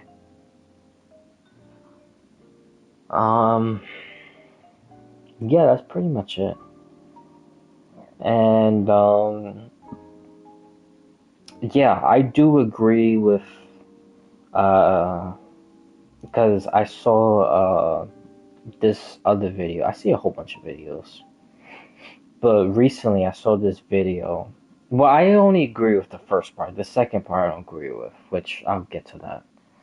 But I do agree that Aha is not an idiot, because I know most people see him as like an idiot because again he just does like dumb stuff just to like see his joy or whatever, like him traveling in the Astro Express and then blowing it up because he thought it was funny, or him making a worm an emanator, and basically giving it all its power, and then trying to make the worm go into the Genius Society, and then it failed, so he ended up just killing the worm and then taking it back. Which was pretty cool. That's funny. So yeah, stuff like that. People just think he's just like dumb, like he don't know what he's doing. Like he's one of the weaker eons and stuff like that, which that's again completely wrong. He is by far one of the strongest because he is a genius. He is. And his cruel, messed up way of looking at life, not taking anything serious, he is a genius. And that's why I believe he's Welt Joyce from another universe. Because Welt Joyce is like a genius. Again, like with Tesla, and I'm pretty sure that's supposed to be Einstein on the bottom. Because in Welt Yang's universe, him, his father, those two people at the bottom, I believe there's another one. They're like all like, they're like geniuses. They're basically like their own like genius society, you could say.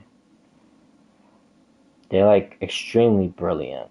And Welt Joyce, he's one of them. So in another universe, a different Welt Joyce, I'm pretty sure he had his own crew of like geniuses. And then again, for him to reach the imaginary tree, because so far the only other person we know is Auto Apocalypse.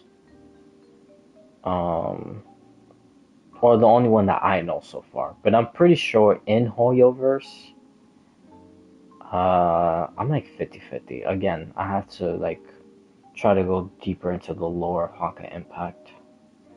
And the other games also. Because I don't know if the other games have like lore that like connects to the other ones. But so far as I know of, Otto is the only one that has reached the imaginary tree. And then of course Aha, which I think is Welt Joyce from a different universe. So yeah, for him to reach it, like you have to be a genius. Like you just cannot be just stupid. Like you can't just do it on pure luck. Like and that's literally like impossible. But yeah, so that's my theory.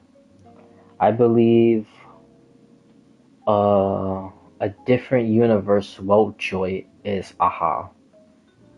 And Aha saw the Trailblaze happen, either going from one universe into another one, or the same universe just going through a recycle, and he just decided, why the hell not?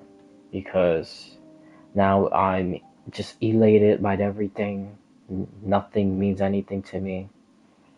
Because, you know, I already know the meaning of life. Or something like that. So, he is Aha. So, Welt Joyce is Aha.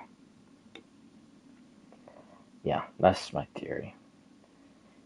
And then I'm trying to think of like any like little ones. There's really not that much. Because I said Woo-Wah, but I want to say that one last. Yeah, I'm about to wrap up, honestly. I'm extremely tired. And my body hurts. I feel like an old man. I feel like a 70-year-old. But this was pretty good. Hopefully, people will see it. And, again, if they agree. But, you know, it would be funny too. They'd just be like, what the hell is this guy talking about? This guy's crazy. But I'm okay with that too. I'm alright. Just so many theories about everything. Just never know. Basically like playing a lotto. Never know you could be right. Or never know that you could win. So why not just get one? Never know. But oh, I saw this other video from this guy called Gamer Chronicles. He has a very, very, very interesting theory, and I'm like strongly convinced that he might be right. Like he's really onto something. Cause he came on and he said, cause when you do the Penacony story, dude, it's so ironic how everything matches to Penacony. That's very funny. I'm about to, cause I still have my other account, and honestly, I haven't even been that far. I'm like literally still in Bellabog. All I do is just go in and just be collecting the tickets and jades and stuff, and I do some polls. But I really need to play, like play. Because I got a lot of good people in that also. Like, since the Sparkle banner, which was fine on also. Because it was Kirby, Sunday, and Sparkle. That was the reruns. I lost the 50-50 and got Blade. And then the banner changed to Firefly. Because as soon as I lost the Blade, I didn't do another 10. I just waited. And then I did Firefly when it changed. And I actually got her in the next 10. And then I just stopped. And I was like, oh, I'm just going to save for Ceridra. Which was stupid because, again, I'm in the beginning of the game. So I just need to just play and collect everything. And then I could have just kept on going. But it's whatever. And honestly, I'm not too big of a, like, what you call it, of like, in a worry or whatever. Because I have Blade and Jingliu on this account. Like, my main account anyway, so. Because usually what I like doing, if I have like multiple accounts, I try to pull for people that I don't have. Or like I didn't get. So, I don't know. It's just a me thing. But there are some people that like, I see them and they're like a mandatory. Like I have to get them like on every single account. Which is like Farina, Miyabi, Zhangli, Nouvelette, Lucha. As soon as I see Lucha, dude, I'm gonna go for him on my other account also. I don't even care if Hyacinth is better for him. And that's the thing, I still have like that golden head that you could choose a person for free. But the thing is, I'm still waiting because I want to see if they're gonna add more people to it. Because I swore they said they were gonna add more, but they didn't. But we'll see in the next live stream. Or knowing them, we'll probably have to wait all the way until like 3.7 because that's the last and Euphorious one, I believe. Because the next one's 3.6, which is Evernight and Donghong. 3.7 is Cyrene. And I believe that one is supposed to be only her and the rest is reruns. And then 3.8 is supposed to be back in Penacony. And then 4.0 is the new place, Edelstar, which is Elation and all the other stuff. Which I kind of want to talk about that a little bit after. But,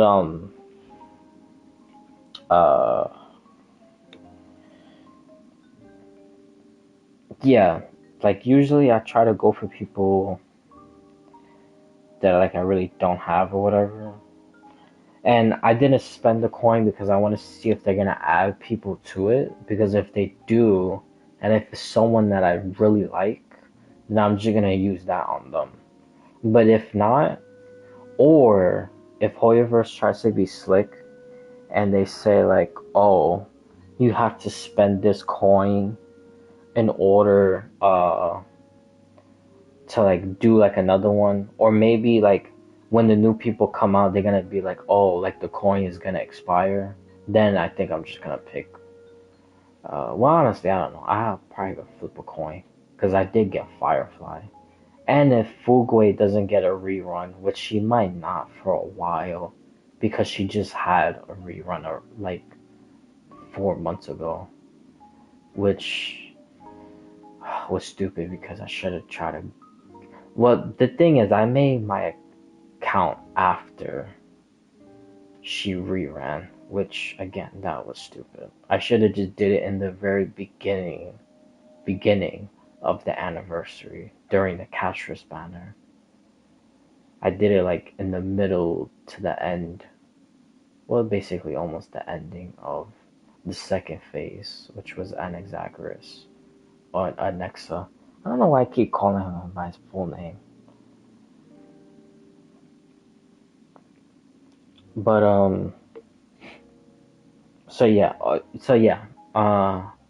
I did Firefly and then I just stopped.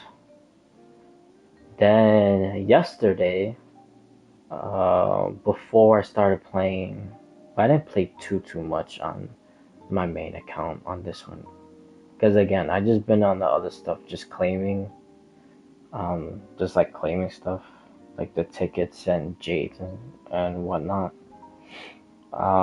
So me claiming stuff, I also managed to get another 10. So I did it because honestly, I just felt like doing it, to be honest. But I did it, and I actually got Hylians. So, and 30 pools, and literally back to back to back, basically in a three-peat. I got Blade, Firefly, and Hylians. So I feel very good about that.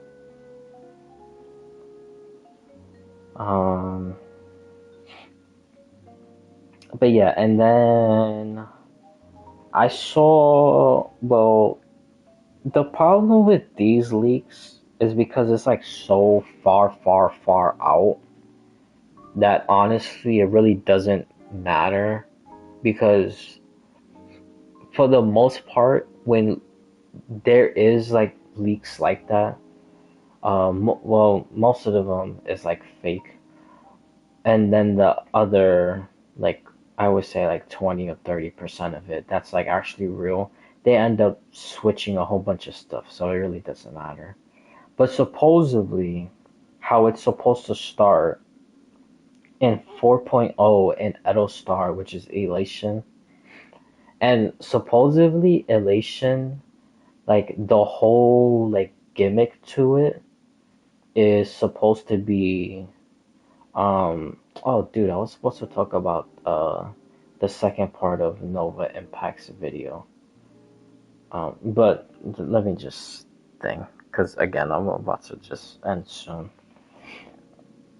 But yeah, for like the leaks of the character and Elation, the power, supposedly, like when you're like inside of a fight and you use Elation, then you could switch like the powers of the people on the team. So basically, like if you're using the Trailblazer and you have Elation, well, actually, that's not. I mean, it is a good example because he switches powers, but let's say more like March. Like if you have, like, I'm talking about regular March, not Evernight. Like March that switched from Preservation to Hunt. Like if you have the Elation Trailblazer and March, that if you use the Trailblazer's Elation power, you could switch March between both paths. So like during the fight. So if you start a fight and she's Preservation, then you will use his power to switch her to Hunt, like during the fight. Which honestly, I really don't know if that's gonna be good or not. Because most enemies have like specific ways to fight and stuff, so I don't know. We just gotta see. But that's kind of like the whole gimmick to it. Um, what else? Uh, oh yeah, and then the banners. I'm gonna try to remember what I saw in order. I'm not gonna get 100% right because again, it's not gonna be 100% right anyway. But I believe it was Hanabi, which is supposed to be Sparkle's new form. Talking about Sparkle. Let me get to Elation now because I'm gonna forget, and it's very little. I promise it's not that long. But when I saw Nova Impact's video about Aha being like a genius and actually one of the most dangerous eons in the universe, which that I agree with. But his second part, he came out and said that Sparkle is Aha, and that part I don't agree with. Not only because I have my theory about Joyce being Aha, but um the thing is not only do I believe Welt Joyce is Aha, I believe Welt Joyce is dead. Yeah, that's what I believe. And I believe his powers is only still living is because he put his powers into the mask of like the fools. So that's how Aha keeps on living. And that's how Aha is still alive and an Eon. I mean, even if you look at his like picture, it's just him like in the shadows with a whole bunch of masks like covering him. And that's because I believe he's dead. And every single one of those masks is Aha, is a portion of his power. So Sparkle being Aha as like the soul like embodiment, and like she's the one that gives out emanatorship, and like she's the one that did all this crazy stuff. No, I don't agree with. But I mean his theory is very good though. I will say that. Because he even comes on and says that Aha is the only one to be known to shapeshift, which that is true. They have said that. But to be fair, Mythos is out and about, so they love uh like messing up with like the facts of the universe and memories. I mean, again, look at my Polka thing I said earlier in the stream, about Mythos helping Polka, erase the memories and stuff like that. So that's why she's like undetectable. So yeah, that's like my ending theory about Aha for now until I see other stuff, because I'm pretty sure I will. But yeah, I believe all the fools who have a mask has portions of Aha, so that makes them Aha.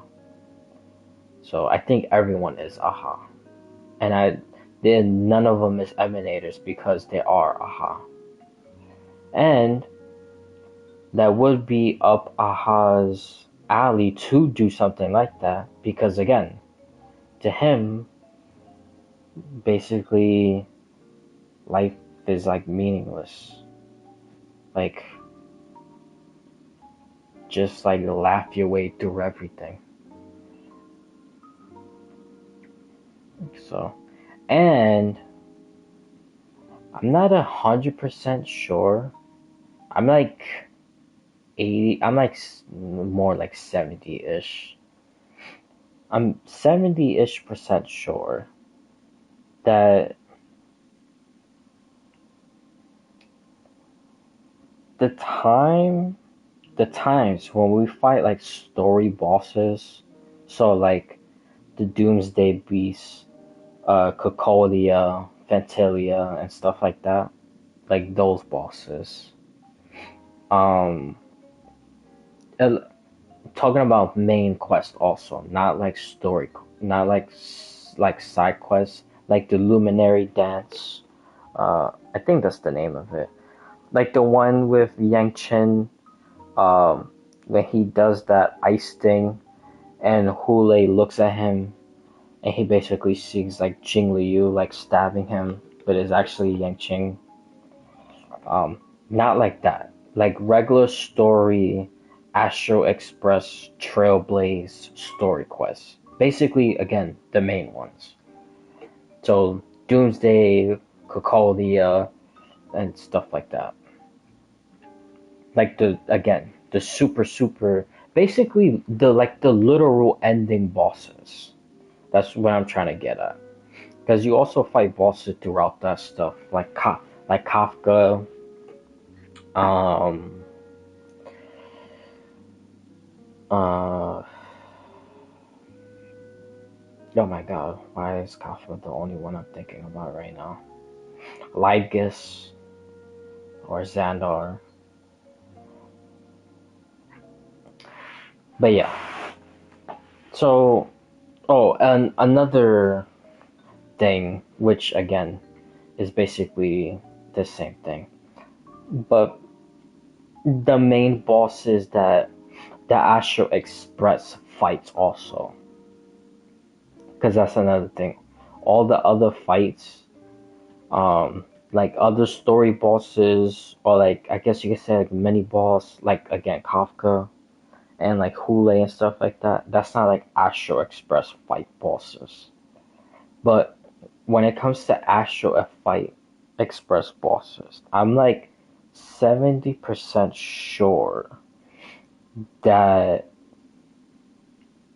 the only one that Aha is laughing in, because you had to turn like the volume and music down and stuff like that, and you could hear him laughing. The only one you hear him laughing is Fantalia.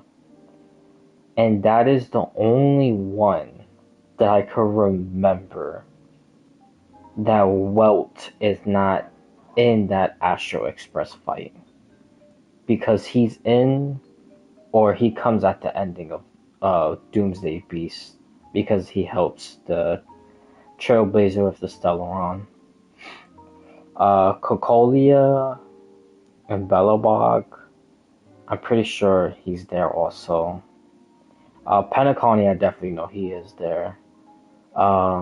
Amphorius, that one, because that's another thing. Because the 3.5 trailer looked like it was going to be the ending of everything, and then it literally wasn't.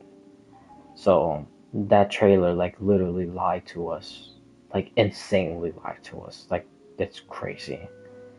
I'm like not even joking.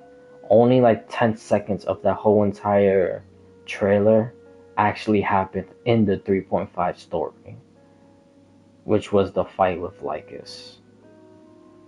But the people being there, Trailblazer meeting Finon and Evernight in March, and even in one clip, it even shows the Stellaron Hunters, which that was like shocking. I don't think a lot of people caught on to that also, that the Stellaron Hunters were in the trailer. All of them. I'm pretty sure Elio. Well, I didn't see a cat, so. But honestly, I wouldn't be surprised if he was just actually there, just hiding or something. But anyways, But yeah, so far in like super mega fights like that Welt hasn't been in, which I'm pretty sure is only Fantalia, you actually hear Aha laughing, which is kind of ironic. Because it's like it's like Welt Joyce, like the different universe Welt Joyce. He knows Welt Yang, and he knows that he's not there, so he's just laughing at it because he's not there. I don't know. That's just a little bit of a dumb theory, but yeah. So that's really it. That's the rest of my aha thing. So yeah, for all those people that said Sampo is aha, they are technically correct because all of them aha. Giovanni, um, Sampo, Sparkle. I think those are the only three masked fools we've met yet. Because I know we see Assad, a primate, a pyramid, but he's a Lord Ravenger. And I don't see him having a mask. I just see him have the dice.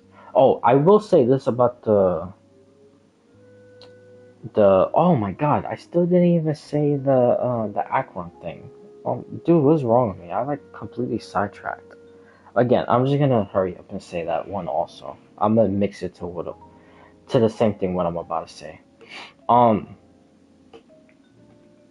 each Lord Ravager, it looks like this is just being. I think I'm just like probably being like weird about it, but that's what it kind of looks like. Cause I also rewatched the trailer a couple days ago, and it's what it looks like to me. It looks like that the Lord of Ravagers kind of have like almost like fake bodies. Because Fantilia, she's a Heliobi, so she's like a ghost thing. But of course, you like see her body. Then you have Selenova, which is shows her like in that she almost looks like Sheepe. She just doesn't have like the faces and like the puzzle pieces on her body. But then when the camera cuts towards her and it shows almost like her front side, then the blackness behind her starts like lighting up and it almost looks like a gigantic like doomsday beast.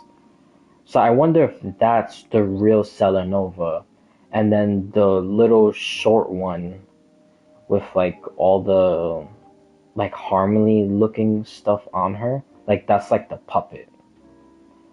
And then Assad, Primid, him, I don't think it's the body. I think again the body is the puppet, and I think the actual dice that's like being held up, I think that's Assad. Iron Tomb, uh, like the actual physical body of him, of like the scepter and stuff like that. I don't think that's really it. I think that's a puppet. I think it's the virus inside the scepter that's the real Iron Tomb. Um, the Forge Master, I believe it's Forge Master or Forge King. I know something like that. Anyways, him. I believe it's the core inside. That's like the sun. I believe he's the real Forge Master.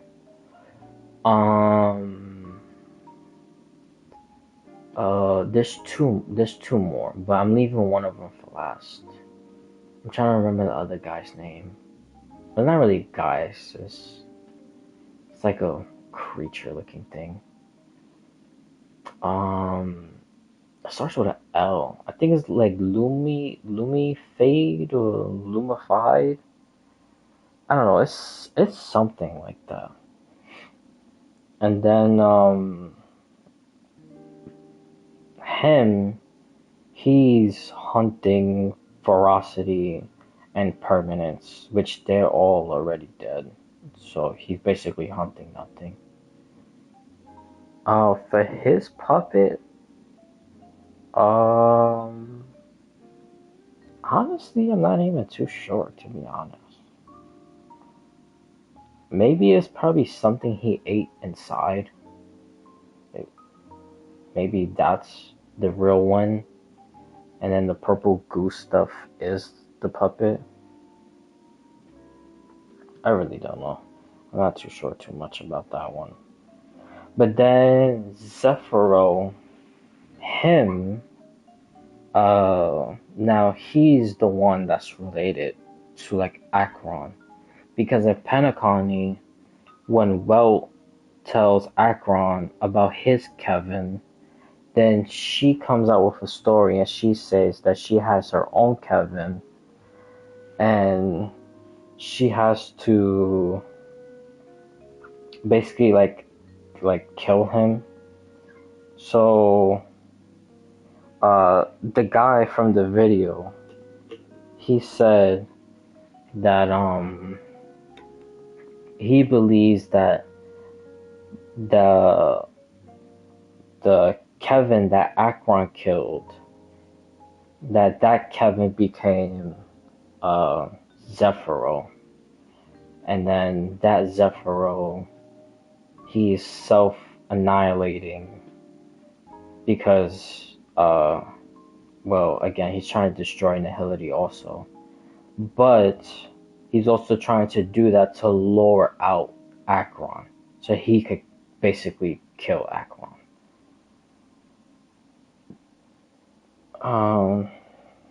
Yeah, that's pretty much it. But yeah, the people that's supposed to come out is Anabi,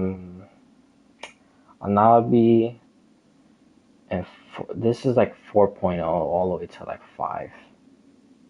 Anabi, which is a different sparkle. Then there's supposed to be a different blade. He's almost like a samurai. Then there's supposed to be a different samurai that he's one of those pirate people. He's from a pirate group. Because Dong Hong met him when Dong Hong escaped this Cienjo. And then he met that guy on the pirate ship. He's supposed to be there.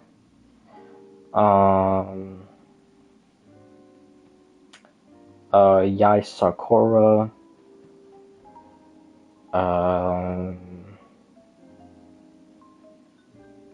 Firefly's supposed to get a rework.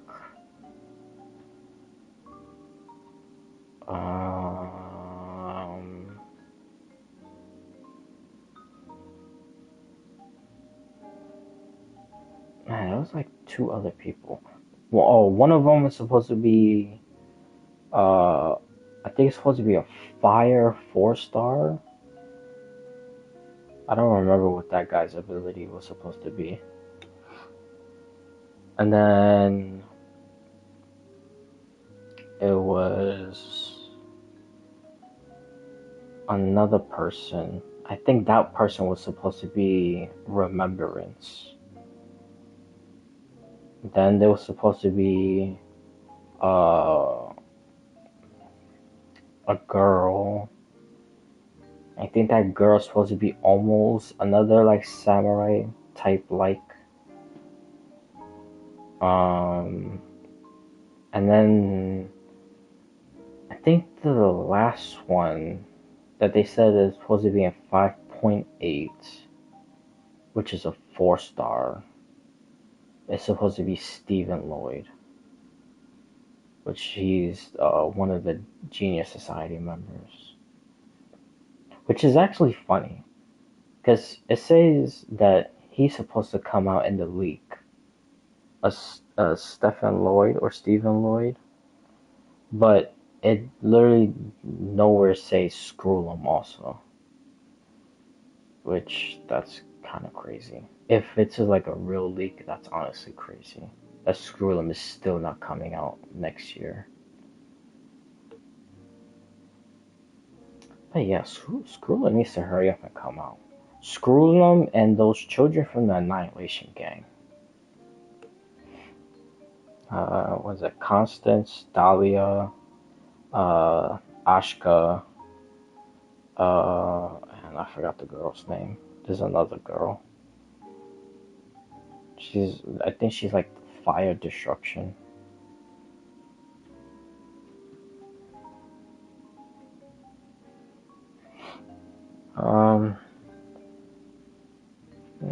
Yeah, that's pretty much it. I think the only other thing is just Wuhan now, which is honestly not that big of a deal, because I'm not gonna get too much into that also, because I already did that the last time I played Wuhan on the live stream. Because I usually just take the live streams and just put it on YouTube, because Twitch should be deleting them like in a week. So if all the videos stood on Twitch, I literally would have had like over 50 videos already.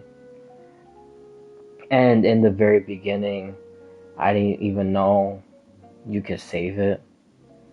I didn't even know you had to go into settings. I thought it did it automatically, just like YouTube. And then I figured that out. And then I didn't know that it deletes after a week. So, it's whatever though. That's alright. But yeah, for Wuva, the last thing, which I've said before about the Sentinel and Sepamont, because there's no current one, and I believe there's no current one, obviously because Cristofaro and the Fraxis and stuff like that. But even before they arrived, I believe the Sentinel died, which was most likely a dragon or some form of a dragon. Actually, most likely it was a dragon, but not a dragon like how Jinshi's dragon looks like Jiu, like one of those like real, like, even though that is a real dragon. But you know, when you go around the area of Septimount, you have those two side missions when you have to free the dragons inside the castle, and then when they meet together, they like fly in the sky and stuff like that. It's two brothers, which is funny because the two brothers were trapped and they wanted to be free. The two dragons, but again, they're brothers. But the two dragon brothers were trapped and they wanted to be free. But the people trying to free them, like before Rover came and actually did free them, were actually two brothers themselves. And they were free, yet they wanted to trap each other. Which is so ironic. Yeah, that was a very good side story. I hope I didn't just spoil it for people watching it in the future. But yeah, that's basically the thing. But anyways, so yeah, I think the main dragon probably born from Septimont that has like the full like wings and long tail and like, you know, again, it like looks like a dragon because Juyu or Jue, I forgot how to pronounce it correctly. Again, it like looks like a dragon, but it doesn't have like the full like massive wings and stuff like that. It's almost like a snake type of dragon. It's almost like this one, like Dong Hong's dragon. Let me show you.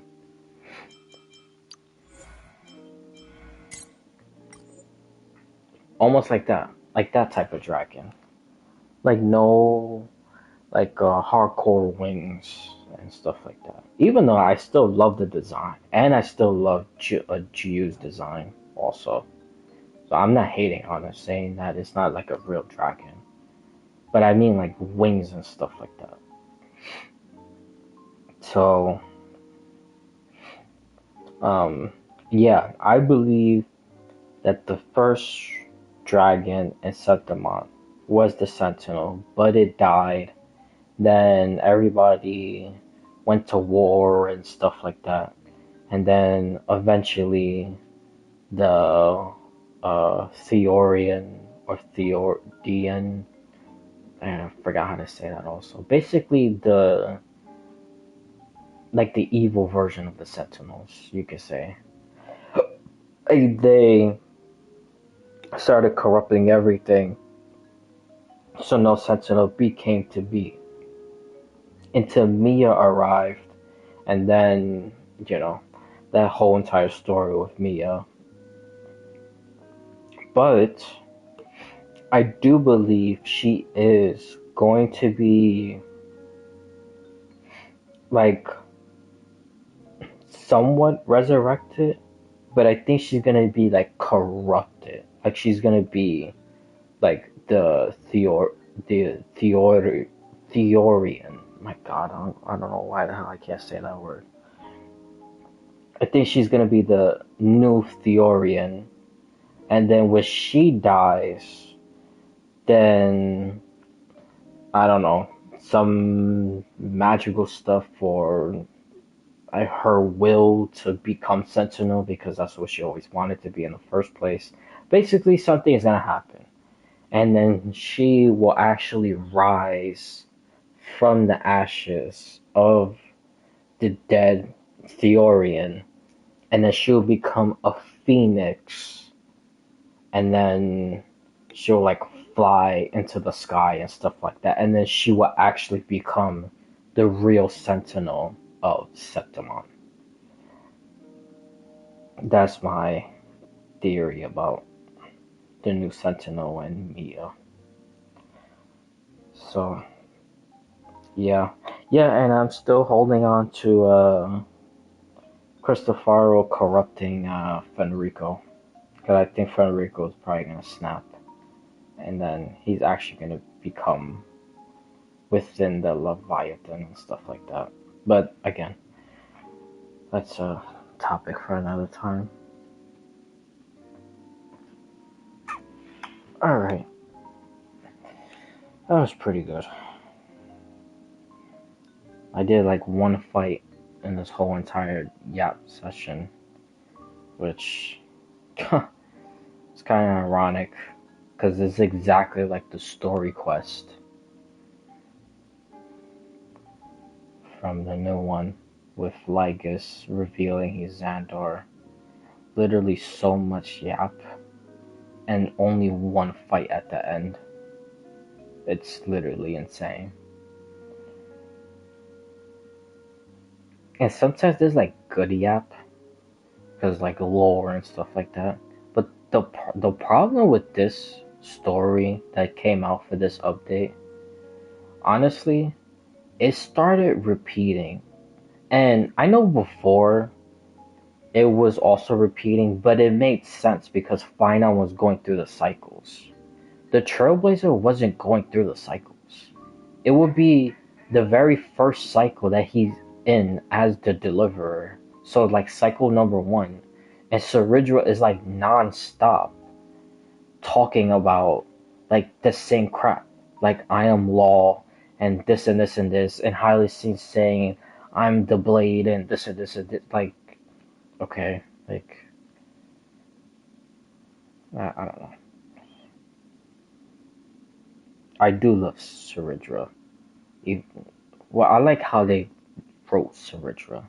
As a character, dude, she's literally fucking crazy. She's insane. Like honestly, I truly hate her. Like by the ending of the quest, well, actually in the beginning also, but I was saying like jokingly. Then by like the middle, I was a little more serious about it, and then by the ending, I was like, no, the next arc. I was about to say Archon quest. The next Trailblaze quest, the first time you see Saridra, just kill her and take the core flame right there. Dude, I hate her. I cannot stand her. But by me saying that, I do like how they written the character, because she's like a full like tyrant monarch, insane type of thing, and I think it's good to have basically like different types of like styles to characters, if that makes sense. Because honestly, all the characters that came out so far is kind of like all the same. Like the only one who really felt different in a while was Anexa, because he basically hated and questioned everything, but he was kind of playing like a chess game himself. But Saridra, with her and her chess game, oh my god, dude, I don't know what the, I don't know. She needs to like freaking sit down and like watch Magnus Carlsen videos, because she's atrocious at chess. Like I don't know what the hell she's doing. She's doing all this crap just to die at the end. That's like I don't know. But like I said, I do like the different approach. I like how they wrote her. It's good. Like when you hate a character, you know that's a good character. So I don't want people to be saying, oh, saying some stupid ass shit. Oh, he's hating on a female king or whatever. Like, no. I love how they've written uh Saridra. You truly like despise her. I will say she did pull off a lot of unexpected things. A lot of unexpected things that even Lycus didn't even like figure out. But again, she's also part of the scepter. She's like the law part of it. So he can't fully interact with it also. Because then you're basically giving false like calculations. That's kind of like the best way to put it. You have to let everything come naturally. So Iron Tune can like take everything and then, uh, have him try to kill Nos and stuff like that. You can't forcefully do some stuff. I mean, some stuff you can, but when it comes to the law part, you can't do anything, as you will mess that up.